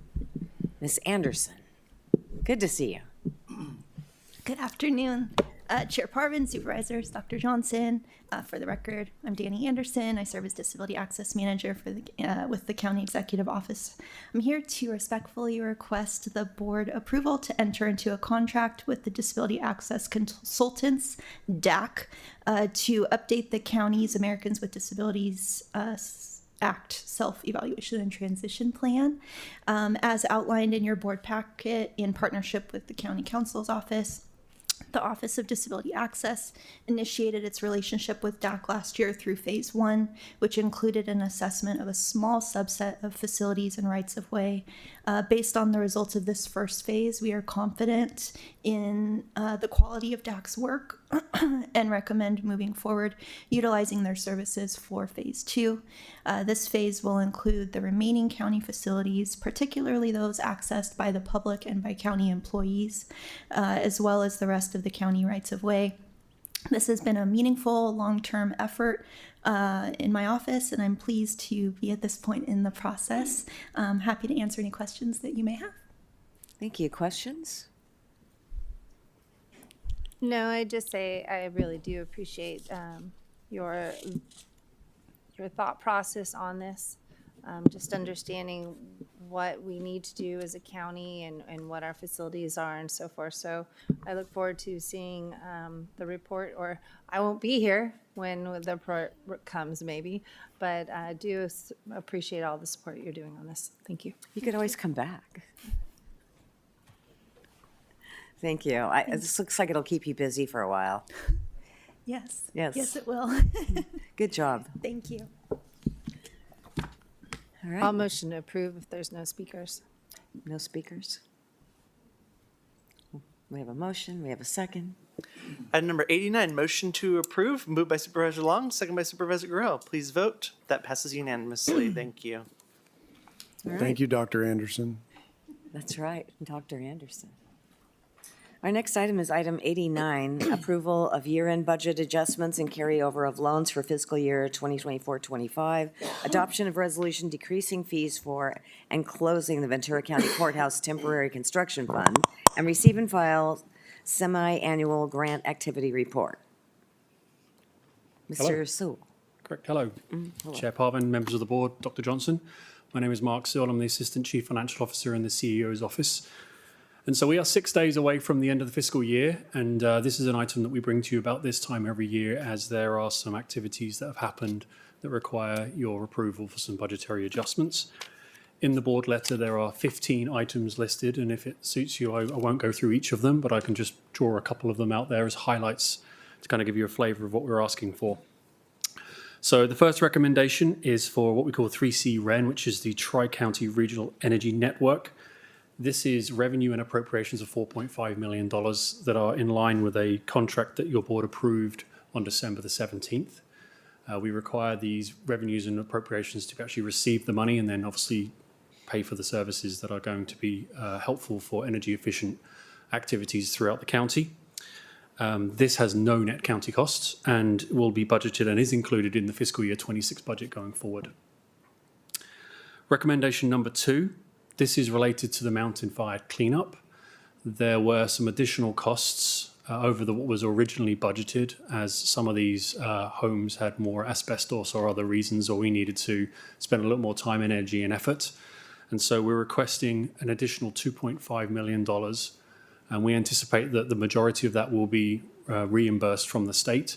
There are still some conversations about exactly what that percentage will be. But this is to enable us to kind of wrap up those final details from our side while those conversations continue.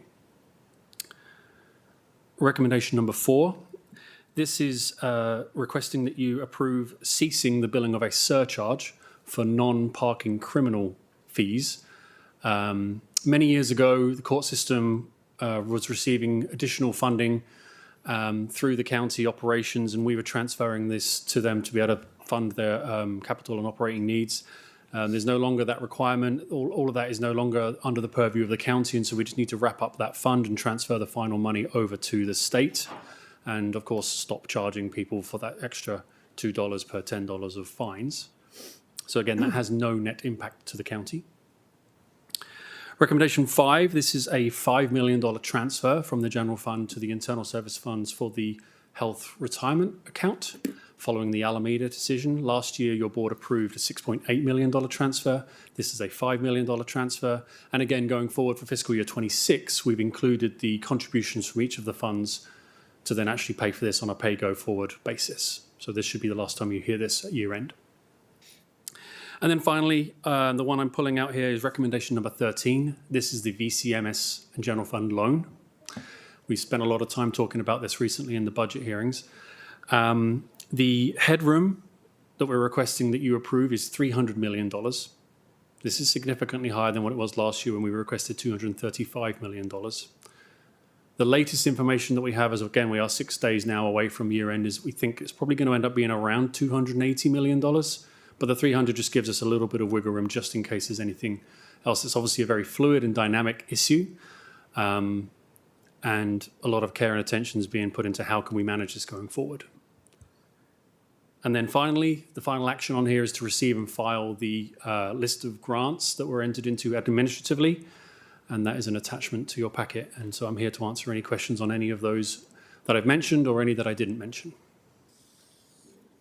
Questions?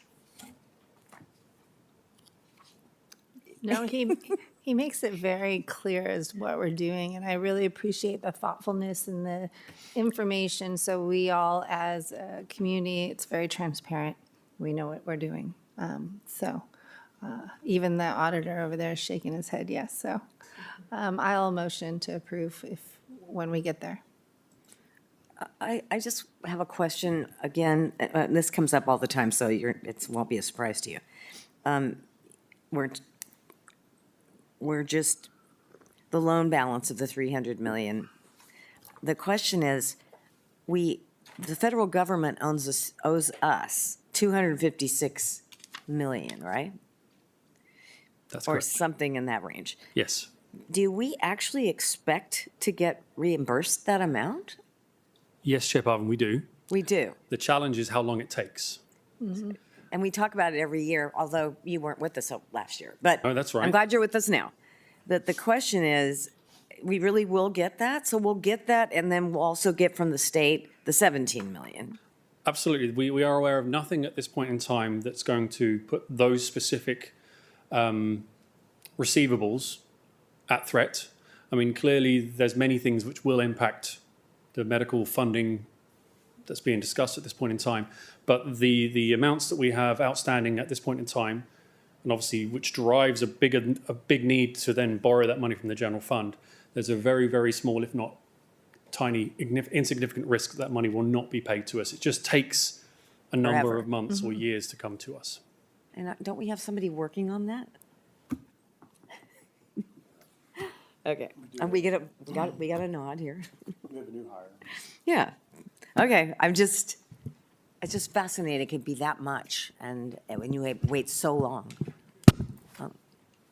So All if right. I may, I just want to do the math for folks that may be listening, because we said it, but we didn't put the total. So it's 256 million as of yesterday, owed by the federal government, 17 million owed by the state. So that's a total of 273 million as of yesterday. Okay, thank Yeah. you. I didn't add it up for everyone, but yeah. Right, and that's a couple years of rollover. So they make payments, it used to be a year, and now it's like 6 months, but there's a lot of different payments. And at the Oversight Committee, we go through that in our financials as well. And I think we did this at the last budget meeting. We went through that process also, just in case anyone's wondering where the information is, it's all there. Well, I'll be attending my very first one of those, I think next week. Okay. Yes, okay. So that will be good. I look forward to it, actually. Yes. All right, I think Tiffany is enjoying that conversation. She was laughing. Okay. I'm not trying to call you out. You had a good moment there. All right, I appreciate your answering our questions, and we have a motion. Yes.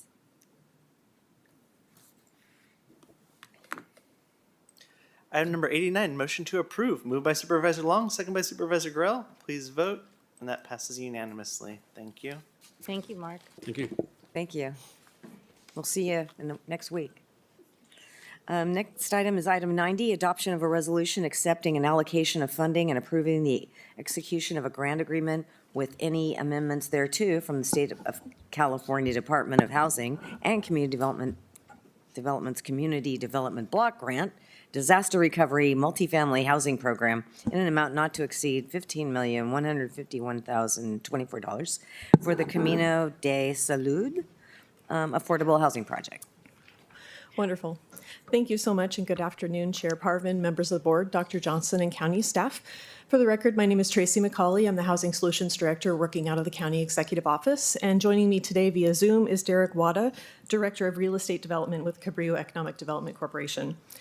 Today's action before you is actually quite exciting. We're requesting that you adopt a resolution accepting an allocation of funding from the state of California for some additional community development block grant funding in an amount not to exceed $15,151,024. And then additionally authorizing our Deputy Executive Officer to sign all of the program documents and the standard agreement, as well as authorizing the Auditor Controller for the budgetary transactions. I always have trouble with the clicker. You have a backup clicker right here. There we go. Now it'll go 5 slides. For some background, in response to the 2018 Woolsey fire, HCD allocated approximately $3.43 million to the county to support the creation of affordable housing.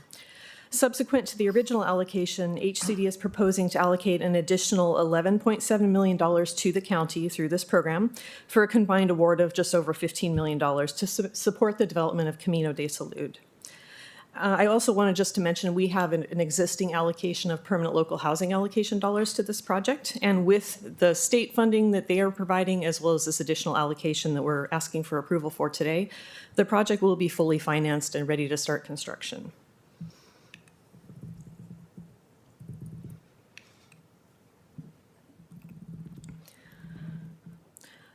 So the Cabrillo Economic Development Corporation is a local nonprofit developer and operator of affordable housing. They're proposing to develop Camino de Salud, which is a 2- and 3-story new construction affordable housing development located along the Highway 33 in the unincorporated area of the county near the city of Ojai.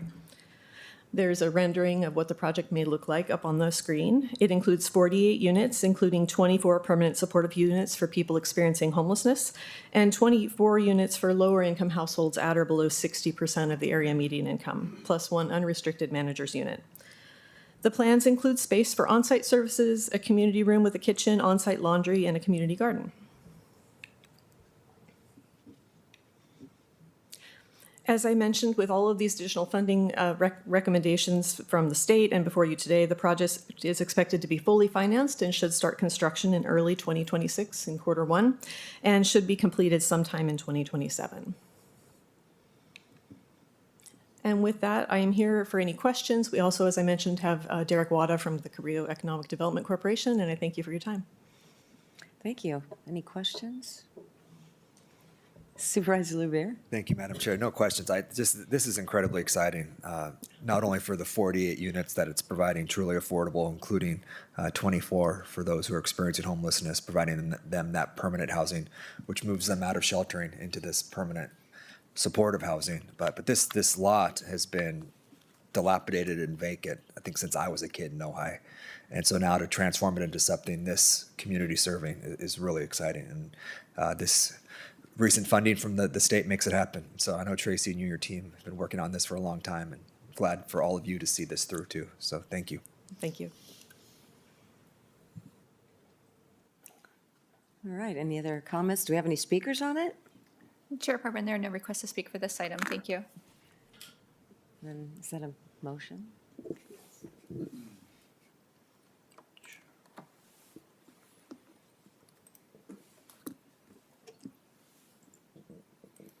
All right, motion, item 90, motion by Supervisor Louvier, second by Supervisor Lopez. Please vote. That passes unanimously. Thank you. Thank you. Nice job. Thank you.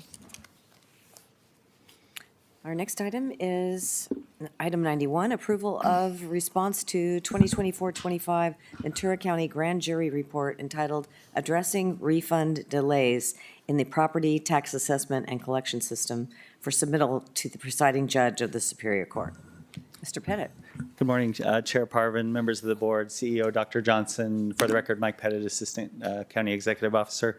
Also here today for this item, we have our Assessor Keith Taylor, our Auditor Jeff Berg, our Treasurer Tax Collector Sue Horgan via Zoom, and also our CIO Terry Theobald.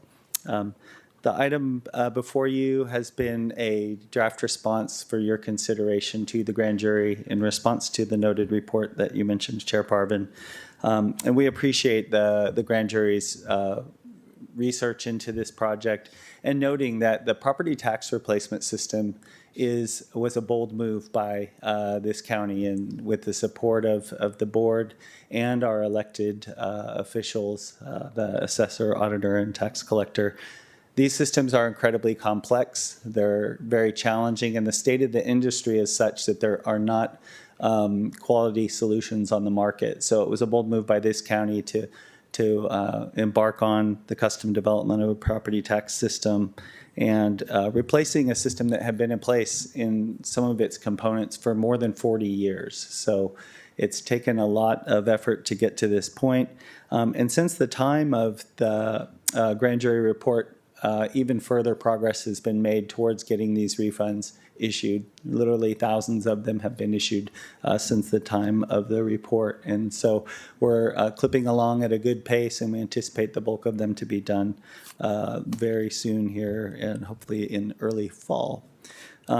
In response to the grand jury's findings, the proposed response agrees with their findings 1 through 4, but we disagree with the finding regarding insufficient communications.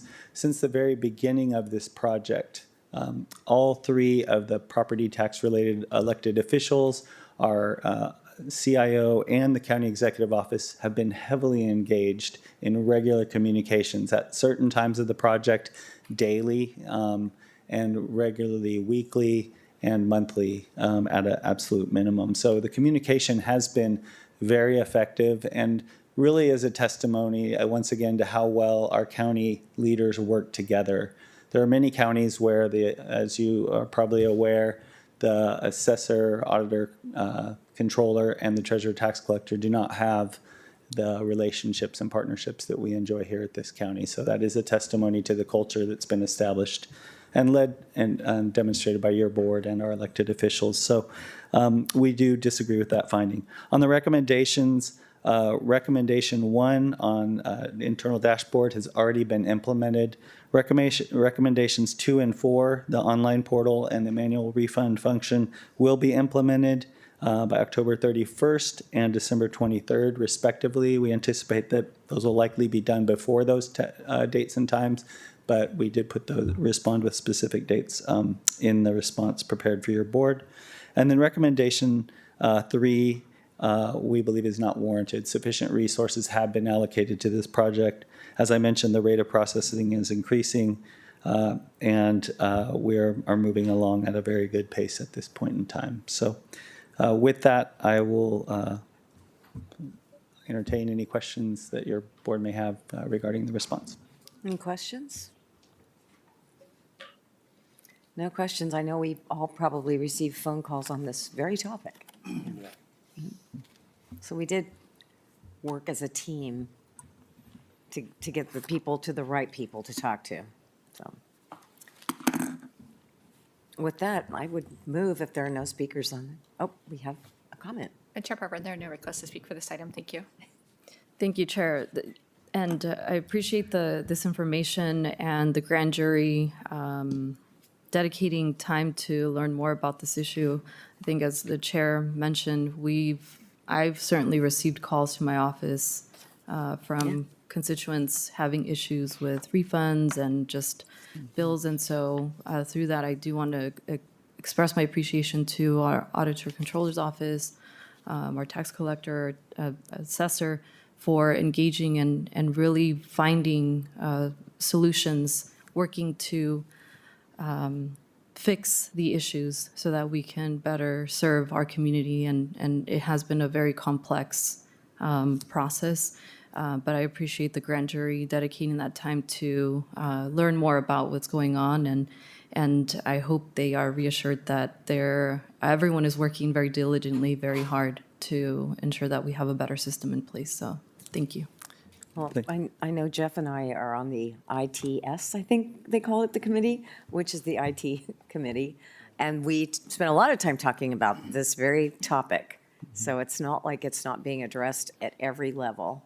It is. So I appreciate the comment, and I'm not sure if we have a motion on the table or not. I do know that our elected officials, the auditor and the tax collector and the assessor have spoken personally with so many of these individuals, and we do appreciate the community's patience as we've worked through this. As indicated, this is a system that has been replaced after many, many decades.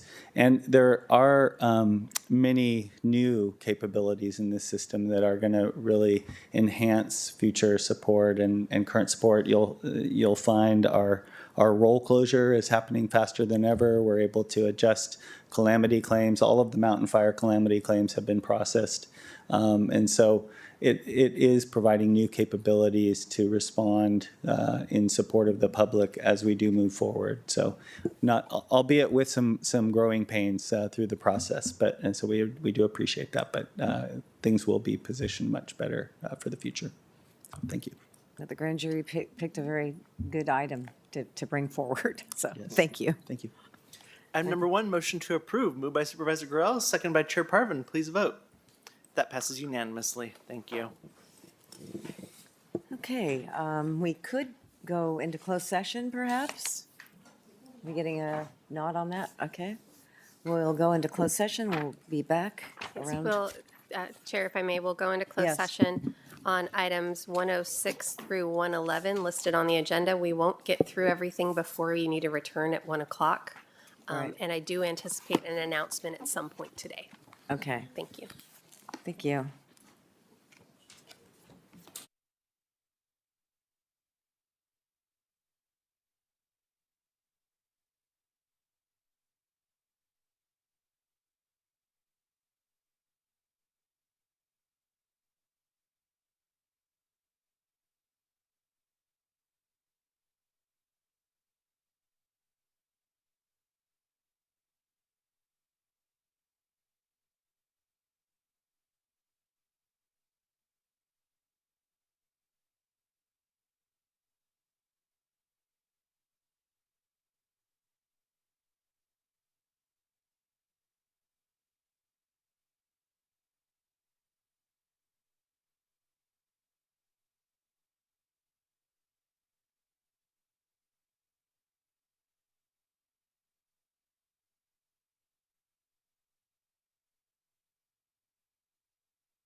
All right, our next item is item 92, receive and file a presentation of quarterly recognition for employees with 25 years or more of continuous county service.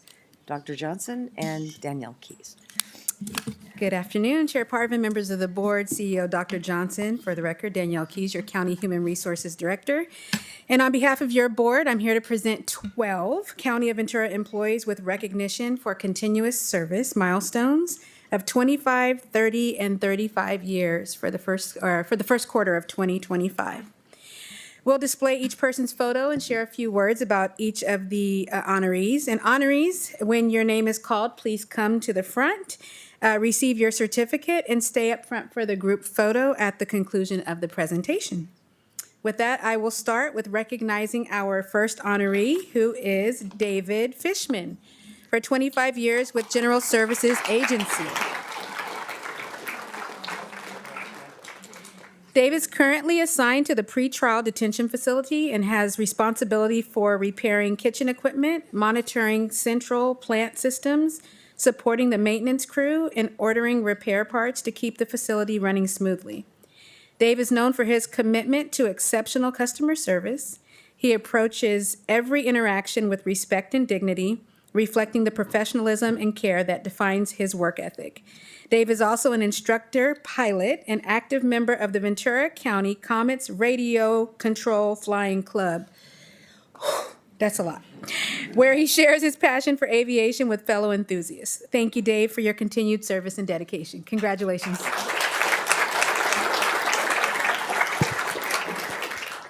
Next, we'd like to recognize Veronica Frank.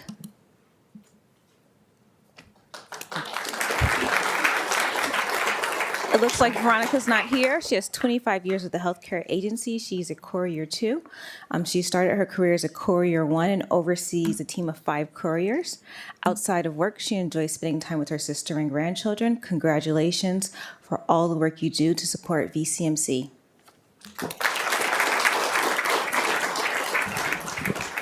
Next, we'll recognize Lorena Llanos for 25 years with the Public Works Agency.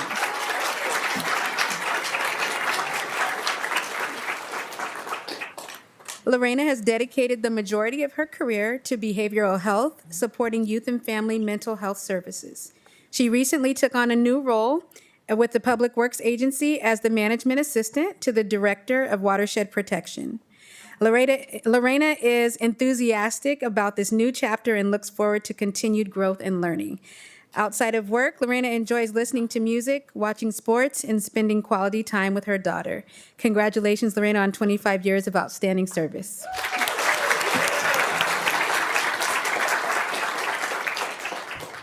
Next, we'd like to recognize Mark Newman, 25 years.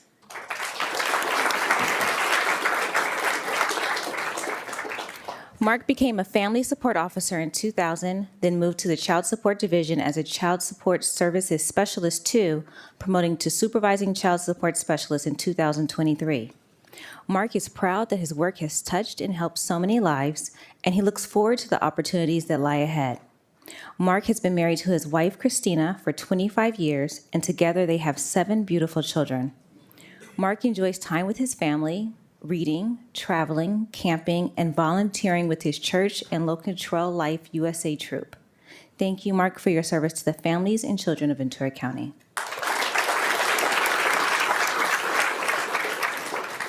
Next, we'll recognize Martha Salcedo for 25 years.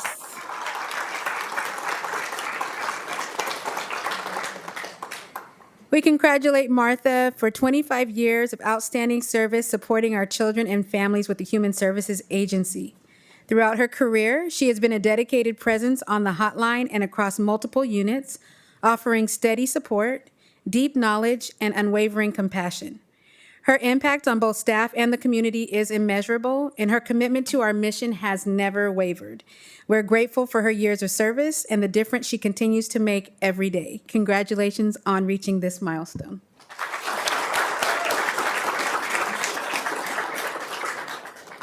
Now we have hit the 30-year mark, and with that, we'd like to recognize James Davis, Probation Agency.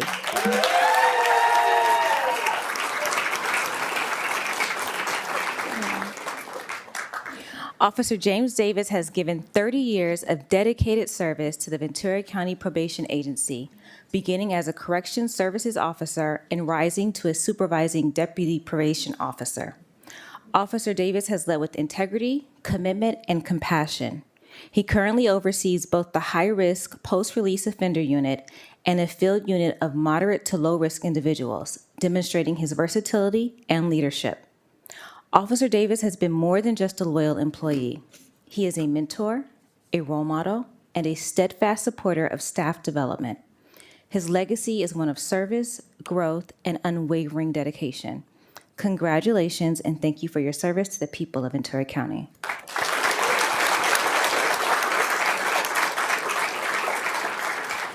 Next, we'll recognize Timothy Myers for 30 years with the Human Services Agency.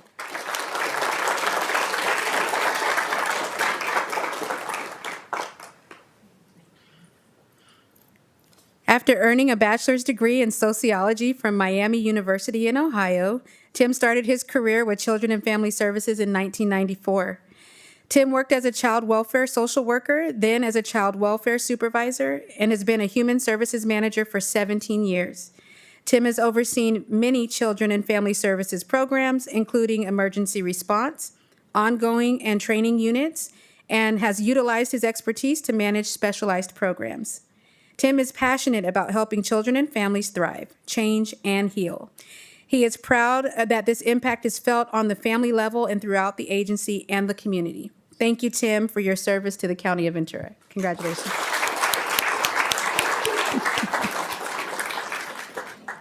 Next, we'd like to recognize Audrey Nofziger, 30 years, District Attorney's Office.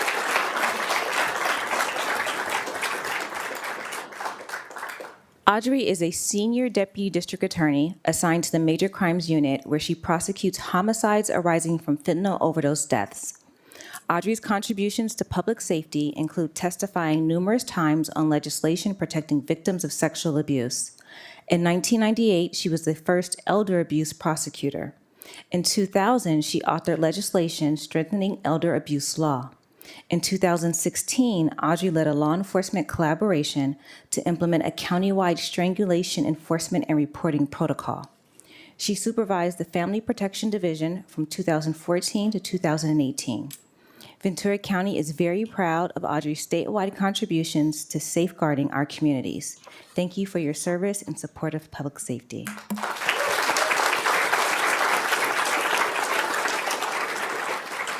Next, we'll recognize Patricia Peralta for 30 years with Human Services Agency.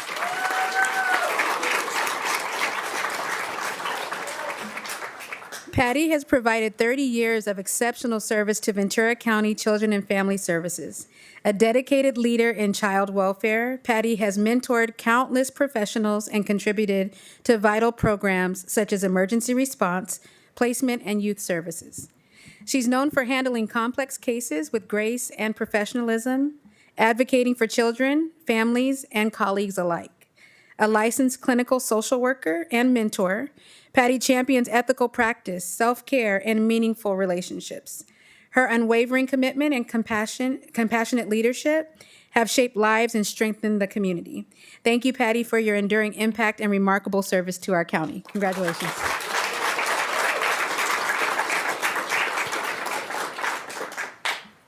Next, we'd like to recognize Jose Robles, 30 years, Healthcare Agency.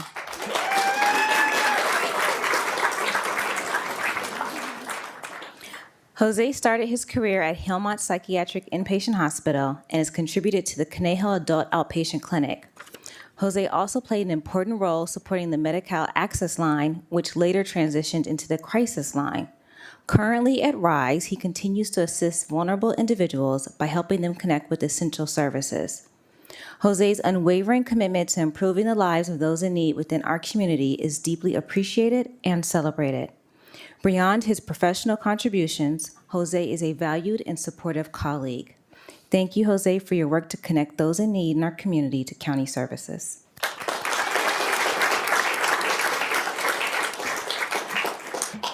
And next, we'll recognize Holly Shaw for 30 years with the Human Services Agency.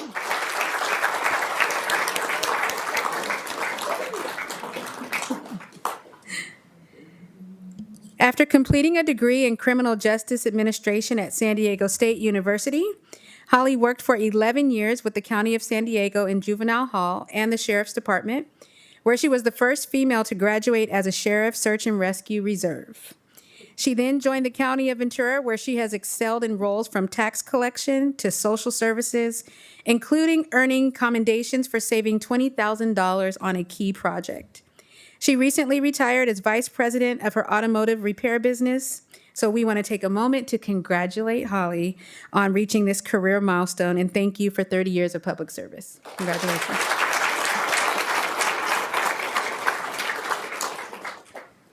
I will point out that we have now reached the 35-year mark. And with that, we would like to recognize Lupe Roman, General Services Agency.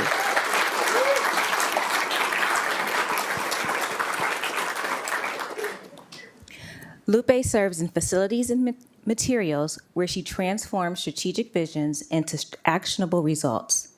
Her work includes drafting flyers for construction project parking lot signage and developing complex service contract forms.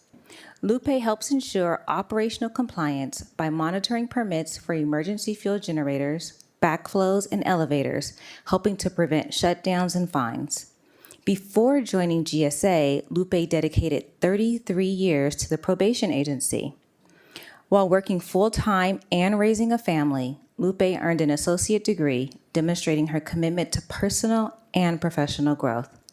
She enjoys attending church, photography, sublimation, and using a Cameo vinyl cutter to create graphic t-shirts. She loves food, but doesn't like to cook. Thank you, Lupe, for 35 years of dedicated service and positive impact in our community.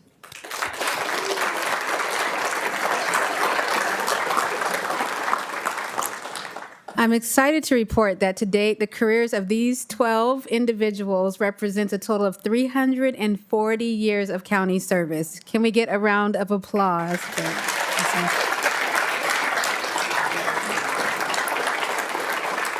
Thank you, and congratulations to you all. We thank your board for recognizing these amazing county employees who serve as a wonderful example of dedication to public service. This concludes our presentation. Thank you, Chair. Thank you all very much. Thank you. They're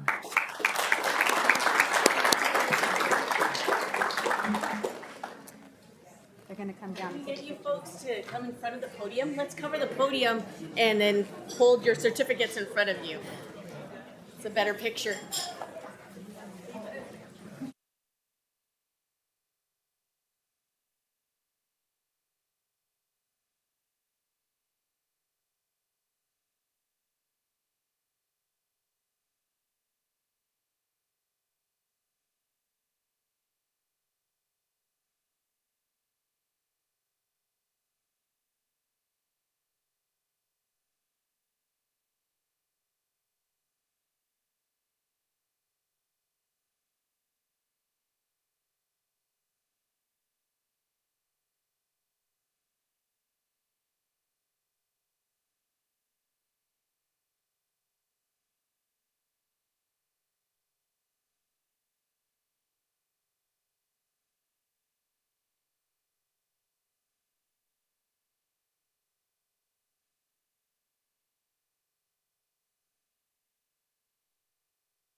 Okay, we'll be going into a recess while we set up for Air Pollution Control Board. Thank you.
Good afternoon, everyone. We will get started with our regular meeting of the Ventura County Air Pollution Control Board.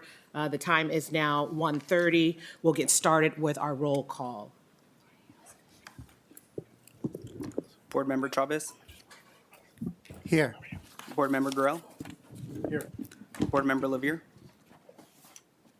Board Member Long. Board Member Lopez. Here. Board Member Mendez. Here. Board Member Parvin. Board Member Perez. Here. Board Member Whitman. Here. And Chair McQueen-Lejeune. Here. We'll go on to our Pledge of Allegiance, and if our Mayor Chavez can lead us. Sure, please stand for the Pledge of Allegiance. Put your right hand over your heart. Ready, begin. I pledge allegiance to the flag of the United States of America and to the republic for which it stands, one nation, under God, indivisible, with liberty and justice for all. You may be seated.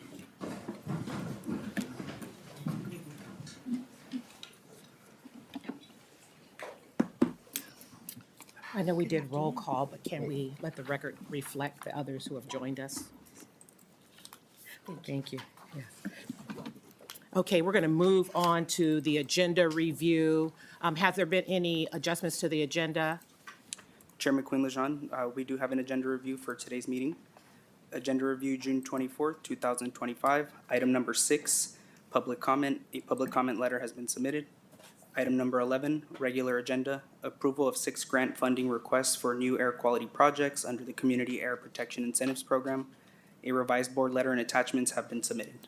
And that concludes the agenda review. Recommended action is to approve as modified. Great, thank you. Is there a motion to approve as modified? And a second, please? Second. Great. Those in favor? Aye. Any opposition? Abstention? Great. The motion passes unanimously. We'll move on to our minutes. If there are no. Great, thank you. Apologize. Sorry about that. Can we get clarification on who made the second and the last motion? Great. I did. Board Member Whitman, thank you. Apologize. Sorry I about didn't that. catch that with everybody. No problem. Thank you. So we have a motion given by our supervisor. second. Okay, great. Thank you. All right. Those in favor? Aye. Any opposed or abstentions? Great. The motion passes unanimously. We'll now move on to public comments. These are for items that are not on the agenda. Mr. Clerk, do we have any comments? Yes, to members of the public who wish to address today with live public comments on any agenda item, please visit ventura.org/COB/APCB for participation information and instructions. For in-person public comment, please check in with us at the front of the room if you've not already done so. If you wish to make comments, you must be in the boardroom, or if participating remotely, you must be connected to the meeting via Zoom or telephone before the close of the public comment period for that agenda item. Requests to make live public comment on an agenda item will be accepted until the public comment period for each agenda item is complete. For remote participants, please accept the prompt to be promoted and unmute your mic when it is your turn to speak. For all public comments, the in-person speakers present in the boardroom will be called upon first, followed by the remote participants. At the discretion of the chair, general public comment regarding air pollution control district related matters that are not listed on the agenda but within the subject matter jurisdiction of the board may be moved to the end of the meeting. Chair McQueen-Lejeune, we currently have 8 public speakers. Would you like to adjust the 5-minute per person speaker period or keep it at 5 minutes? Yes, I'd like to adjust it down to 3 minutes, please. All right, thank you. Sorry, let me get our timers up to date. Our first speaker is going to be Michelle Wood, followed by Laura Kranzler and Hayden McPherson. Michelle Wood, please come forward to the podium.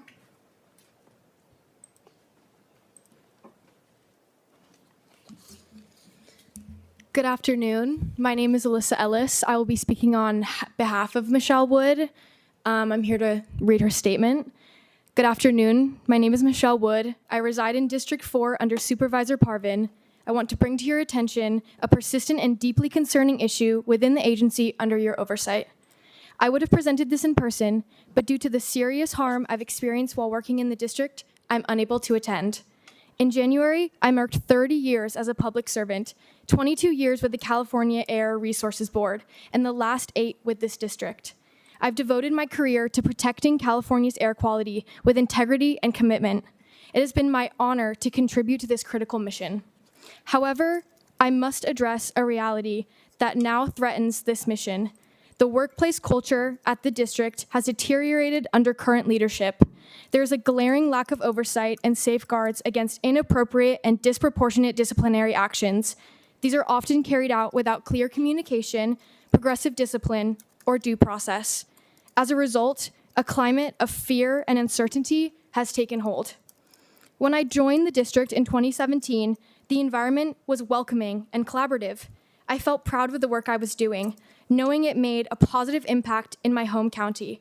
Under the previous leadership, innovation was encouraged, the staff felt respected, I was promoted to supervisor in the compliance division and thrived in that role. I believe I would retire from the district with pride in the team and the contributions we had made together. But that changed. I was systematically pushed out of my supervisory role, targeted and undermined without cause. They robbed me of my peace of mind, my livelihood, and my career. I care deeply about what happens to my highly skilled coworkers, and I cannot stay silent as the same patterns continue. This must stop. Today, the culture has shifted toward isolation under Mr. Gazemi's leadership. Staff are treated unequally, and a morale has dropped dramatically. Valuable employees have been left or been pushed out, and those who remain feel demoralized and silenced. I have witnessed and personally experienced targeted bullying and retaliation. Disciplinary actions have been taken against employees, including myself, without any prior performance conversations, written warning, or improvement plans. These actions violate district policy, county HR rules, and union protections. Ali Gazemi and Nancy Mendoza have led this pattern of targeting staff they view as a threat, initiating unfounded investigation, and then acting as judge, jury, and executioner. Their behavior has directly compromised the district mission and its ability to serve the public to meet regulatory obligations. Over the past year, I've gone from being a respected, motivated employee to someone suffering from serious emotional and physical distress. That distress has not only impacted me, but it's also taken a toll on my coworkers, my family, my overall quality of life. The toxic Alyssa, workplace. Thank you. Your time has expired.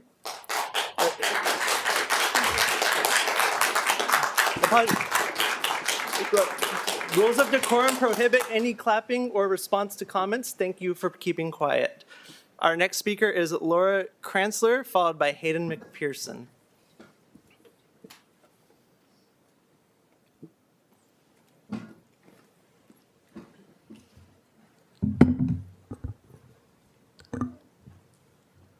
Go ahead. Okay, greetings, members of the board. My name is Laura Kranzler, and I work in the district under Supervisor Levere. As of June 12th this year, I've been employed with the district for a total of 17 years, 8.5 years as a permit processing specialist, 4.5 years as a permit engineer level 2, 3.5 years, 96 to 99, as a permit engineer level 1, where I contributed significantly to the launch of the Title V federal operating permit program. When I worked at the district in the 90s, the leadership, particularly the APCO and the HR manager, was highly professional, and staff was treated with respect and appreciation. We had a compassionate and supportive HR manager at the time, and it was helpful during times of personal medical need. Morale was high, and I felt fortunate every day that I came to work and made a positive impact in my community and the environment. When I was rehired in 2012, I started as permit processing specialist with the understanding that once other engineers in the group retired, I would be given an opportunity to apply for an engineering position, allowing for me to fully utilize my background in mechanical engineering. To prepare for this transition, I took on engineering tasks beyond my classification. However, when 2 engineers did retire, the position was not posted for a while. I had to advocate strongly to get the position open so that I could legally carry out permit engineering work within the appropriate classification. Our HR fiscal manager or department always depended on the common denominator in vacant positions as a way to save the district money. And even today, there are many of us working outside of our classification or working multiple positions. In addition to that struggle, the last several years have been marked persistent harassment and retaliation of our current HR manager for speaking up for myself and others. Nancy has unfairly singled me out to file for unpaid medical leave for coming in a few minutes late 2 to 3 times per week when I willingly stay late to make up for it. Another example is that when we moved to the new building in 2021, all of us with portable space heaters had been confiscated by Nancy. Therefore, I had a major challenge obtaining medical approval for one small space heater about the size of my hand, which required multiple doctor's notes, lengthy paperwork, and several meetings with former Director Lockie and HR Manager Nancy Mendoza. It was absolutely ridiculous that I had to meet with them, sign a full-page memo listing detailed requirements and limitations, and was told to not tell anyone since other staff might get the same idea. All of this just for a tiny space heater. In the past several months, the stresses have only intensified. I currently have 2 active grievances related to issues involving Director Ali. These grievances, although extremely important and necessary, have consumed a lot of my energy and time and have taken away from my focus on several large permit applications assigned to me, which in turn have caused delays to issuing permits and to the facilities. Additionally, substantial time and energy has been spent by myself and many colleagues engaging with this organizational network, a third-party consulting hired by Director Ali under the district funds. I see the time is up, Thank you, but Laura. you guys have you guys will be able to read the rest. Thank you. Our next public comment is from Hayden McPherson, followed by Chris Harlan and Nicole Colazzo.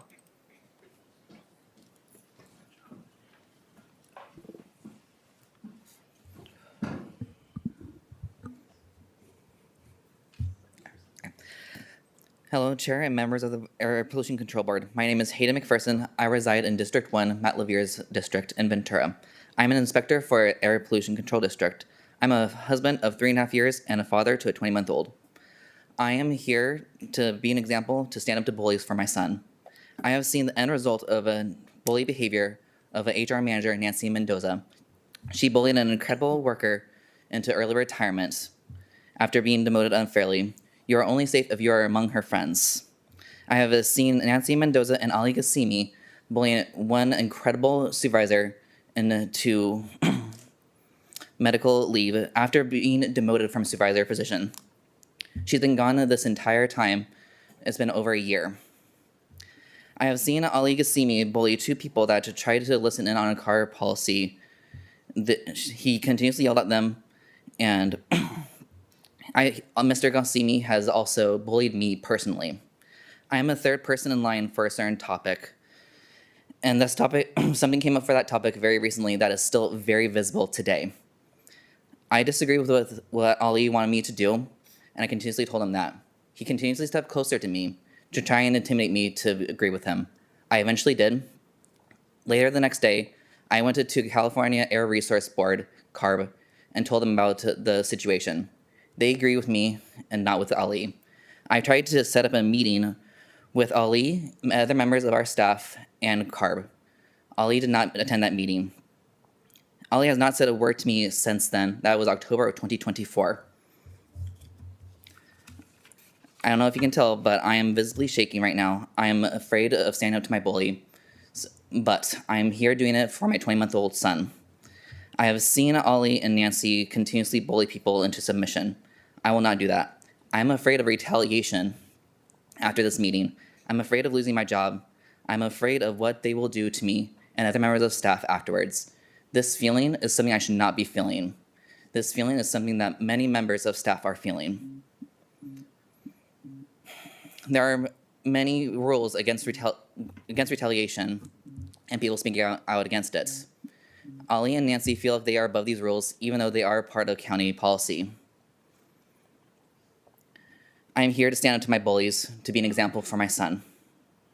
Will you, the governing body of Air Pollution Control Board, hold us all accountable? Will you finally act on all these public comments that have been going on for quite a while, and you have not blinked an eye about it? Will you finally do an actual investigation into Nancy and Ali? Will you help us stand up against these bullies, or will you shield them and blame the victims? Thank you. Thank you for holding your applause. Our next speaker is Charles Harlan, followed by Nicole Colazzo and Amy Sagar.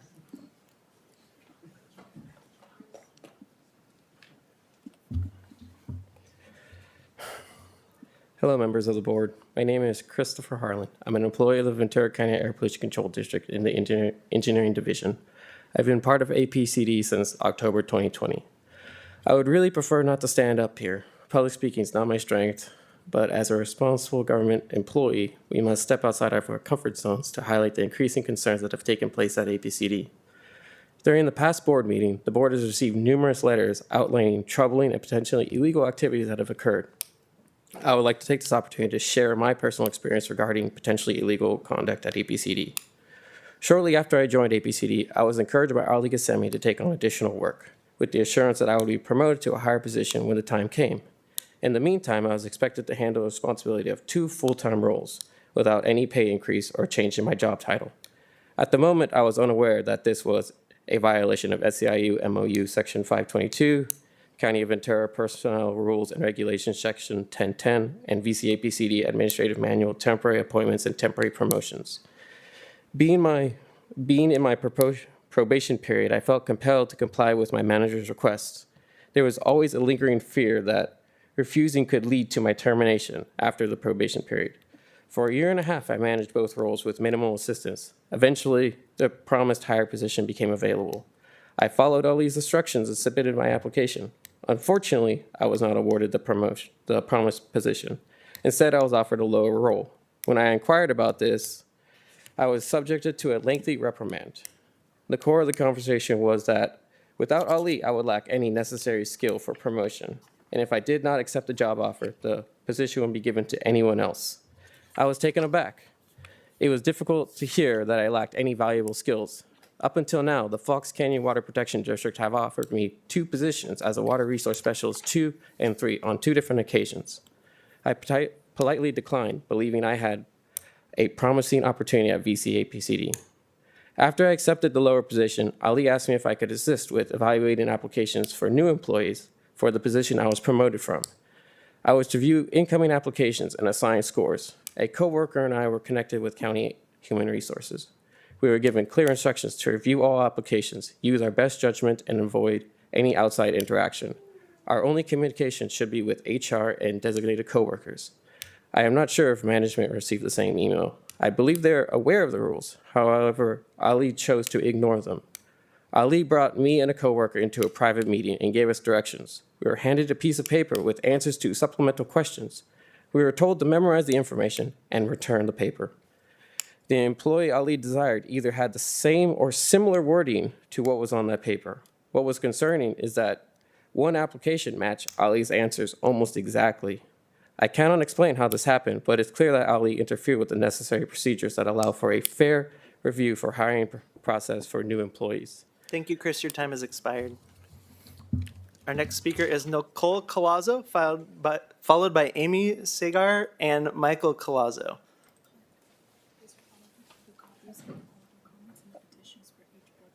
Okay, thank you.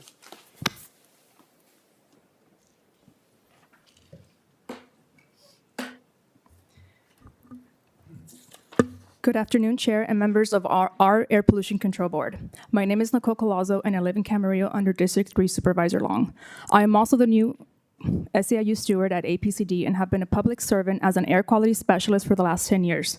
I always had a rough life, leaving Chile when I was under a dictatorship when I was 5, growing up in a single mother family, studying hard to be the only college grad of my family with both a bachelor's and a master's, and taking care of my schizophrenic brother. But due to the hostile work environment at APCD, everything else pales in comparison, as my body and mind have been negatively affected by the extreme abuse of power and hostility occurring. I was the first millennial hired at the district in 2015. My early years at the district were the best years. I started as an inspector and quickly became a star there, helping us stop our landfills from leaking so much, becoming the first and only female oil field inspector in the district's history. Even former APCO Mike Villegas would tell me someday I would become the first female APCO. I'm here before our board today to say that unfortunately I have not been able to give it my 110% for several years now due to a hostile work environment and have lost all motivation to move up the ranks. If you speak out against unwritten policies that never get formalized or challenge the inefficient status quo, you become a target. If there is no policy you violated, the HR manager changes the policy in secret without notifying either the union or us staff, which is the subject of an unfair labor practice lawsuit filed with the state a few weeks ago. We have an administrative culture where progressive discipline is never followed, past practice is unacknowledged. Because we're not truly a county agency, they don't understand the dynamics and they tell us to go to our HR department, which is the source of the problem. Why is it that HR treats us like we're an enemy and not someone to help and support? This isn't a normal way of running a business. Anyone who knows business will tell you that morale and productivity go hand in hand.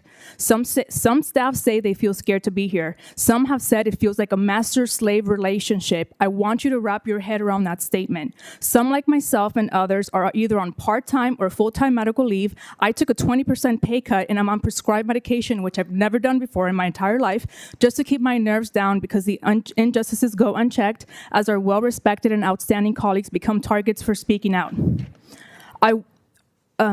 Over 1/3 of our technical staff are scientists, engineers, and technicians that are actually doing the work, signed the petition before you, and that's saying a lot. I want this board to truly understand that I speak for more than myself. So as I finish my comment and say how this has affected me personally, I want you to imagine more than one person behind the microphone saying these things. I have a hard time focusing on my job tasks. I only do the bare minimum that is required of me. I just don't care anymore. I don't feel valued here. I feel like a number on a spreadsheet. I'm on prescribed medication. I cannot sleep at night and often wake up in a sweat with my heart beating out of my chest. I am not happy at my job. I am miserable here. I have severe anxiety, depression, and paranoia over what's been happening. I'm counting the days until I can leave or retire this place. I'm scared about losing my job if I speak out, and I'm scared that the HR manager conducts all reprimand investigations will retaliate against us. Please do the right thing and make a motion right now to put an end to this nightmare. Again, we'd like to remind the audience that there's no clapping out of respect for the rules of decorum and the speakers. If you would like to show acknowledgement, you may use jazz hands. We will note, since the last speaker did not have 11 copies of their presentation, we will distribute those to the board by email after the fact. And then if anyone else has written comments that does not have 11 copies, we will distribute those to the board after today's meeting. Our next speaker is Amy Sagar, followed by Michael Colazzo and Sam Edelson. Amy, please proceed to the podium.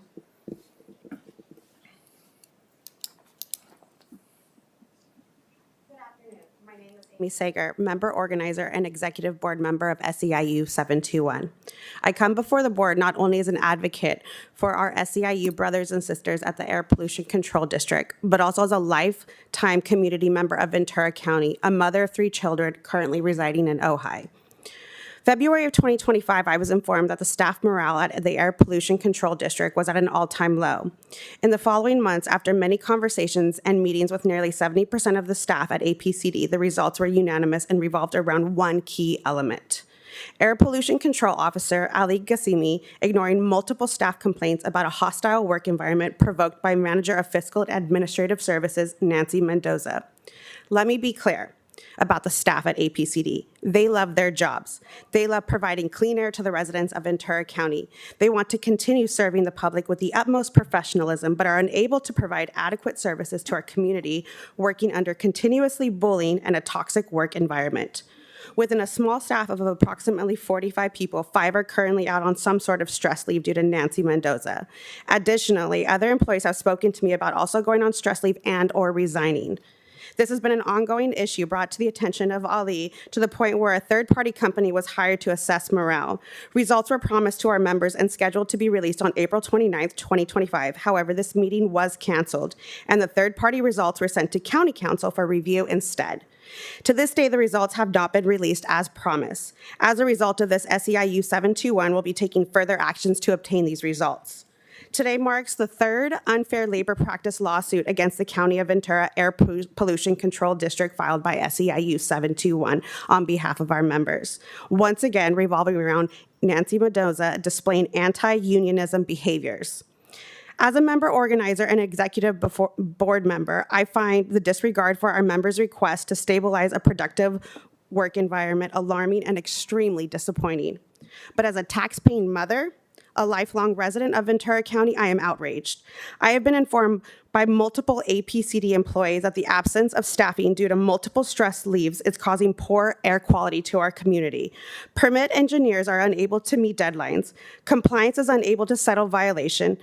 Enforcement and inspections are down, all resulting in poorer air quality for our 835,000 county residents. This is unacceptable. I stand here in solidarity with our members and staff of APCD and request this hostile work environment issue be addressed and corrected immediately. More so, as a tax-paying resident, I demand our air quality for ourselves and our children not be ignored anymore. APCD consists of an extremely skilled and competent staff that simply wants to provide clean air to our county but cannot do so under these circumstances. On behalf of our members, APCD staff, and the residents of the County of Ventura, I urge you to correct this immediately. Thank you for your time and consideration. Our next speaker is Michael Colazzo, followed by Sam Edelson. Michael, please proceed to the podium.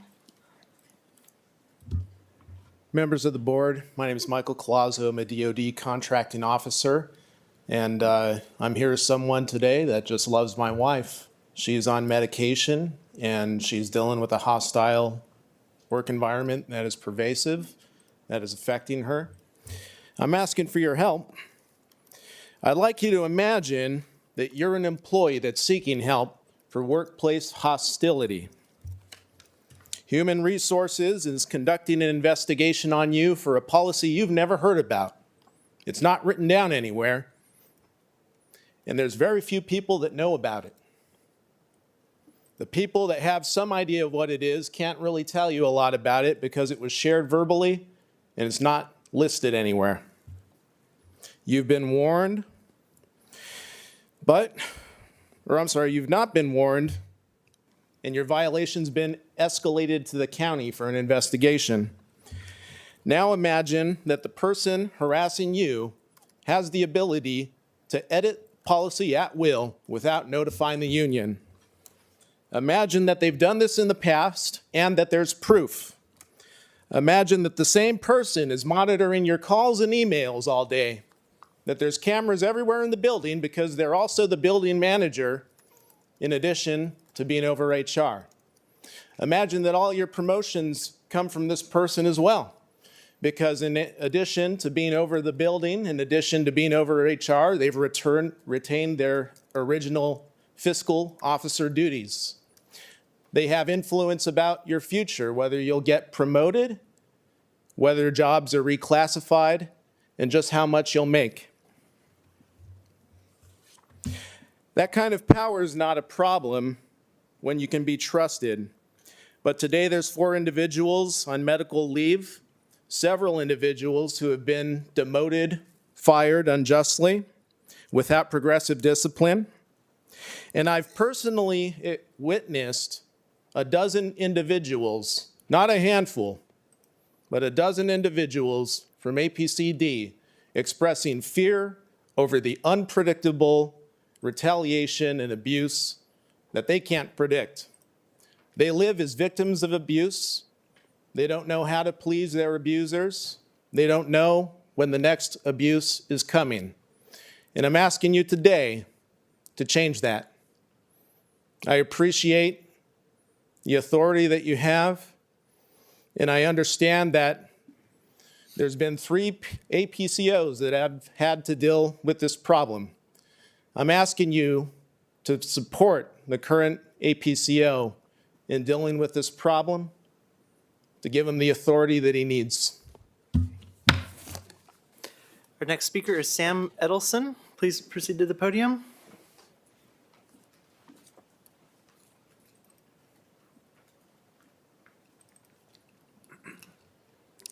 Good morning. My name is Sam Edelson, and I'm the union representative for the APCD membership of an SEIU 721. Today is a momentous day for our APCD members because this day has been in the works for over a year.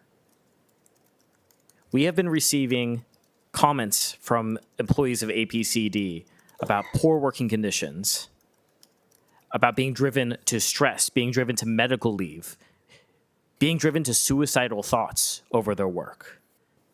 And I hope their comments have made it clear that these are not troublemakers. These are not rabble-rousers. People who came up today are human beings, are people who want to serve their county and make their county a better place and improve the air quality. Every one of the people who came up today, who sat in on this meeting, are on a crusade to improve this, to improve their lives, to improve the lives of their county, of the people living in the county, of the public, everyone. Our members in APCD are not only human beings, but they're some of the smartest, most compassionate human beings I've ever met. And the reason they're here today is to issue a call to the APCD board. This call is also a request to work with us, to work with your employees on improving their working conditions, on making sure when they go to work, they don't have to worry about a bully boss. They don't have to worry about being oppressed by the people who claim to serve the county. Now, our question to you is, will you answer this call? That's all I have. Thank you. All right. That was our final registered speaker. I just want to confirm if there was anyone else who wanted to speak, please come forward now. Chairman Queen-Lejeune, that completes the public comments for this item. Thank you. Great, thank you, and thank you for your public comments. We're now going to move on to item number 7, board comments. Any board members have any comments this time? Madam Chair, I just have a point of inquiry. So I'm one of the newest members of this board, myself and Councilmember Perez. And I was just curious if what would be the appropriate time to ask maybe legal counsel to share with us the conflict resolution process that has been instituted within the board to address community concerns. Sure. So at public comment time, we do not respond to public comments, but I'll just say that I have been in discussion about the matter, and so we'll have something come back to the board later. Thank you. Thank you. If there are no board comments, we're going to move to item number 8, Air Pollution Control Officer, Mr. Gassimi, over to you. Good afternoon, Madam Chair, Dr. Lejeune, members of the board, Ali Gassimi, Executive Officer, Ventura County Air Pollution Control District. I don't have that much to share except that we have completed the process of hiring engineering and enforcement managers. We selected one internal and one external candidates who are going to assume their responsibility, one of them in July and the other one in September. In regard to APCD program, we continue with our regular activities. I don't have anything more. I'm ready to take any question you may have. Any questions? Thank you, Mr. Gassimi. We'll move on to item number 9. It is the second public hearing regarding the adoption of the Ventura County Air Pollution Control District proposed fiscal year 2025-2026 budget. We heard the first held the first public hearing on June 10th. Over to you, Mr. Gassimi. For the record, Ali Gassimi, Executive Officer of Ventura County APCD. The proposed fiscal year 25-26 budget was presented to your board's standing committee on April 8. The standing committee unanimously voted to recommend that to your board to approve the district proposed budget. On June 10th, your board heard the first and of the second public hearing on APCD proposed budget. This is the second public hearing regarding adoption of our proposed budget for fiscal year 25-26. I'd like to brief you to summarize our proposed fiscal year 25-26 budget just for for the reminder. Our proposed budget is comprised of two distinct funds, operating budget and pass-through budget. Our operating budget was appropriated about $9.9 million, and we have about $9.4 million in revenue, which giving us the net cost of over $579,000. The actual net cost, as I explained previously, is much less than this amount. Our pass-through fund was about $10.2 million, which must be dispersed fully. We have total of 49 full-time employee and 4 student workers and 4 extra help.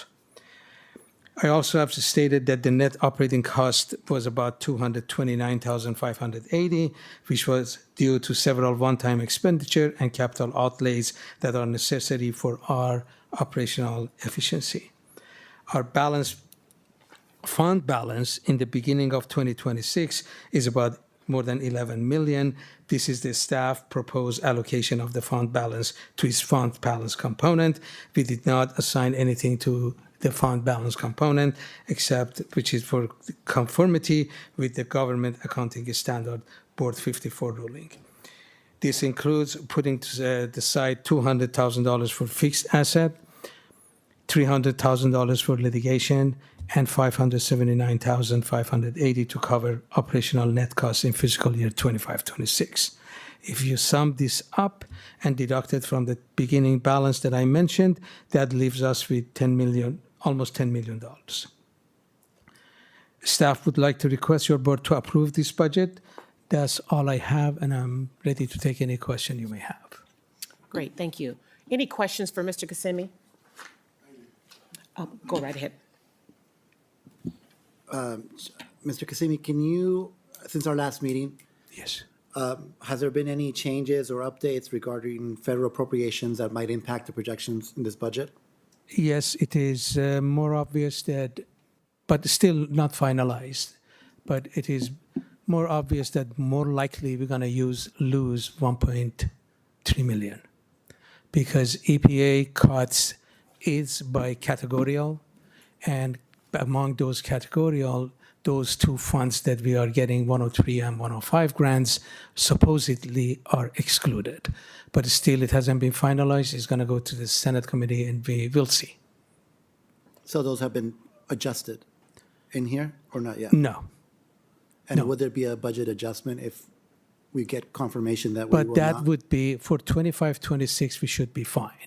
This is going to happen 26-27. For next year, when I come back, we have to make adjustments. Yes. Thank you. No problem. Any other questions? If there are no other questions, we'll now open the public hearing. The time is now 2:19. County Clerk, are there any public comments? Yes, we have one public comment from Laura Kranzler. Please come forward to the podium.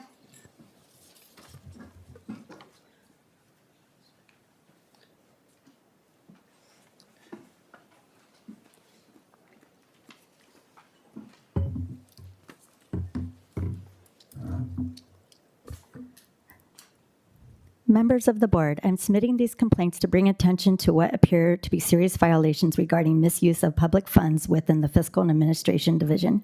This is directly related to this budget proposal being brought to you for approval today. An individual originally hired as extra help under the HR and Fiscal Managers Division has reportedly transitioned into a full-time county employee role as seen in the budget being brought to you today. In addition, they were hired as a level 2 and now appear to be a level 3 and no longer appear as extra help in this year's budget. It's suspected that the HR manager replaced a very knowledgeable and admin staff with this incompetent extra help, who is her personal friend, and therefore this is an act of nepotism. We all relied on this knowledgeable and helpful admin staff, but she was pressured to resign in February due to retaliation for trying to report her HR manager about illegal practices the HR manager had been committing.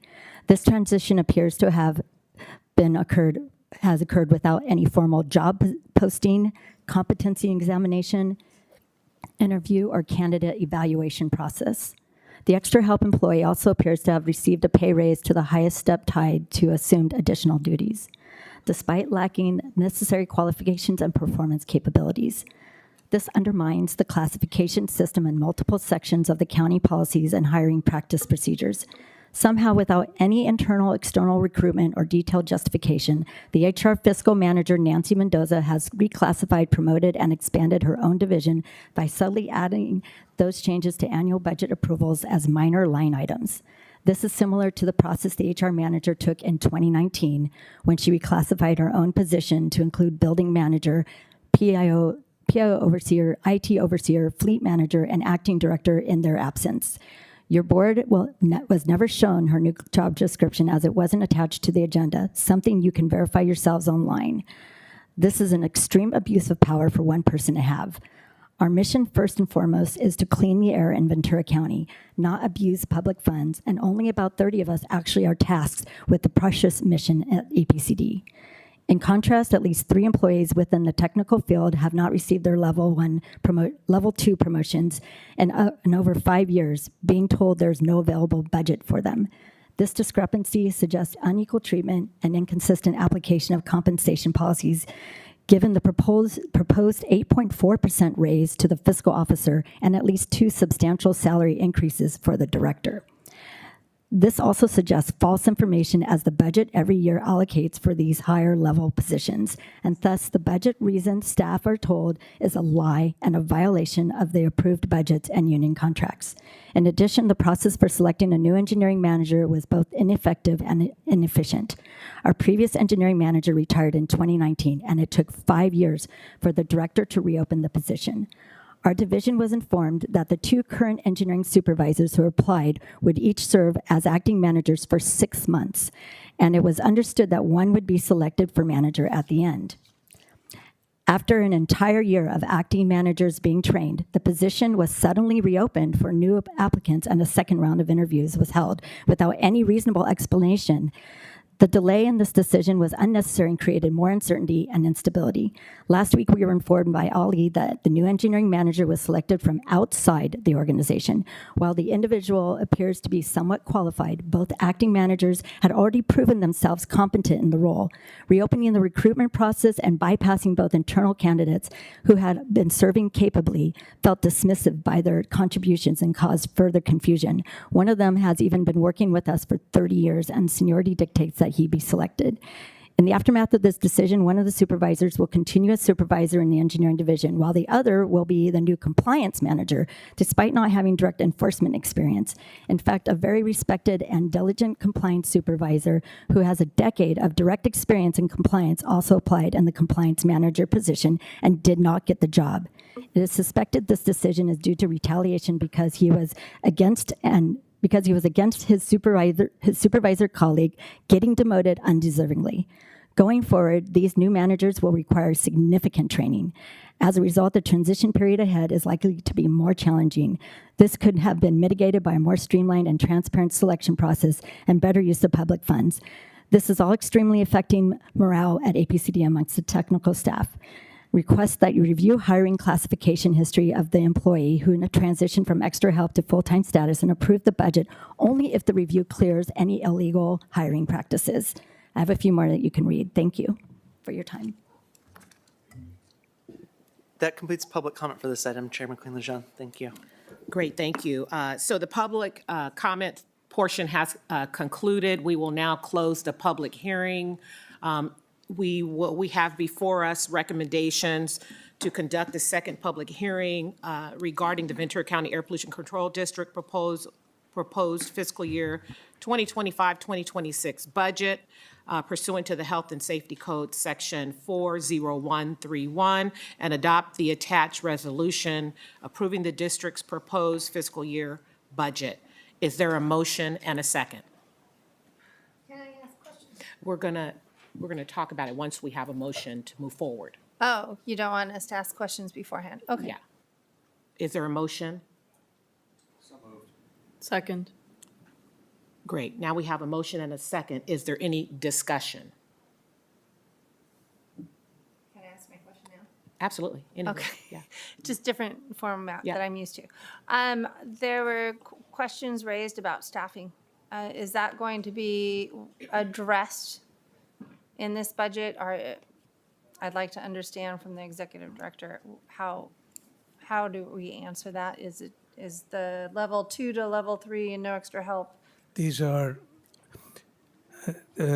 Board Member Long, we have a procedure, a standard procedure that every category or some categories, they have level 1 and level 2. These are the steps that everybody goes through. Like if you hired level 1 at step 1, maybe you have, I don't remember, 4 or 5 steps to go to before you will be able to go to category 2. These are standard procedure. I'm among them. When I finish with those levels, there is nothing more than that. It's just the CPI increase, if there is any CPI increase. Now, when the staff is talking about promotions happens, yes. We have a standard procedure that we go through to the county. Counties set up those procedures. We get the list, we go through the interview for that list. These interviews are being done at the first interview is at the county level, and second interview is the hiring interview, which I'm in charge of that. And even that, based on the recommendation of the county HR, I'm asking other executive officer to be with me when I'm evaluating, and then we make the decision based on experience, qualifications, and we continue our process. Now, if staff is asking how come they haven't been promoted, for example, for level 1 and level 2, as I stated in the past, there are certain operating budget that we have, and there are incentive and funds. If the funds is required to be spent on the mobile sources or any air pollution control devices, we use it that way. If the funds is for incentive program, we use it for incentive program. The revenue that we are bringing in is less than the operating costs at this point.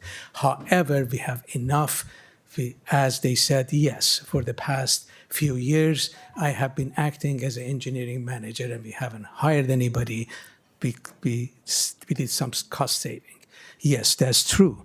I acted on and assigned 2 of my supervisors to act as an acting manager for everyone for 6 months, for a year. After 1 year, we opened it up so we can go ahead and start hiring. We went through the hiring interview. In these hiring interview, you interview staff, and you, based on the interview and what qualification they have, you make selection. Yes, one of those staff was promoted. Yes, that's true. I assigned that staff to enforcement because I believe that person is qualified, and he will do a great job on that one. For the engineering manager, yes, I hired someone from CARB with more than 23 years of experience with the PhD in environmental engineering. The qualification was overwhelming. That person could work in any of my department because of the experience she has gained through working for CARB. Now, if you tell me that why internal staff was not selected, it is based on what I see and what qualification the person has, and I make my selection. Yes, I did that, make that selection. I appreciate, I'm just wanted to ask the question because I do know that the budgeting is a really important one, and it's the moving fluid item, but I just wanted to give you that chance to I state think those this is a items. question that So it thank has, you. if we have any HR staff here, I think they will be able to explain it much better than I did, that what is the procedure. It is not something that I suddenly decide, yes, I want this person to be promoted from this to this. There is a procedure that has to be followed. Thank you. No problem. Are there any other questions? There is no other questions. We'll move to the county clerk for a vote. Chair McQueen-Lejeune, to clarify, did you want to do a roll call vote? Say that one more time. Did you want to do a roll call vote? Yes, please. Okay. Board Member Chavez? Yes. Board Member Gorell? Yes. Board Member Levere? Yes. Board Member Long? Yes. Board Member Lopez? Yes. Board Member Mendez? Yes. Board Member Parvin? Yes. Board Member Perez? Yes. Board Member Whitman? Yes. And Chair McQueen-Lejeune. Yes. Okay, the motion carries. Great, thank you. And thank you, Mr. Gassemi. We're going to move to the next item, item number 10, approval of an authorization of the air pollution control officers. The Sixth Amendment to Grant Agreement VAVR 17-1. For the next 3 items, I would like to ask Mr. Tyler Harris, our planning manager, to present item 10 through 12. Thank you. Mr. Tyler.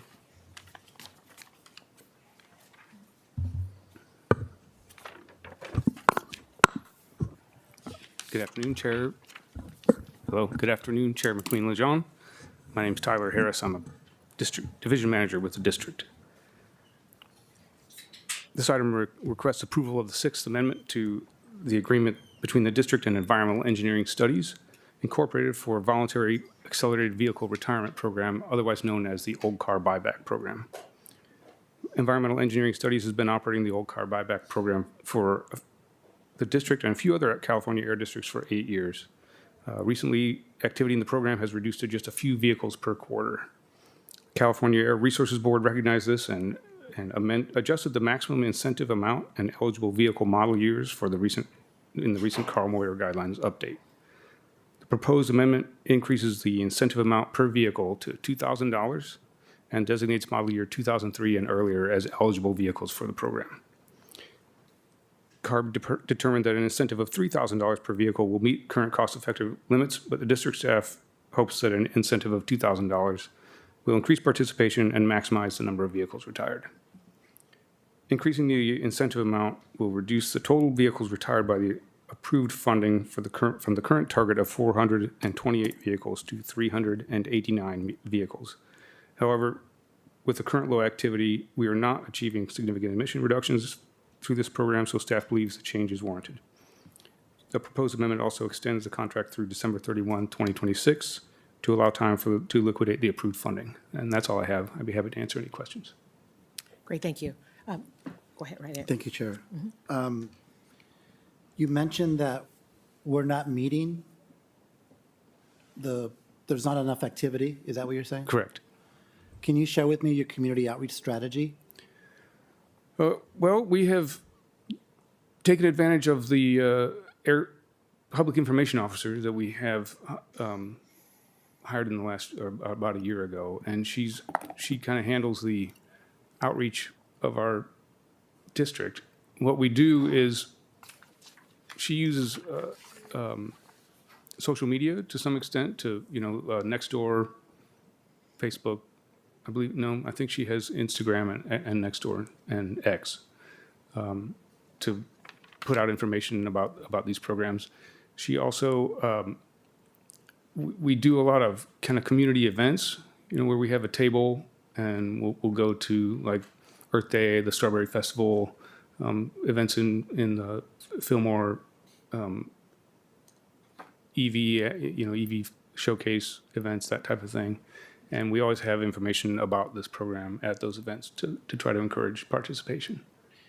May I ask that the information on this program be sent to all the members of this board so that we can go back and get that information out, especially the city of Santa Paula, we have a lot of old cars parked in front, right? So if there's an incentive here, I think sometimes you have to go deeper than just the social media and maybe connect with community organizations that are at the front lines of reaching target populations. And so if you can share that program with us, and we would definitely, through our networks, be able to expand that, because especially right now, I think there's an opportunity where we can really make a difference. Yeah, I would greatly appreciate the assistance with outreach by board members, because you have a network that we don't share. So that would be very helpful. And I also want to mention that speaking with our PIO, she mentioned that she will do a press release on this change after the board meeting. So, thank you. Great. Are there any other questions? If there are no other questions, let me just see. Okay, we're looking for a motion and a second. Is there a motion? Motion to approve. Second was Perez. Great. Any further discussion? If not, those in favor? Aye. Those opposed? Abstentions? Great. The motion passes unanimously. We'll move on to item number 11, approval of the 3 grant funding requests for new Carl Moyer Program, year 2026 air quality projects, and approval increased funding for one program, year 25. And I'll read some later. And so before I finish that, I want to turn it over to our council for some information sharing. Thank you, Chair. Good afternoon, board members. I'm Francesca Verdeen, Assistant County Counsel. I just wanted to note that item 11 on your agenda today includes a recommendation to provide grant funding to the County of Ventura. Members of your board are also supervisors for the County of Ventura, receive salaries from the County of Ventura. And so for the official record, I wanted to note that that includes members Lavier, Gorell, Parvin, Long, and Lopez. Pursuant to Section 1091.5, Subdivision A9 of the Government Code, board members who are county supervisors are deemed to have a non-interest in the grant agreement, proposed grant award to the County of Ventura. So you could still participate in deciding this matter. And so in other words, you're not disqualified from deciding this. Thank you. Great, thank you. So go ahead, Mr. Harris, sorry about that. Thank you. Good afternoon, Chair McQueen-Lejean. Again, members of the board, my name is Tyler Harris. I'm a division manager with the district. This item requests approval of 3-year 26 Carl Moyer program grants and 1-year 25 grant increase through the Carl Moyer program. Staff received 116 total applications for projects during the incentive program in 2024, and 94 of those were for agricultural replacement projects. 5 were for infrastructure projects. Today, we're requesting board approval of 2 qualified agricultural equipment replacement projects and 1 qualified infrastructure project with a total grant value of $183,304 and a total cost of $313,236, including the applicant cost share. This is the 26th year the district has administered Carl Moyer program. Carl Moyer grant award for fiscal year 23-24 was $3,097,541, of which $2,710,348 are designated for projects, and with a required district match of $464,631. In addition to the 7 qualified marine projects approved by your board in March, 28 qualified agricultural projects approved by your board in April, and 3 qualified projects currently proposed. Staff are still reviewing electric school bus projects and to be proposed to your board to encumber the remaining funds at a future meeting. District will also be using Health and Safety Code Section 44229, $2 DMV funds, which will be credited towards the district match. Staff will administer the grant agreements and ensure contract requirements are met before issuing grant payments, and completed projects will be monitored according to the Carl Moyer grant program requirements. And that's all I have. I'd be happy to answer any questions. Great, thank you. Are there any questions? Any questions from the board? Okay, so the recommendation we have before us, Mr. Harris has already shared that with us. I'll just give you a summary to approve the 3 grant funding request for the new Carl Moyer program, year 26, to approve increased funding to the 1 Carl Moyer program, year 2025, to increase the total not to exceed $183,304, to allow the APCO to prepare the necessary agreement for each approved project, and to sign the authorization for the auditor controller to process the necessary budgetary transactions. This motion and second and vote does recommend 6 required affirmative votes. So any questions at all before we move on to a vote? I have a question regarding the allocation, Madam Chair. The chart that's on page 122 of the packet. I noticed that there's no investments being made on the commercial fishing side, both in engines, and I'm seeing that there's been in the past. It's 100 going to ag. Can you just share a little bit about why that balance exists? Or lack thereof? Well, so there were some fishing boats. What has happened is that the fishing boats were approved early in the process because there was timelines involved from the commercial hovercraft regulation put together by California Air Resources Board. So we had to get those out as soon as possible before those ag regulations went into effect. So that pushed back some of the ag projects, which are now coming to your board. Makes sense. Thank you. Great. Any other questions? Great. Can I get a motion and a second, please? I'll move approval. Move approval, Supervisor Parvin. Second. And second, I want to say Mayor, Board Member, Mayor Chavez. Great. Those in favor? Aye. Those opposed? Any abstentions? Great, the motion passes unanimously. We'll move on to item number 12, the approval of 6 grant funding requests for the new air quality projects under the Community Air Protection Incentive Program. Go right ahead, Mr. Harris. Thank you, Chair McQueen-Lejean. Again, Tyler Harris, Division Manager with the district. This item requests approval of 5 grants through the Community Air Protection, or CAP, incentive program. The CAP qualified projects for this year consisted of proposals for replacing 44 pieces of diesel agricultural equipment, 3 diesel school buses, and the installation of 42 electric charging stations as infrastructure projects. Today, we are requesting board approval of 5 qualified agricultural off-road equipment replacement projects with a total grant value of $562,936 and a total cost of $934,393, including applicant cost share. The total grant award for fiscal year 2023-24 was $1,535,031, and no district match is required for the Community Air Protection Program. District will also be using funds from previous CAP years 3 and 6, as well as Community Air Protection Fund interest on the funds. 4 of the 5 proposed projects are located in California designated disadvantaged and low-income communities, and with 1 project located in a California low-income community. The staff will administer the grant agreements and ensure contract requirements are met prior to making grant payments. Completed projects will be monitored according to the Carl Moore and Community Air Protection Program guidelines. And that's all I have. I'd be happy to answer any questions. Great, thank you. Any questions? Go ahead, Supervisor Lopez. Thank you. Thank you for this presentation. I know that we've seen some of these grants before, but just a question came to mind right now.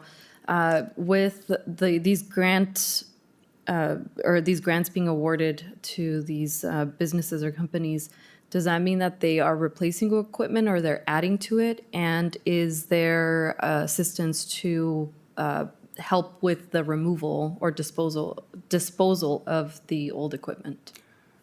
These grants are to replace existing equipment. So so far, the Carl Moyer and Community Air Protection, all these grants are kind of similar with the guidelines that govern them.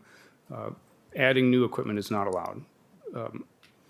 That can be done through some other programs through the state, such as the for zero emission equipment, you can get grants through the HVIP program. Don't remember what it stands for, but it gives you covers essentially the cost between if you were to buy a new truck and how much it would cost more to get the a zero emission or very low emission version that covers that difference. And then there's also the Clean Off-Road Equipment Program, which covers off-road stuff like forklifts and other heavy-duty off-road equipment. Since agricultural equipment is not regulated by the state, it's very easy to get surplus emission reductions, which is also a requirement of these programs. So that's where we spend a lot of our money, and it's also where there's a lot of old equipment that has very high emissions, and so you replace it with a new piece. You achieve a lot of emission reductions. As far as dealing with the disposal of the old equipment, the guidelines of the state specifically exclude using grant funds to pay for disposal. So we don't help with that, but in practice, the dealers that we partner with in order to operate these programs, they generally will, if you buy a tractor from them, they'll take your old one, haul it to the scrapyard, and then they'll take what scrap value it's worth, which is barely maybe covers the cost of taking the driver, putting it on a flatbed, that type of thing. So they don't really lose a lot of money on the deal, but it's not a profit-making adventure for them. But it's generally not something that the grantee has to expend resources to do so. And some people, especially farm operations that have a series of tractors that are similar models, they'll just park it out in their back and cut a hole in the engine, cut a hole in the frame, and they can use it for parts, and that's perfectly acceptable as well. You're welcome. Any other questions? No. The recommendation for item number 8 of this agenda item does require 6 affirmative votes. So is there a motion and a second? So moved. Great, thank you. Second. Thank you. Any further discussion? Excuse me, Chair. McQueen Lejeune, sorry for the interruption. I just wanted to note that the board materials for this item were revised. So it is actually 5 projects, not 6. Okay. And the recommendation that requires the 6 affirmative votes is recommendation 7. Okay, great. Thank you so much. I guess I didn't get that one. So before us, we have, again, we have 5 grant funding requests. And so it will, so the numbers are not correct here, the one that I have. So my apologies. So it's recommendation number 7, I think is what she said. Okay, that's not the one. Okay. So the motion could be, if you wanted, it could be to approve staff's recommendations as do reflected in that. the revised board letter. Great, thank you. So is there a motion? Second. Okay. As recommended with the amendments. Okay, so let's get that with the motion. So moved as recommended with the recommendation. Okay, great, thank you. A second? Second. Great, thank you. Any other discussion? If not, those in favor? Aye. Opposed? Abstentions? Great, thank you. The motion passes unanimously. And thank you, council. Okay, we're going to move on to item number 13.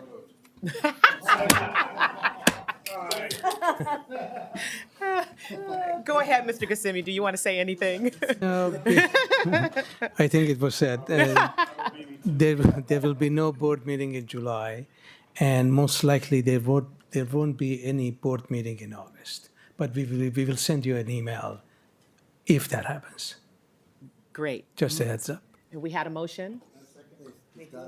Okay, the motion was Supervisor LaVere, I believe, was it? And the second was Mr. Councilmember Mendez. Okay, no discussion.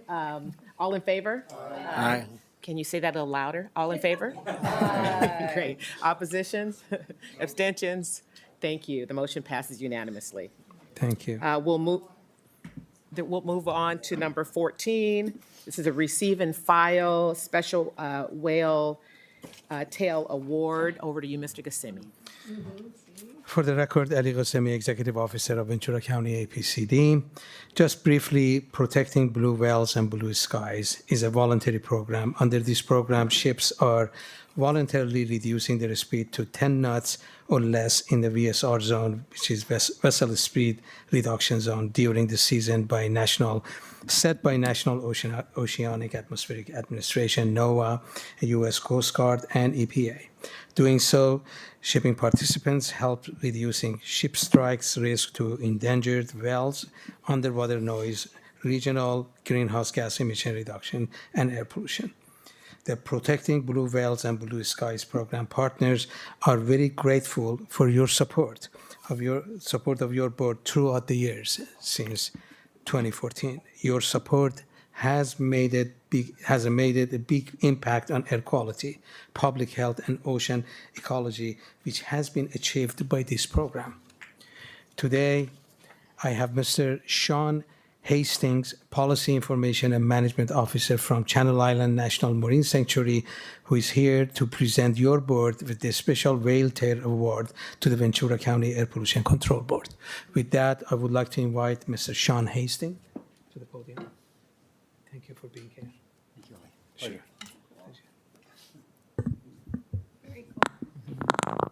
Good afternoon, Madam Chair, members of the board. For the record, my name is Sean Hastings, and I'm with NOAA's Channel Islands National Marine Sanctuary, your friendly federal partner on the Protecting Blue Whales and Blue Skies program. And as well summarized by Ali, it's been 10 years of program growth and success, which means healthier whales, healthier communities, a quieter ocean. And it's largely led by the leadership of this board to support this program, to help administer SEP funds that has kept the program growing and going forward.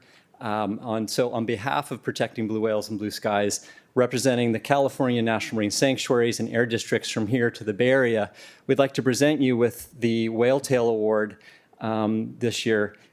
If I may just indulge a little bit of detail on this particular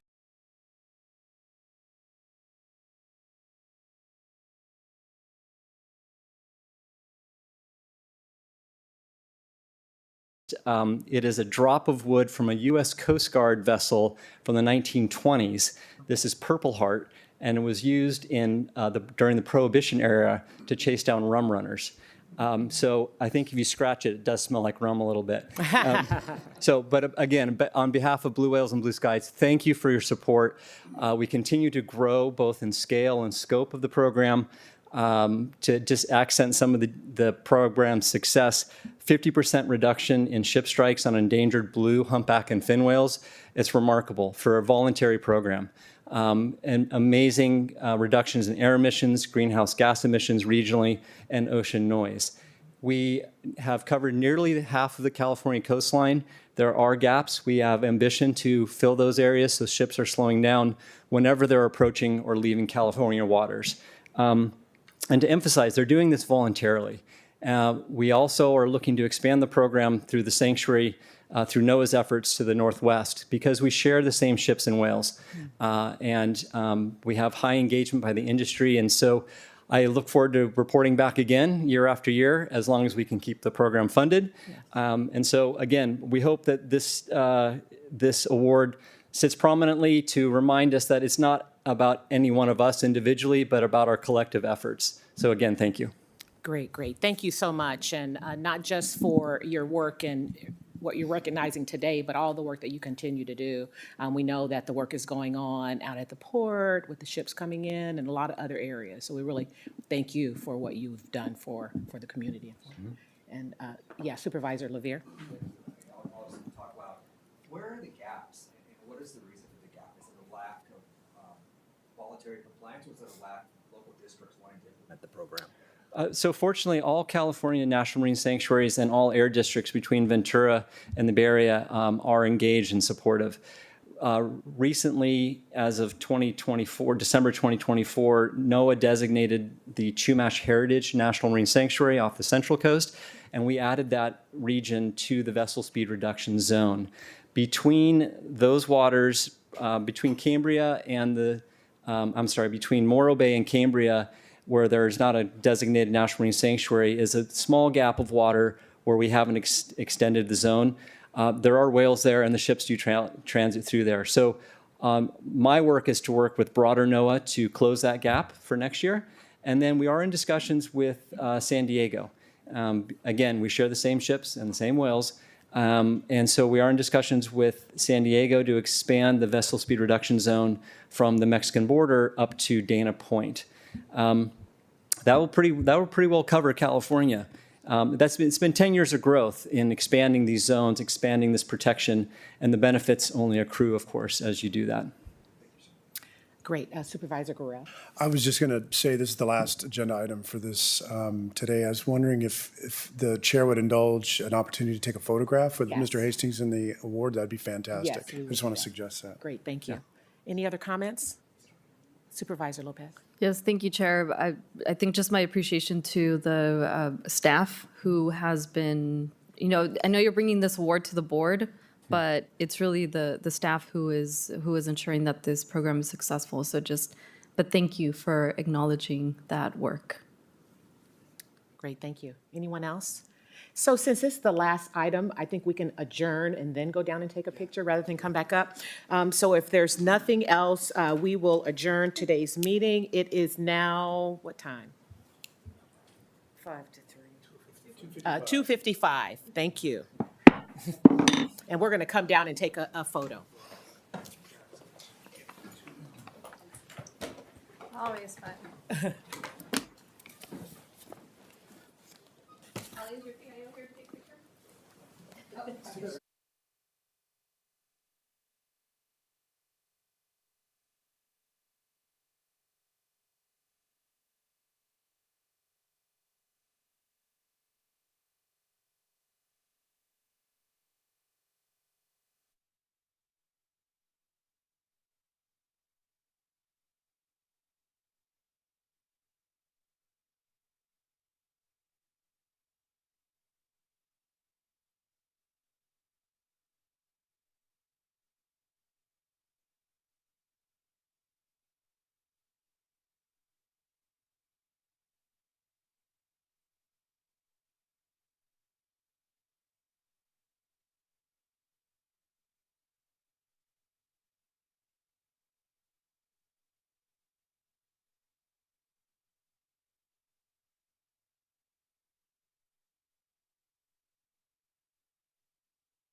All right, we're back for our public hearing regarding the completion of Kasa Aliento, an affordable housing development funded with State of California Community Development Block Grant Program. And I guess I can read the rest here. Coronavirus 2021 funding from the Federal Coronavirus Aid, Relief, and Economic Security Act, and adoption of a resolution acknowledging project completion. We have Tracy. Wonderful, thank you. Good afternoon again, Chair Parvin, members of the board, Dr. Johnson, and staff. For the record, I'm Tracy McCauley. I'm the Housing Solutions Director working out of the County Executive Office. As required by the California Department of Housing and Community Development to close out a Community Development Block Grant Coronavirus Relief Fund, or CDBG-CV grant, the county is conducting this public hearing to solicit feedback on the accomplishments realized through the use of CDBG-CV funds and acknowledge the completion of the Kasa Aliento housing development. In 2021, the state of California released a funding opportunity inviting awardees and applicants of 2020 Homekey funds to request CDBG CV funds to support costs necessary to complete their Homekey funded housing projects. Local jurisdictions were required to be the lead applicant and co-apply with housing developers.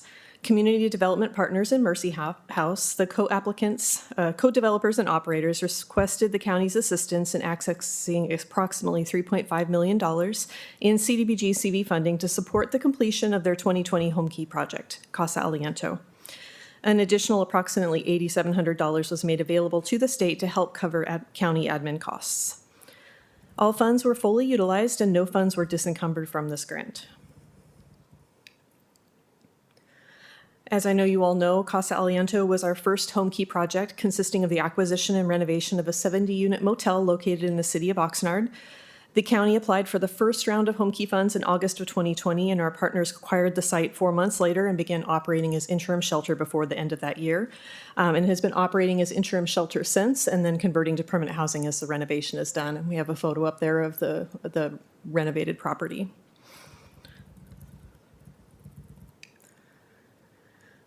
I provided some additional photos of the finished project. Renovations of the property commenced in the fall of 2023 and consisted of the phased renovation to convert the motel units to permanent supportive housing. The renovations included installation of kitchenettes in all of the rooms to create housing units, upgrades to the electrical, plumbing, and HVAC systems, new flooring and interior finishes, creation of a laundry room and offices for services, a new roof, upgraded stairs and railings, exterior paint and lighting, and a resurfaced parking lot, signage, and creation of exterior living areas. The project received a temporary certificate of occupancy from the city of Oxnard in May, and the final phase of units is leasing right now.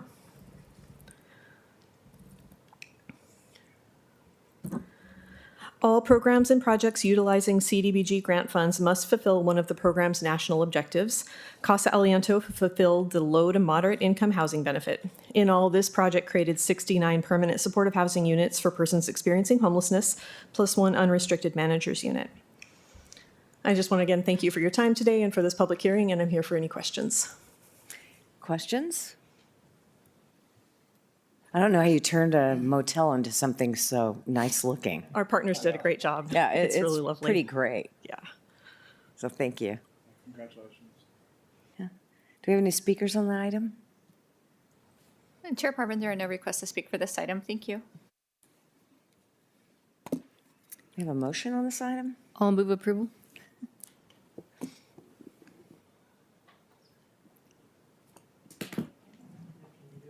We're stuck.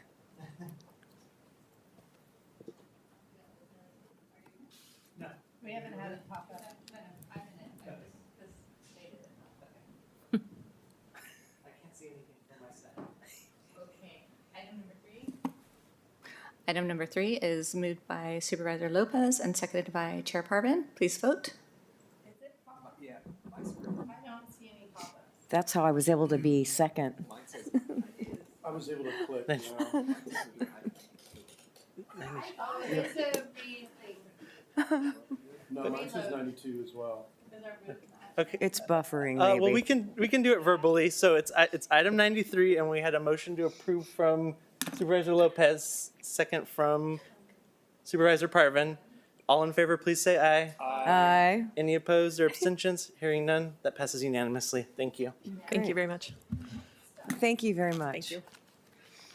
All right, let's see if it works on the next one.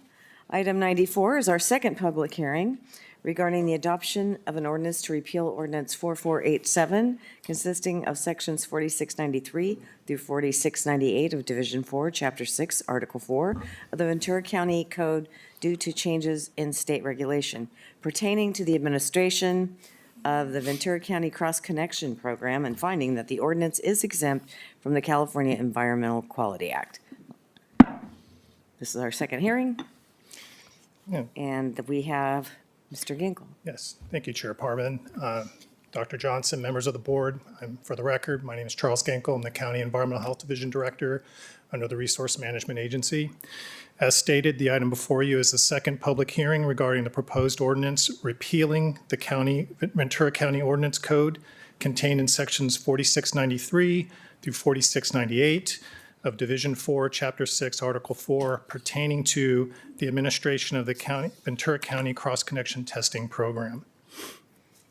The first meeting took place on May 20th last month, with the second public hearing happening today. We are recommending the adoption of the ordinance, that you find the ordinance exempt from the California Environmental Quality Act, and direct the clerk of the board to publish the ordinance within 15 days in accordance with the government code. This position supports the county's strategic plan, priority of fiscal responsibility, economic vitality, under the goal of maintaining a transparent, balanced budget, while funding essential services, implementing cost-saving measures. This request is aligned with the priority in that it will preclude the need for the county to increase fees, hire additional staff to meet the new requirements of the State Cross-Connection Control Policy Handbook. With that, I'll leave this to any questions you may have. Questions? No questions.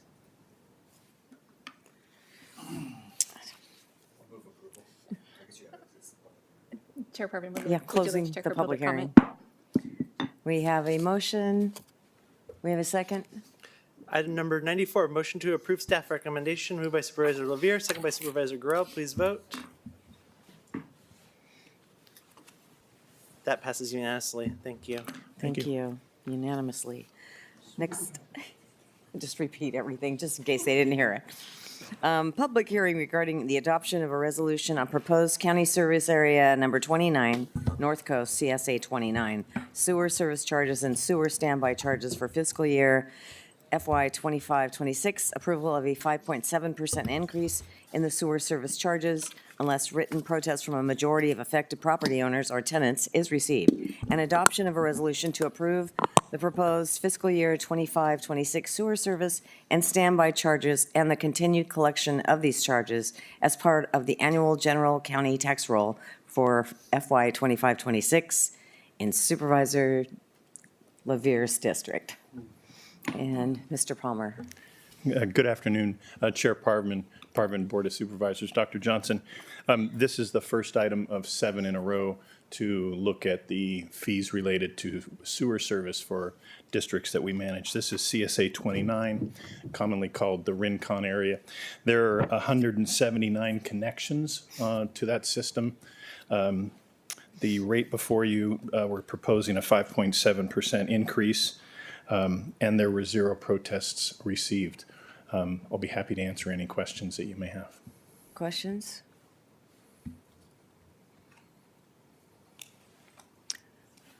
Okay, opening and closing the public hearing. Item number 95, motion to approve staff recommendations, moved by Supervisor Lavier, second by Supervisor Long. Please vote. That passes unanimously. Thank you. Everyone heard that. Unanimous vote. Next item is 96, public hearing regarding the adoption of a resolution on proposed county service area number 30, Nyland Acres, CSA 30, sewer service charges and sewer standby charges for fiscal year 25-26. Approval of a 3% increase in sewer service charges unless written protest from a majority of affected property owners or tenants is received. And adoption of a resolution to approve the proposed 25-26 sewer service and sewer standby charges and the continued collection of these charges as part of the annual general county tax roll for 25-26. And Supervisor District Long. Again, Chair Parvin, Supervisors, Dr. Johnson. For the record, I'm Jeff Palmer, the Assistant Director of Public Works. This is CSA 30, also known as Nyland Acres. It's the area of homes just to the east of the Costco area there in the unincorporated area next to the freeway. We run a collection system in this area. The treatment of that sewage is pumped to the city of Oxnard. So we have to pay the city of Oxnard's connection fees or treatment fees for that sewage. There are 273 total units. There were 0 protests received. And again, we're proposing a 3% rate increase. I'll be happy to answer any questions. Questions? No questions? I will open and close the public hearing.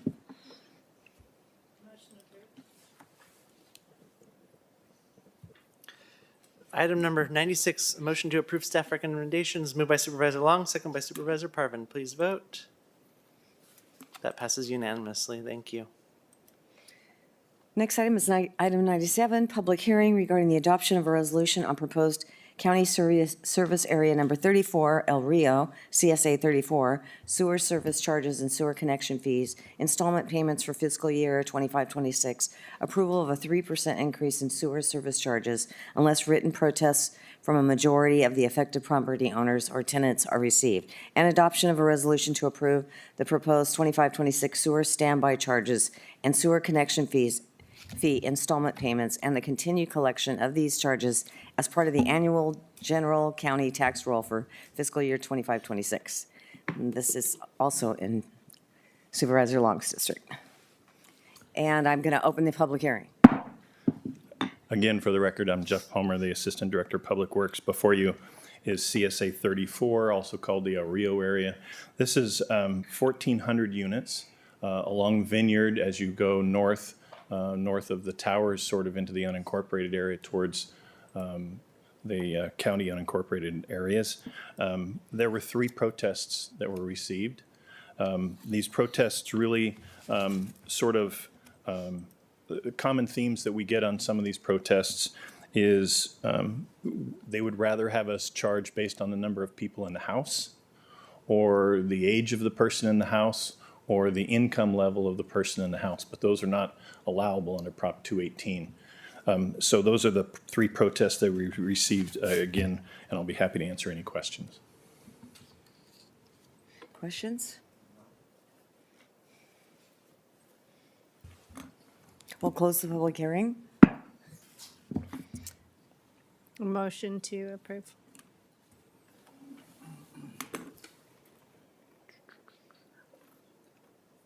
It's frozen if we want to do it verbally. And it's not there.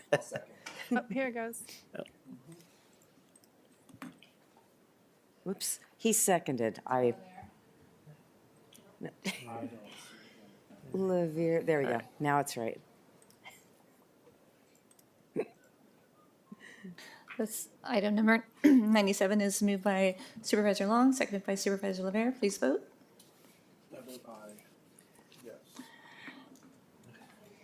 Why does it say failed, Brendan? You gotta say close vote. There we go. There you go. Oh, there you go. Okay, this motion passed unanimously. Thank you. Okay. It's a coin toss today. Next item is 98, I think, if I'm correct. I'm kind of loose. They all kind of are blending in together now. Yes, that's correct, 98. Okay. Public hearing regarding adoption of a resolution of proposed increase to monthly sewer service charges and adoption of a resolution increasing monthly sewer use rate and fixed monthly rate by 3% effective July 1st, 2025, unless written protests are received from a majority of the affected property owners or tenants for Ventura County Camarillo Utility Enterprise. And this would also be in Long's district. We'll open the public hearing and welcome once again, Mr. Palmer. Thank you once again. For the record, I'm Jeff Palmer, the Assistant Director of Public Works. What's before you today is the rate increase for the Camarillo Utility Enterprise called the Q. It's basically the businesses at the airport that are on sewer service. There are 77 connections. The way they do the allocation there is the service charges are based on square footage of each of the individual sort of tenants or businesses. So we had a meeting with them here about a month ago. What's before you is a 3% rate increase, and there were 0 protests. I'll be happy to answer any questions. Questions? Opening and closing the public hearing. Motion to approve, Long. I'll second.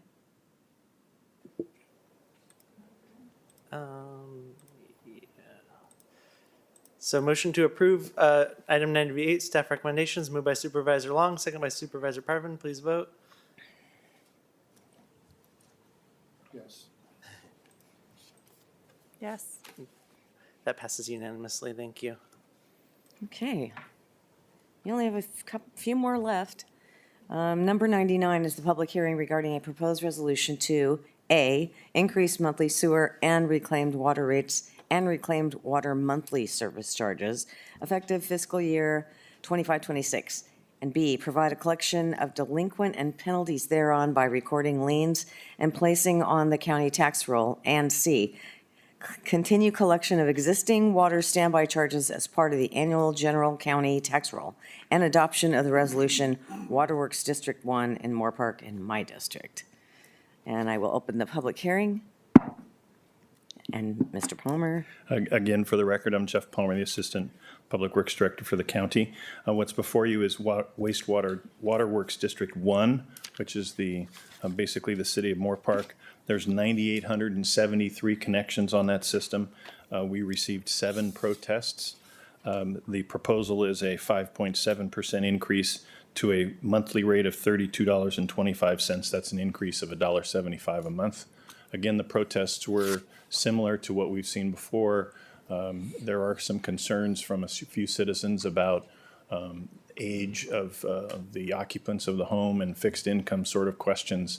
Again, the Prop 218 and Prop 26 don't allow us to sort of make rates up based on the income level of the homeowners, but we've tried to keep the rate low. Two of the things that are important about these next two, both Moorpark and Piru, both of those treatment plants are prohibited from discharging the water back into the rivers.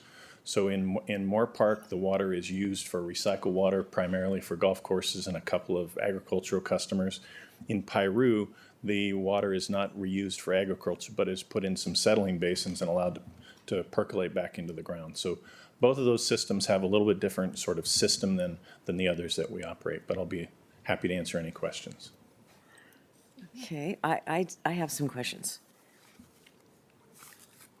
I think my first question is, I'm sure that the county went to the city and shared with them these rates. Yes, I met with Troy Brown and went over the rates in great detail. He had some questions and kind of talked through the aging infrastructure questions that we are dealing with out there in Moorpark. Many of our systems that are approaching 50 and 60 years old have sort of concerns, not failures, but concerns about the remaining life on those systems. And so we talked through those questions with Mr. Brown about sort of our plan going forward to try and study those, do some condition assessments, sort of plan out a fiscal plan for going forward. We had a very fruitful conversation. Was that a meeting just with him, or is that a meeting, an actual city council meeting? It was a meeting with him. We offered to present to the city council. At that point, he declined to sort of invite us for a city council meeting. We'll be happy to go to any of our customers and constituents at any time. We did meet with the Citizens Advisory Committee extensively about both water and sewer questions that reside in the community. So, but we're more than happy to meet with him, but he declined the offer at that time. I'm sorry I'm asking so many questions about it, but I have done this for years, so if you've known me for years, you know I do this, especially when it comes to water. My other question, we did get several of the letters of that wanted to refuse the fee, but one of them was from a senior citizen that, I mean, actually it really hit me right here, right? I mean, I think he said he was 82, his wife was 79. He has to pay a lot for HOA fees and everything's going up, and now we're just kind of hitting him with another cost. There is no program that he could, I mean, he might be in such a low income level that he actually might be able to get a break if he knew who to contact. Is there someone he could reach out to at the state level somehow, or So to we help have him? we have a couple of links on our website specifically for for folks that have some challenges financially. The rates are such that they don't allow us to charge in a different class. So we have to charge based on the service provided. And so that's sewer service to an equivalent residential unit, an ERU. And we're not allowed to sort of define classes of people based on how many people are in the house. I frequently hear that. One or two senior citizens in this house and their neighbors have 10 or 12 people in an overcrowding situation, which is a social issue that we have some concerns about. But we can't charge those people differently based on age or number of people in the house. And so we're restricted. I will tell you there's an effort going on through Kasa, California Association of Sanitary Agencies, looking at this statewide and looking at, are there ways where we can start to have some distinctions between not necessarily income brackets, but size of units. Does a mobile home that has one or two senior citizens in it use less sewage demand than a 5,000 square foot house or something else? And so we're part of those organizations, and we reach out to make sure that we know and can provide information to you once those tests and those analyses are done. Because if we can sort of draw some distinctions between realistic differences in our constituents, we would like to do that. But under the current rules, we can't. Okay, my next question, I think it could be my final question, is the reclaimed water rates. So I know one of the questions that I had asked somebody in your team was, what percent of the reclaimed water is used within the actual city boundary versus outside of the city boundary? And I know it's a tough question, right? Because I'm not sure how you're going to figure that out. But if you're charging the entire district for reclaimed water. We only charge the reclaimed water users for the reclaimed water. We don't So charge. not everyone is getting that charge? No, only the people good that to- use good the to know. reclaimed water. And most of it goes to the golf course. Right. Okay. But you want to grow that, right? We would like to grow it because every bit of consumption that we put on the reclaimed system is less consumption that we're pulling out of the ground or buying expensive water from Cayugas. Right. So using that resource in a recycled sort of way is a much better long-term sustainability kind of issue. Great. Okay, well, if there's no other questions other than me, I will close the public hearing and I'll make a motion to approve.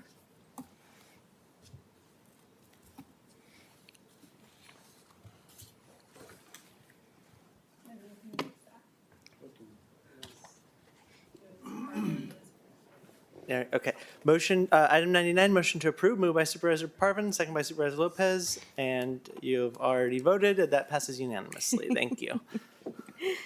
Okay, thank you. And the next item is item 100, public hearing regarding the proposed increases to monthly sewer service charges and sewer standby charges for fiscal year 25-26, and adoption of a resolution increasing sewer service charges and sewer standby charges and the continuing collection of these charges as part of the annual general county tax roll for fiscal year 25-26, Waterworks District 16, Piru Supervisory District Long. Well, you're getting them all. You got the majority of them today. Again, for the record, I'm Jeff Palmer, I'm Assistant Opening Director the of public Public hearing. Works. I'm ready to go. Okay, good. It's been Thank a long, you. it's I'm been running a long little day. behind you. You're a little bit faster than I am. This is Waterworks District 16, which is the Piru area. We have 678 customers. We are proposing a 10% rate increase. There is quite a bit of capacity in the system for additional growth there. When that plant was built about 15 years ago, there was this anticipation that there would be some residential development in the area, and a lot of that has already occurred, but there's plenty more that could occur, and I know that's in the planning process. The good news is the more customers, then the rates get spread over more customers, and we may actually be able to see rates sort of stabilize, as those additional customers come online here in the coming years. Again, 678 customers, and we received 0 protests. I'll be happy to answer any questions. Questions? Yes, I do have a question in regards to the map for that district. Will that be expanding once the finishing of the building of the new homes? Yes. Okay. There's plenty of capacity in the collection system to reach out into the areas that could be added to that map. Okay, because it was asked to me why those areas weren't included in the map already, even though the houses aren't completely done. It wasn't drawn in that way. We have to go through a sort of a city limit boundary adjustment, similar to what you do in LAFCO, to make sure those adjustments actually match the actual developed areas. Okay, so that will be done. That will be done. Thank you for the confirmation on that, because I do know it's hard to take that percentage increase, even though the residents knew this was coming. Right. And I appreciate our board's support in building those homes that this sewer plant was supposed to be developed for. So, thank you. I'm going to close the public hearing. And I'll motion to approve.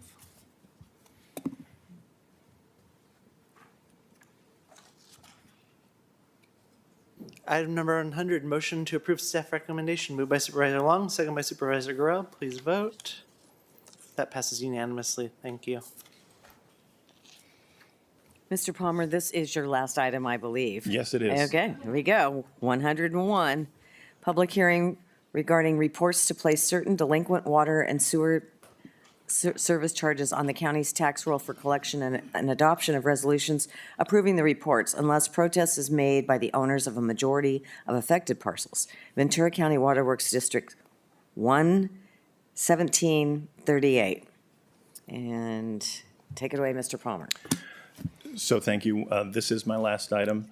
Again, for the record, I'm Jeff Palmer, the Assistant Public Works Director. This is for 3 districts. This is for District 1, Moorpark, District 17, Bell Canyon, and District 38, Lake Sherwood.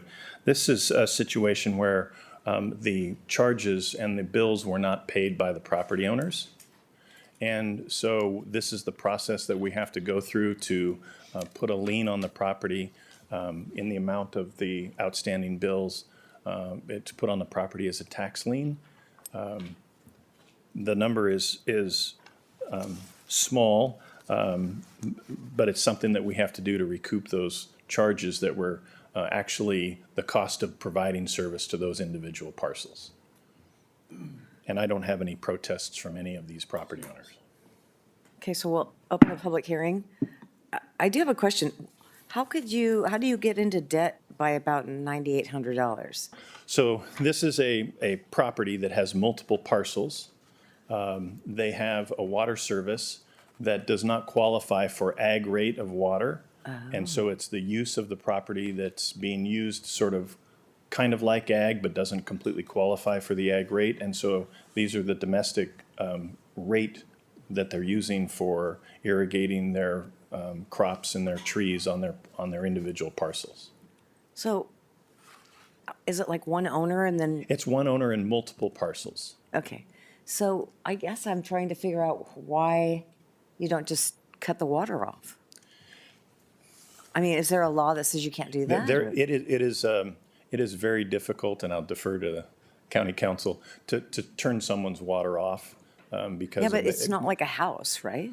Well, there is a house there, there are occupants, and so even under those circumstances, it's a difficult process to turn off water given health and safety and fire protection sort of issues. But I think they do it in maybe, I know there's an area that does, Ventura. Doesn't the city of Ventura do that? They do. Yeah? Okay. Okay, maybe I shouldn't have said anything.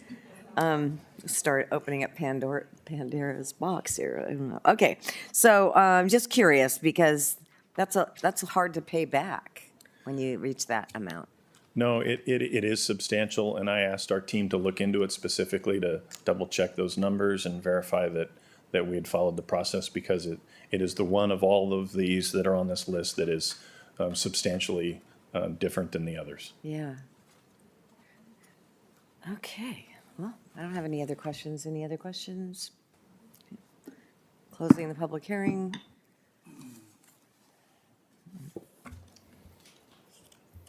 Item number 101, motion to approve staff recommendations, moved by Supervisor Gorell, second by Supervisor Lavier. Please vote.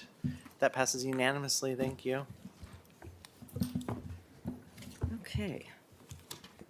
Our next one is 102. And we have a new speaker on this one.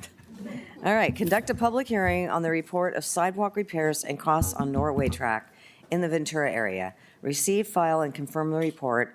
Assess costs against property as special assessment and lien. Direct the Public Works Agency Director to turn over lien to the Auditor Controller's Office, and direct the Auditor Controller's Office to add the assessment to property tax bill. And this is in Lavier's district. And we have Anita Balin.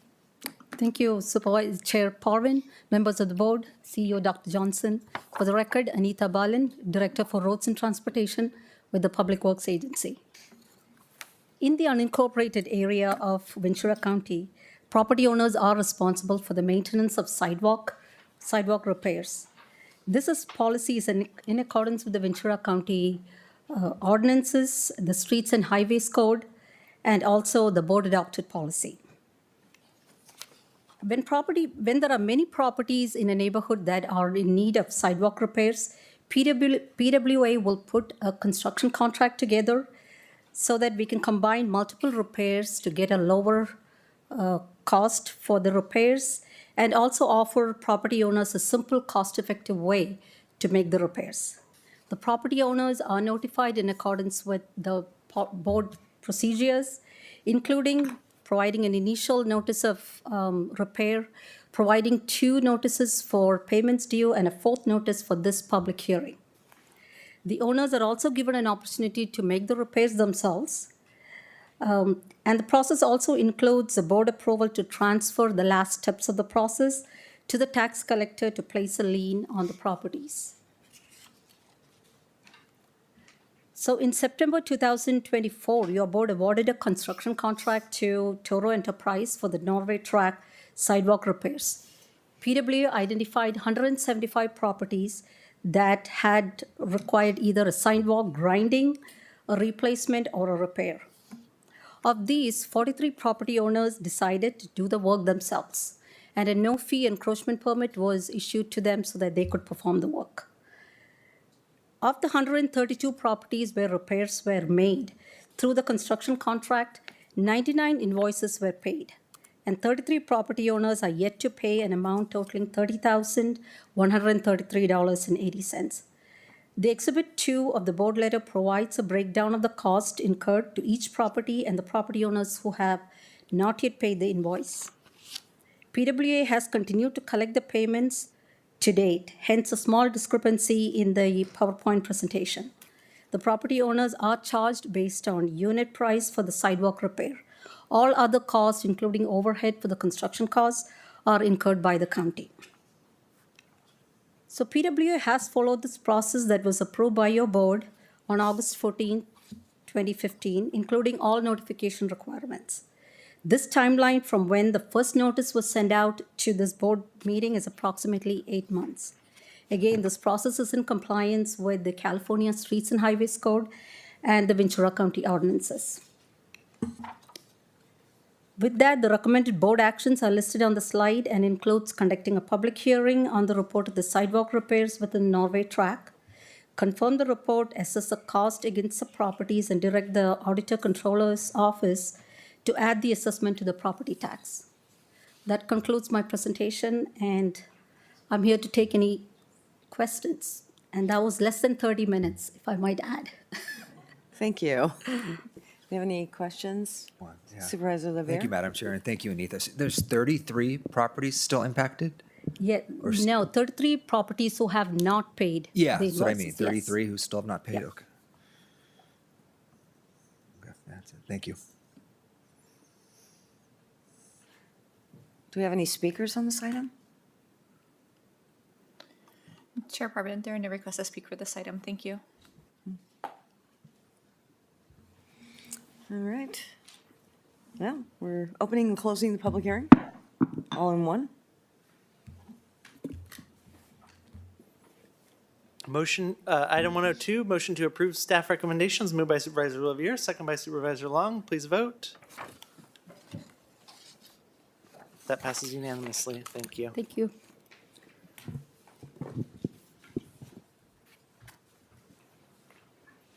Did we want to go back into closed session? I know I had some note that.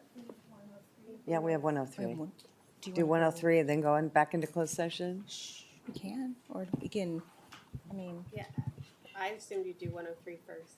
we can do whatever. Do you want to go back first? No, we're good. We can keep going. And then. Oh, yeah, we do. Yeah. We could do all- Let's just keep going. All right. And then we'll go in, come back out, and then go back in. Okay, makes complete sense. I know, that's why, when you get to the 100 range, you start losing everyone, I think, but, all right, so this is 103. The second public hearing on the adoption of an ordinance establishing compensation for the Board of Supervisors and repealing ordinance number 5443. Dr. Johnson? Thank you, Madam Chair. Can you open the public hearing, please? I did, Thank you so I much. opened the public hearing. Appreciate it. Kind of Thank you. wimpy, though, when I did it. Thank you again. So Supervisors, before your board at this time is the recommendation to hold a public hearing and to adopt the attached proposed ordinance for the Board of Supervisors establishing compensation and repealing ordinance 4543, which is Exhibit 1. It is anticipated that the annual fiscal impact will be approximately $187,000 and $132, including benefits. These appropriations are already included in the fiscal year 25-26 budget that was adopted by your board on June 16th. By California Constitution, the Board of Supervisors is required to establish its own compensation and to do so by ordinance. The current ordinance 4543 was adopted May 21st of 2019 and currently sets the base annual salary for board members at a level equal to 70% of the annual salary of a Superior Court judge. As explained in the materials for agenda item 58 at the meeting on June 3rd of this year, Human Resources, through a study, did determine that the compensation for your board has not kept pace with the salaries paid to district staff or to your colleagues across the state and surrounding counties that are comparable. As a result, this recommendation is for a proposed ordinance to increase the annual salary for board members to 80% of the annual salary for a Superior Court judge, bringing the salary for supervisors to approximately $195,781.60. There would be a 5% cap per year on any future increases. And as modified at the last meeting on June 3rd, there would also be the option to include an automobile allowance of $575 per month. If this agenda item is approved today, it would finalize the adoption of the proposed ordinance, and the new ordinance would be effective 60 days after adoption. Upon that effective date, ordinance 4543, the current ordinance, would be repealed. I am available for any questions you might have. Questions? I have a quick question. So if a supervisor decided they didn't want to take the salary increase, could they refuse to take it, or it's like all for one and one for all? Kind of like the Musketeers. Great question. A supervisor could refuse to take all or part of any increase at any time. This board in August of 1993, I'm sure we were all here then, the board took action to establish a payroll policy that a county officer or employee that was covered under the management resolution may, at that officer or employee's sole discretion, waive in whole or in part any part of the compensation or fee received. And there is a unqualified waiver that they have to prepare and submit to the auditor controller's office in order to do that. Okay. Thank you. Any other?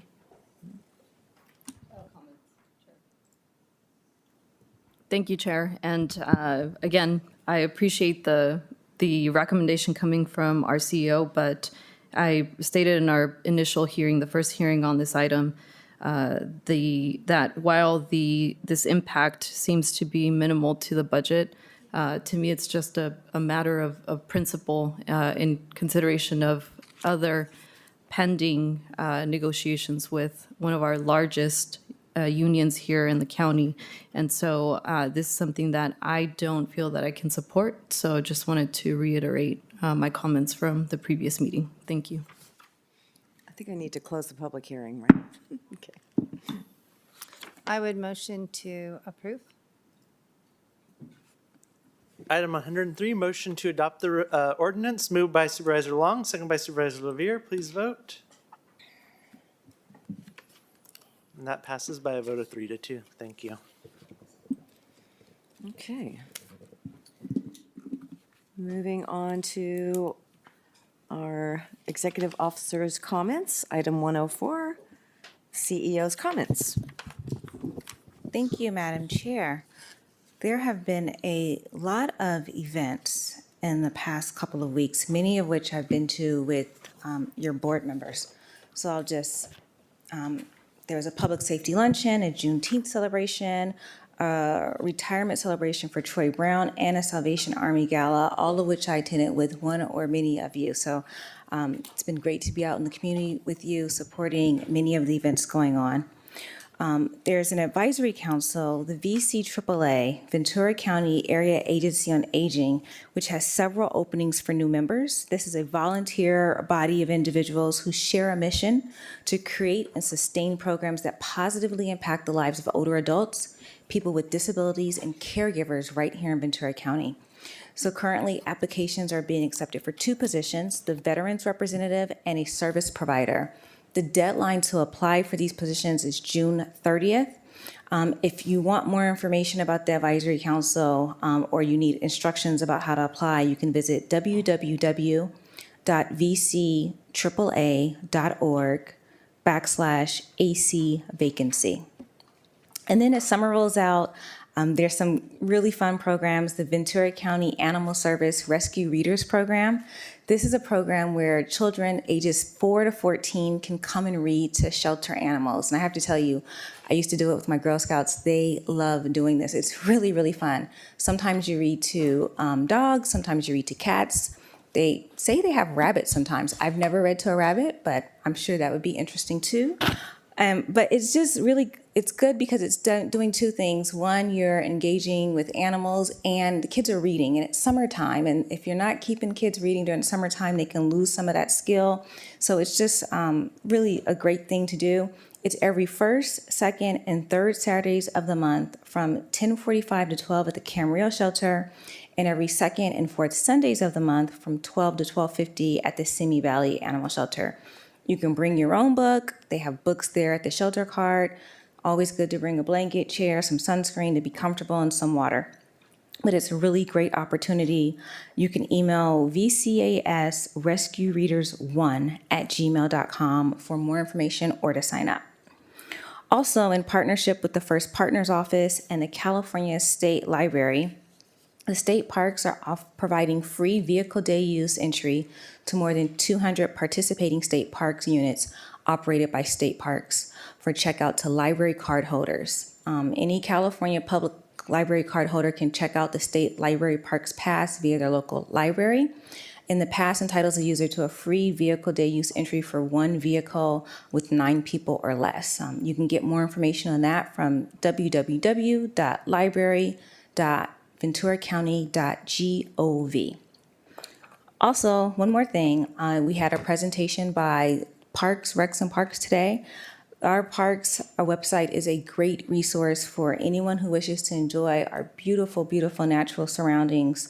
It has the latest mapping tools. You can learn about the latest fee schedules and guides for taking your little animals with you. More information is there at www.ventura.org/parks/department. And then one last thing, tomorrow, that's Wednesday, June 25th, there's going to be a wildfire safety day with the theme of prepare, protect, and prevent.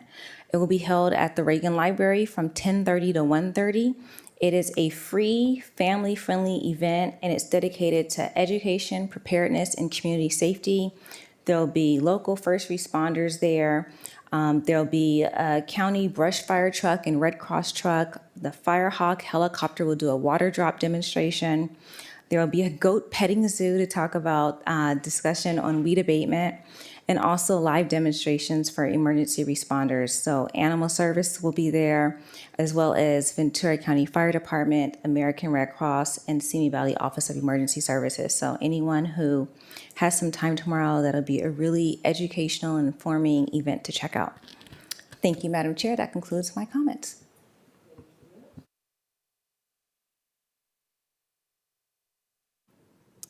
Thank you, Chair. It's definitely been a busy couple of weeks, and I do have a list of events and meetings that I've participated in, as well as my office. But what I actually want to focus on today is to, and speak to, is the issue that has really taken over beyond these other activities and events, is the presence of immigration officials and the action surrounding our farm worker community, our undocumented community. That has been something that has, I think, consumed many of us emotionally and mentally, and our community is hurting. A lot of people are working to support many families who are being separated.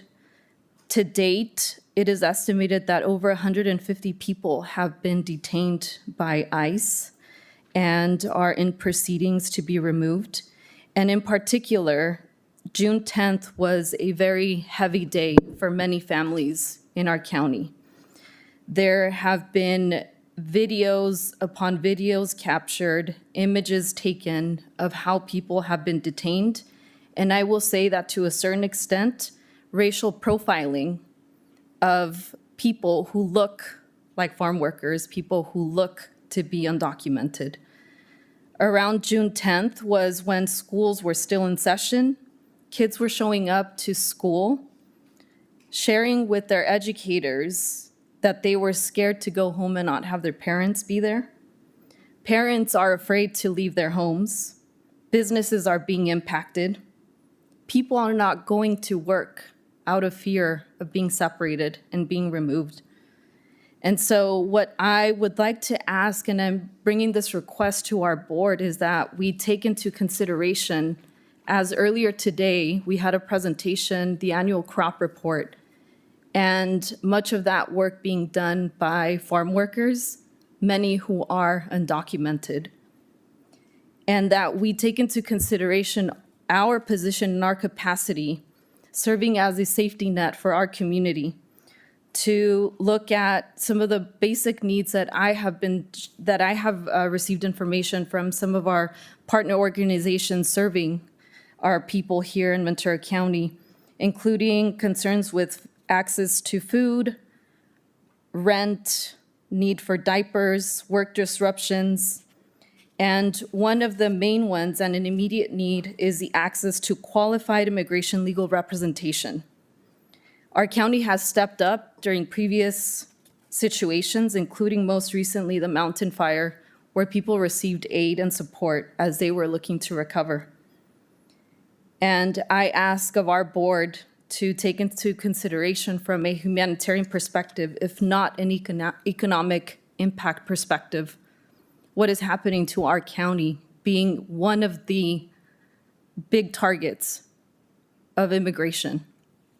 So I would like to request and direct our CEO, Dr. Johnson, to work with experienced nonprofits such as the Immigration Defenders Law Center, local organizations, and that we look at establishing an immigration legal defense fund for people in Ventura County and identify funding resources that the county can provide to support this fund. But this isn't just a county effort. We have to look to our local partners, including cities and organizations with shared interests, to support this fund, to support our families in this process. It's been now 2 weeks since this activity has taken place, and it doesn't seem to be dying down. And I can't say that one part of our county has been impacted more than the others, because I've seen images and heard from throughout the county that this is happening.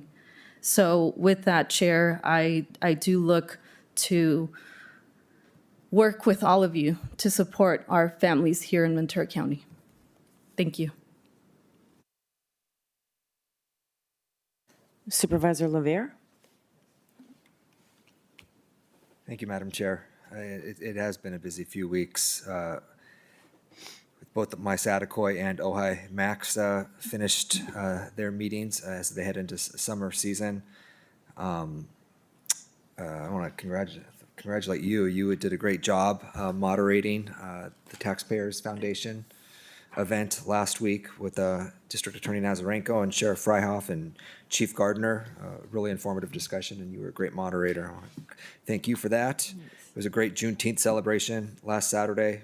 Many of us were there celebrating the 34th annual Juneteenth celebration at Plaza Park in Oxnard, and that night I was able to join with Dr. Johnson and Supervisor Lopez, and we celebrated the Salvation Army's annual gala and the amazing work they do in our community.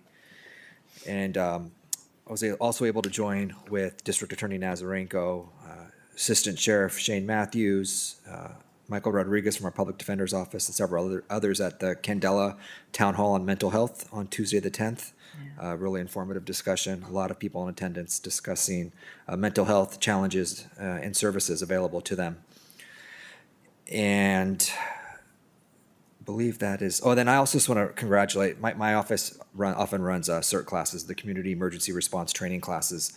And this latest cohort is having their final class tomorrow night and will be graduating this Saturday with the final drill. So I want to recognize the 22 people who are in this latest CERT class and their efforts in reaching the conclusion of the class and them now being certified to be really servants in their local community when the next natural disaster strikes. And then lastly, I would ask that we adjourn in honor of those people on the list I provided to the clerk. I like recognizing teachers and veterans, and we had 3 longtime teachers leave us recently: Carolyn Eccles, Adrian Stern, and Charlotte Orantia, and then several veterans, Michael Riddle, who served in the Vietnam War and was a highly decorated Medal of Valor honoree, Edwin Hawkins, who served in World War II and earned the Victory Medal, Patrick McCormick, who was served in the Army Reserve, Clifford Wagner, who served in the United States Navy during the Korean conflict, and Lawrence Humphrey, who was in the Marine Corps for 27 years and actually served in World War II, the Korean War, and the Vietnam War. And then lastly, I want to recognize Carolyn Rivera, who was a young mother who was tragically killed on May 31st in Ojai, leaves behind 2 young children. And I know that especially the Upper Ojai community is really reeling right now, and I want to recognize Carolyn's family and many of her friends in the Ojai Valley. So thank you. Supervisor Long?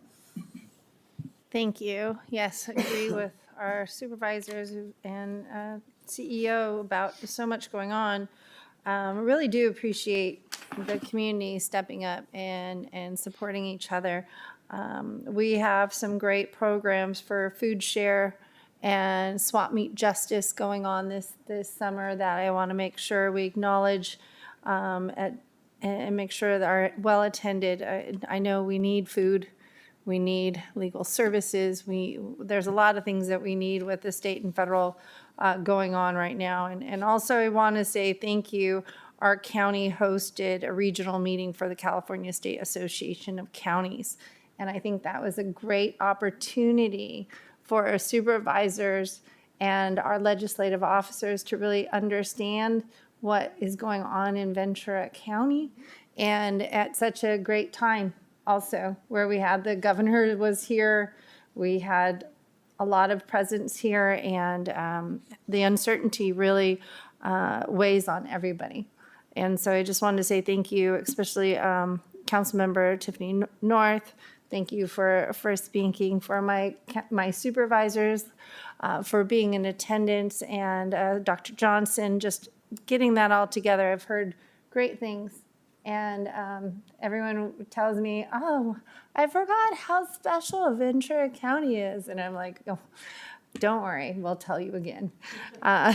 So thank you. And also, Supervisor Parvin, you did an excellent job as the host for the Taxpayers Association. Thank you for being there with our Sheriff Department, district attorneys, and so forth. Also, our summer programs are still up with concerts. The fairs coming up. We have our Cones with Cops summer events that you can go to, and we have 2 additional Cones and Cops summer events in June 25th and July 2nd in Camarillo. We have things going on in Piru, Oxnard, all over. So everyone be safe, and I know we're taking a dark for the month for July, but I just want to make sure we're still here for you, even though we're not in the boardroom. So with that, I will adjourn in memory for those that we submitted on our list, and thank you very much. Supervisor Gorell. Yeah, thank you. I want to thank my fellow supervisors for joining in the 2nd District for ribbon cutting for our newest fire station, Fire Station 34, located right next to Cal Lutheran University in Thousand Oaks, and want to congratulate Chief Gardner and his team, as well as Public Works, who worked very hard to bring that new station to reality. It's beautiful. I was able to attend the Conejo Simi Moorpark Association of Realtors event, and that took place in Thousand Oaks. They had a panel of mayors that discussed all kinds of issues. It was really well attended, and you were there too, Supervisor Park, weren't you? You were there? I think you were there. I actually wasn't there because I've been there for 20 years, and so You I used to be took able to dais, Yeah, so, but yeah. I had a conflict, so. But it was a great event, and a lot of important topics were covered.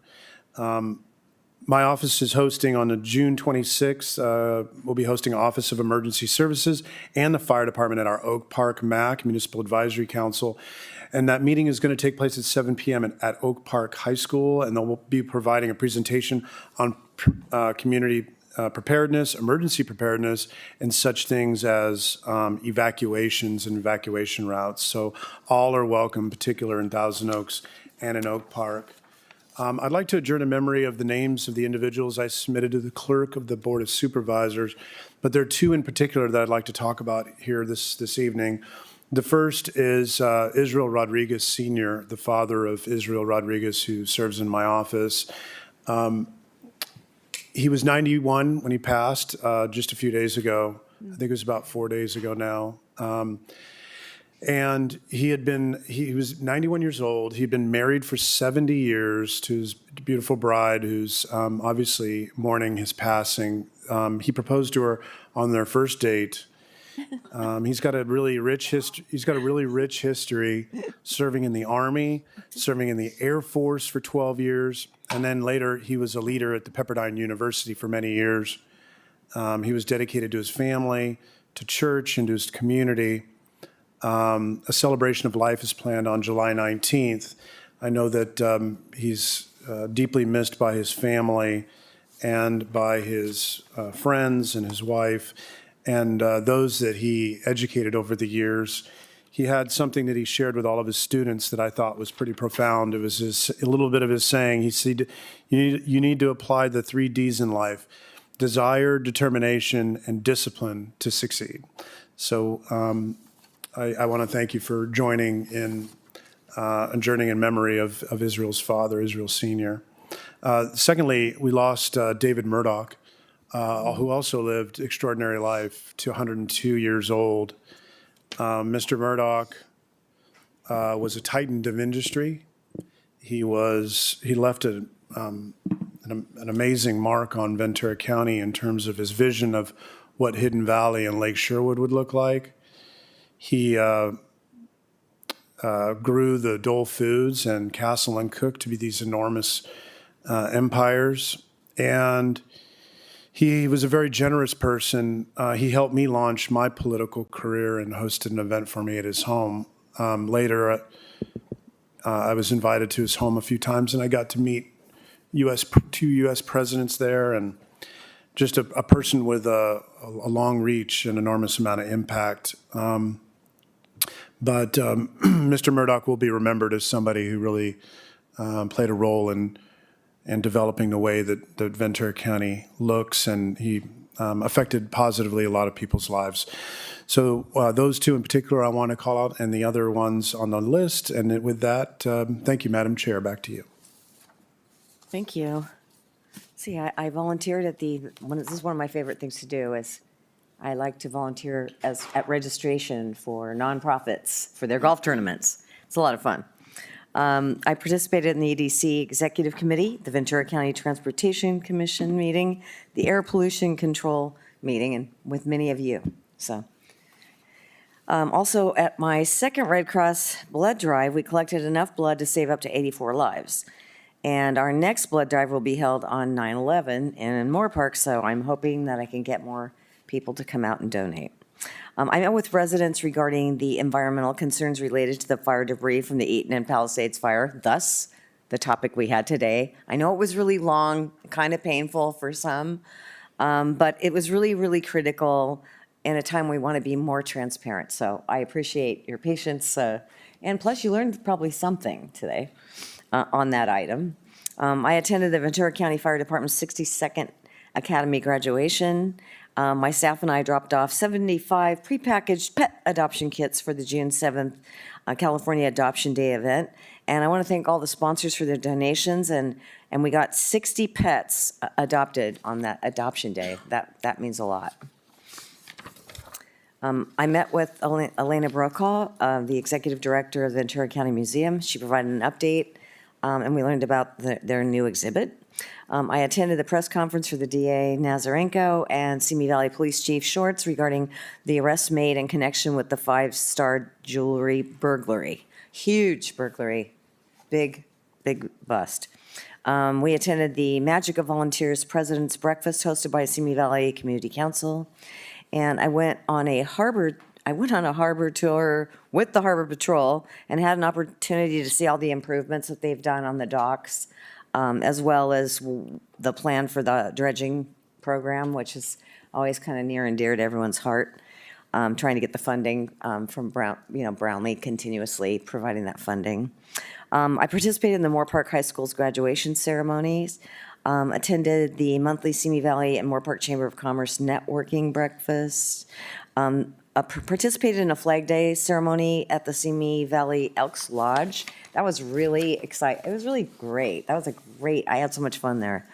I moderated the Ventura County Taxpayer Foundation Focus on Public Safety, where the panel included the Sheriff Freihoff, Chief Gardner, and DA Nazarenko. And I appreciate all of you coming too, because I think it's really important that we're seen, even though we can't be talking to each other, we can be seen together, distances in the room. We participated in the Simi Valley Chamber of Commerce Manufacturing Roundtable and learned about the SME Education Foundation, presented a proclamation to Moorpark City Manager Troy Brown on his retirement along with Dr. Johnson. That was kind of fun doing it together. I think he really got a kick out of that. And we participated in the Moorpark Chamber Government Relations meeting and sharing updates on what's going on in the county. I attended the Ventura County Women in Agriculture Board meeting where Maureen McGuire was the keynote speaker. That was right. There's been a lot of letters to the editor relative to farm workers. So it was interesting to catch up with all the women in farming. And we welcomed Quantum Systems to Moorpark. Fire Station 34 opened in your district. Yep.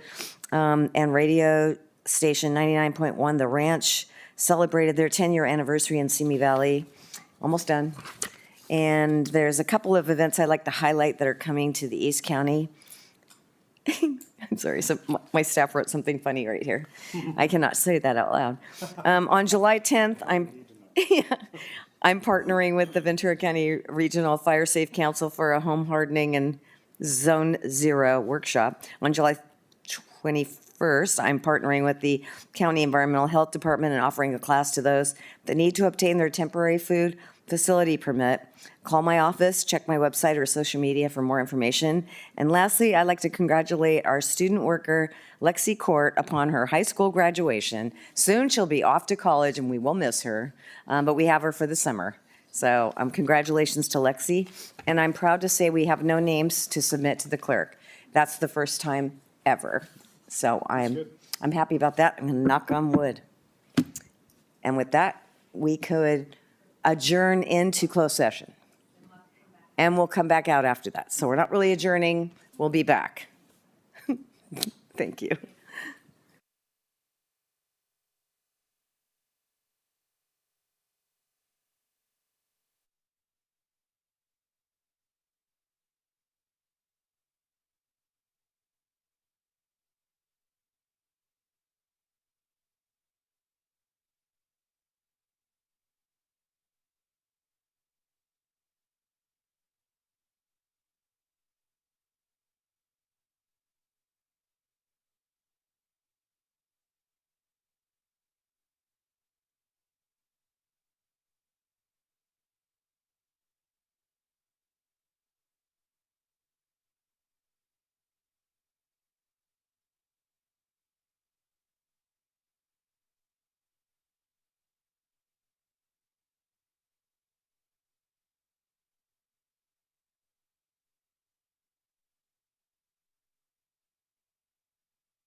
Well, we're back from closed session, and we have an announcement. Yes. Yes, were you going to say something, and then I'll say something? Thank you, Chair. The Board of Supervisors, having met in closed session on item 111, has appointed Ronald Miller as the Chief Probation Officer by a unanimous vote. This is a concurrence in the selection of the County Executive Officer. Thank you. Thank you. On behalf of the Board of Supervisors, we're very excited to welcome Ronald Miller to our team. We did our very best to discourage you during the interview, and you're still here, so it looks like you're going to be accepting the position. But thank you so much. We're very excited to have you on board. And yes, Mr. Miller, would you like to come up and say a few words? Because you have a very strong background.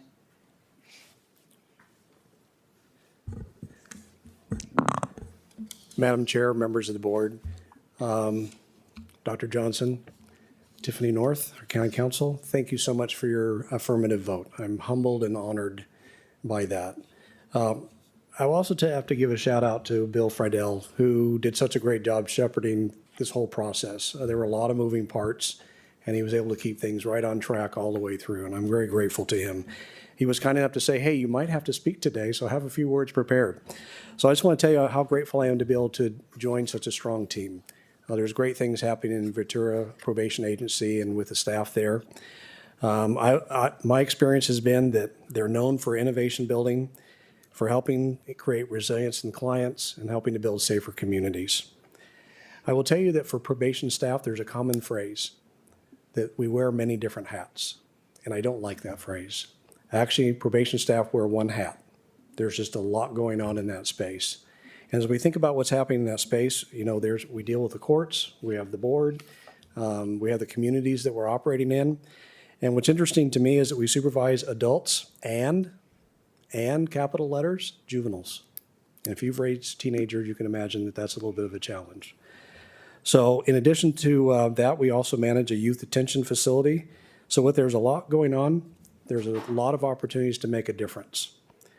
To that end, I also look forward to working closely with collaborative agencies and our community members to see what we can do to help strengthen those individuals who are on probation, their families, and the communities that they live in.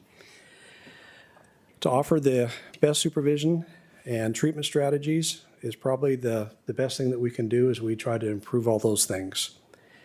And I'll tell you, I kind of talked a little bit about this during our meeting, but ideally, if we can use some of our data to look upstream and to see what we can do to maybe change some of the results that we're seeing, that would just be a fantastic opportunity. And again, I want to thank you for your affirmative vote and look forward to working with you. Thank you. Madam Chair, just briefly, I just want to say I'm personally grateful that we have such a strong candidate in you with 35 years of experience, and I think you're really going to enjoy it. The men and women of our probation department are the best in the nation, and it's a great place to work, great place to live. And when you're ready to look around the 2nd District, I'm happy to drive you around the Ventura County 2nd District, show you different places. But thank you for accepting this opportunity, and I look forward to working with you. Great, thank you. Thank you. You're welcome to join us in all of our districts. Thank you very much. But we have great expectations, and we really are excited to have you on board. So, thank you. Any other comments? Thank you. All right. We are moving back to closed session. Thank you. And we'll adjourn from there. Thank you very much, and we'll see you later, Ventura County.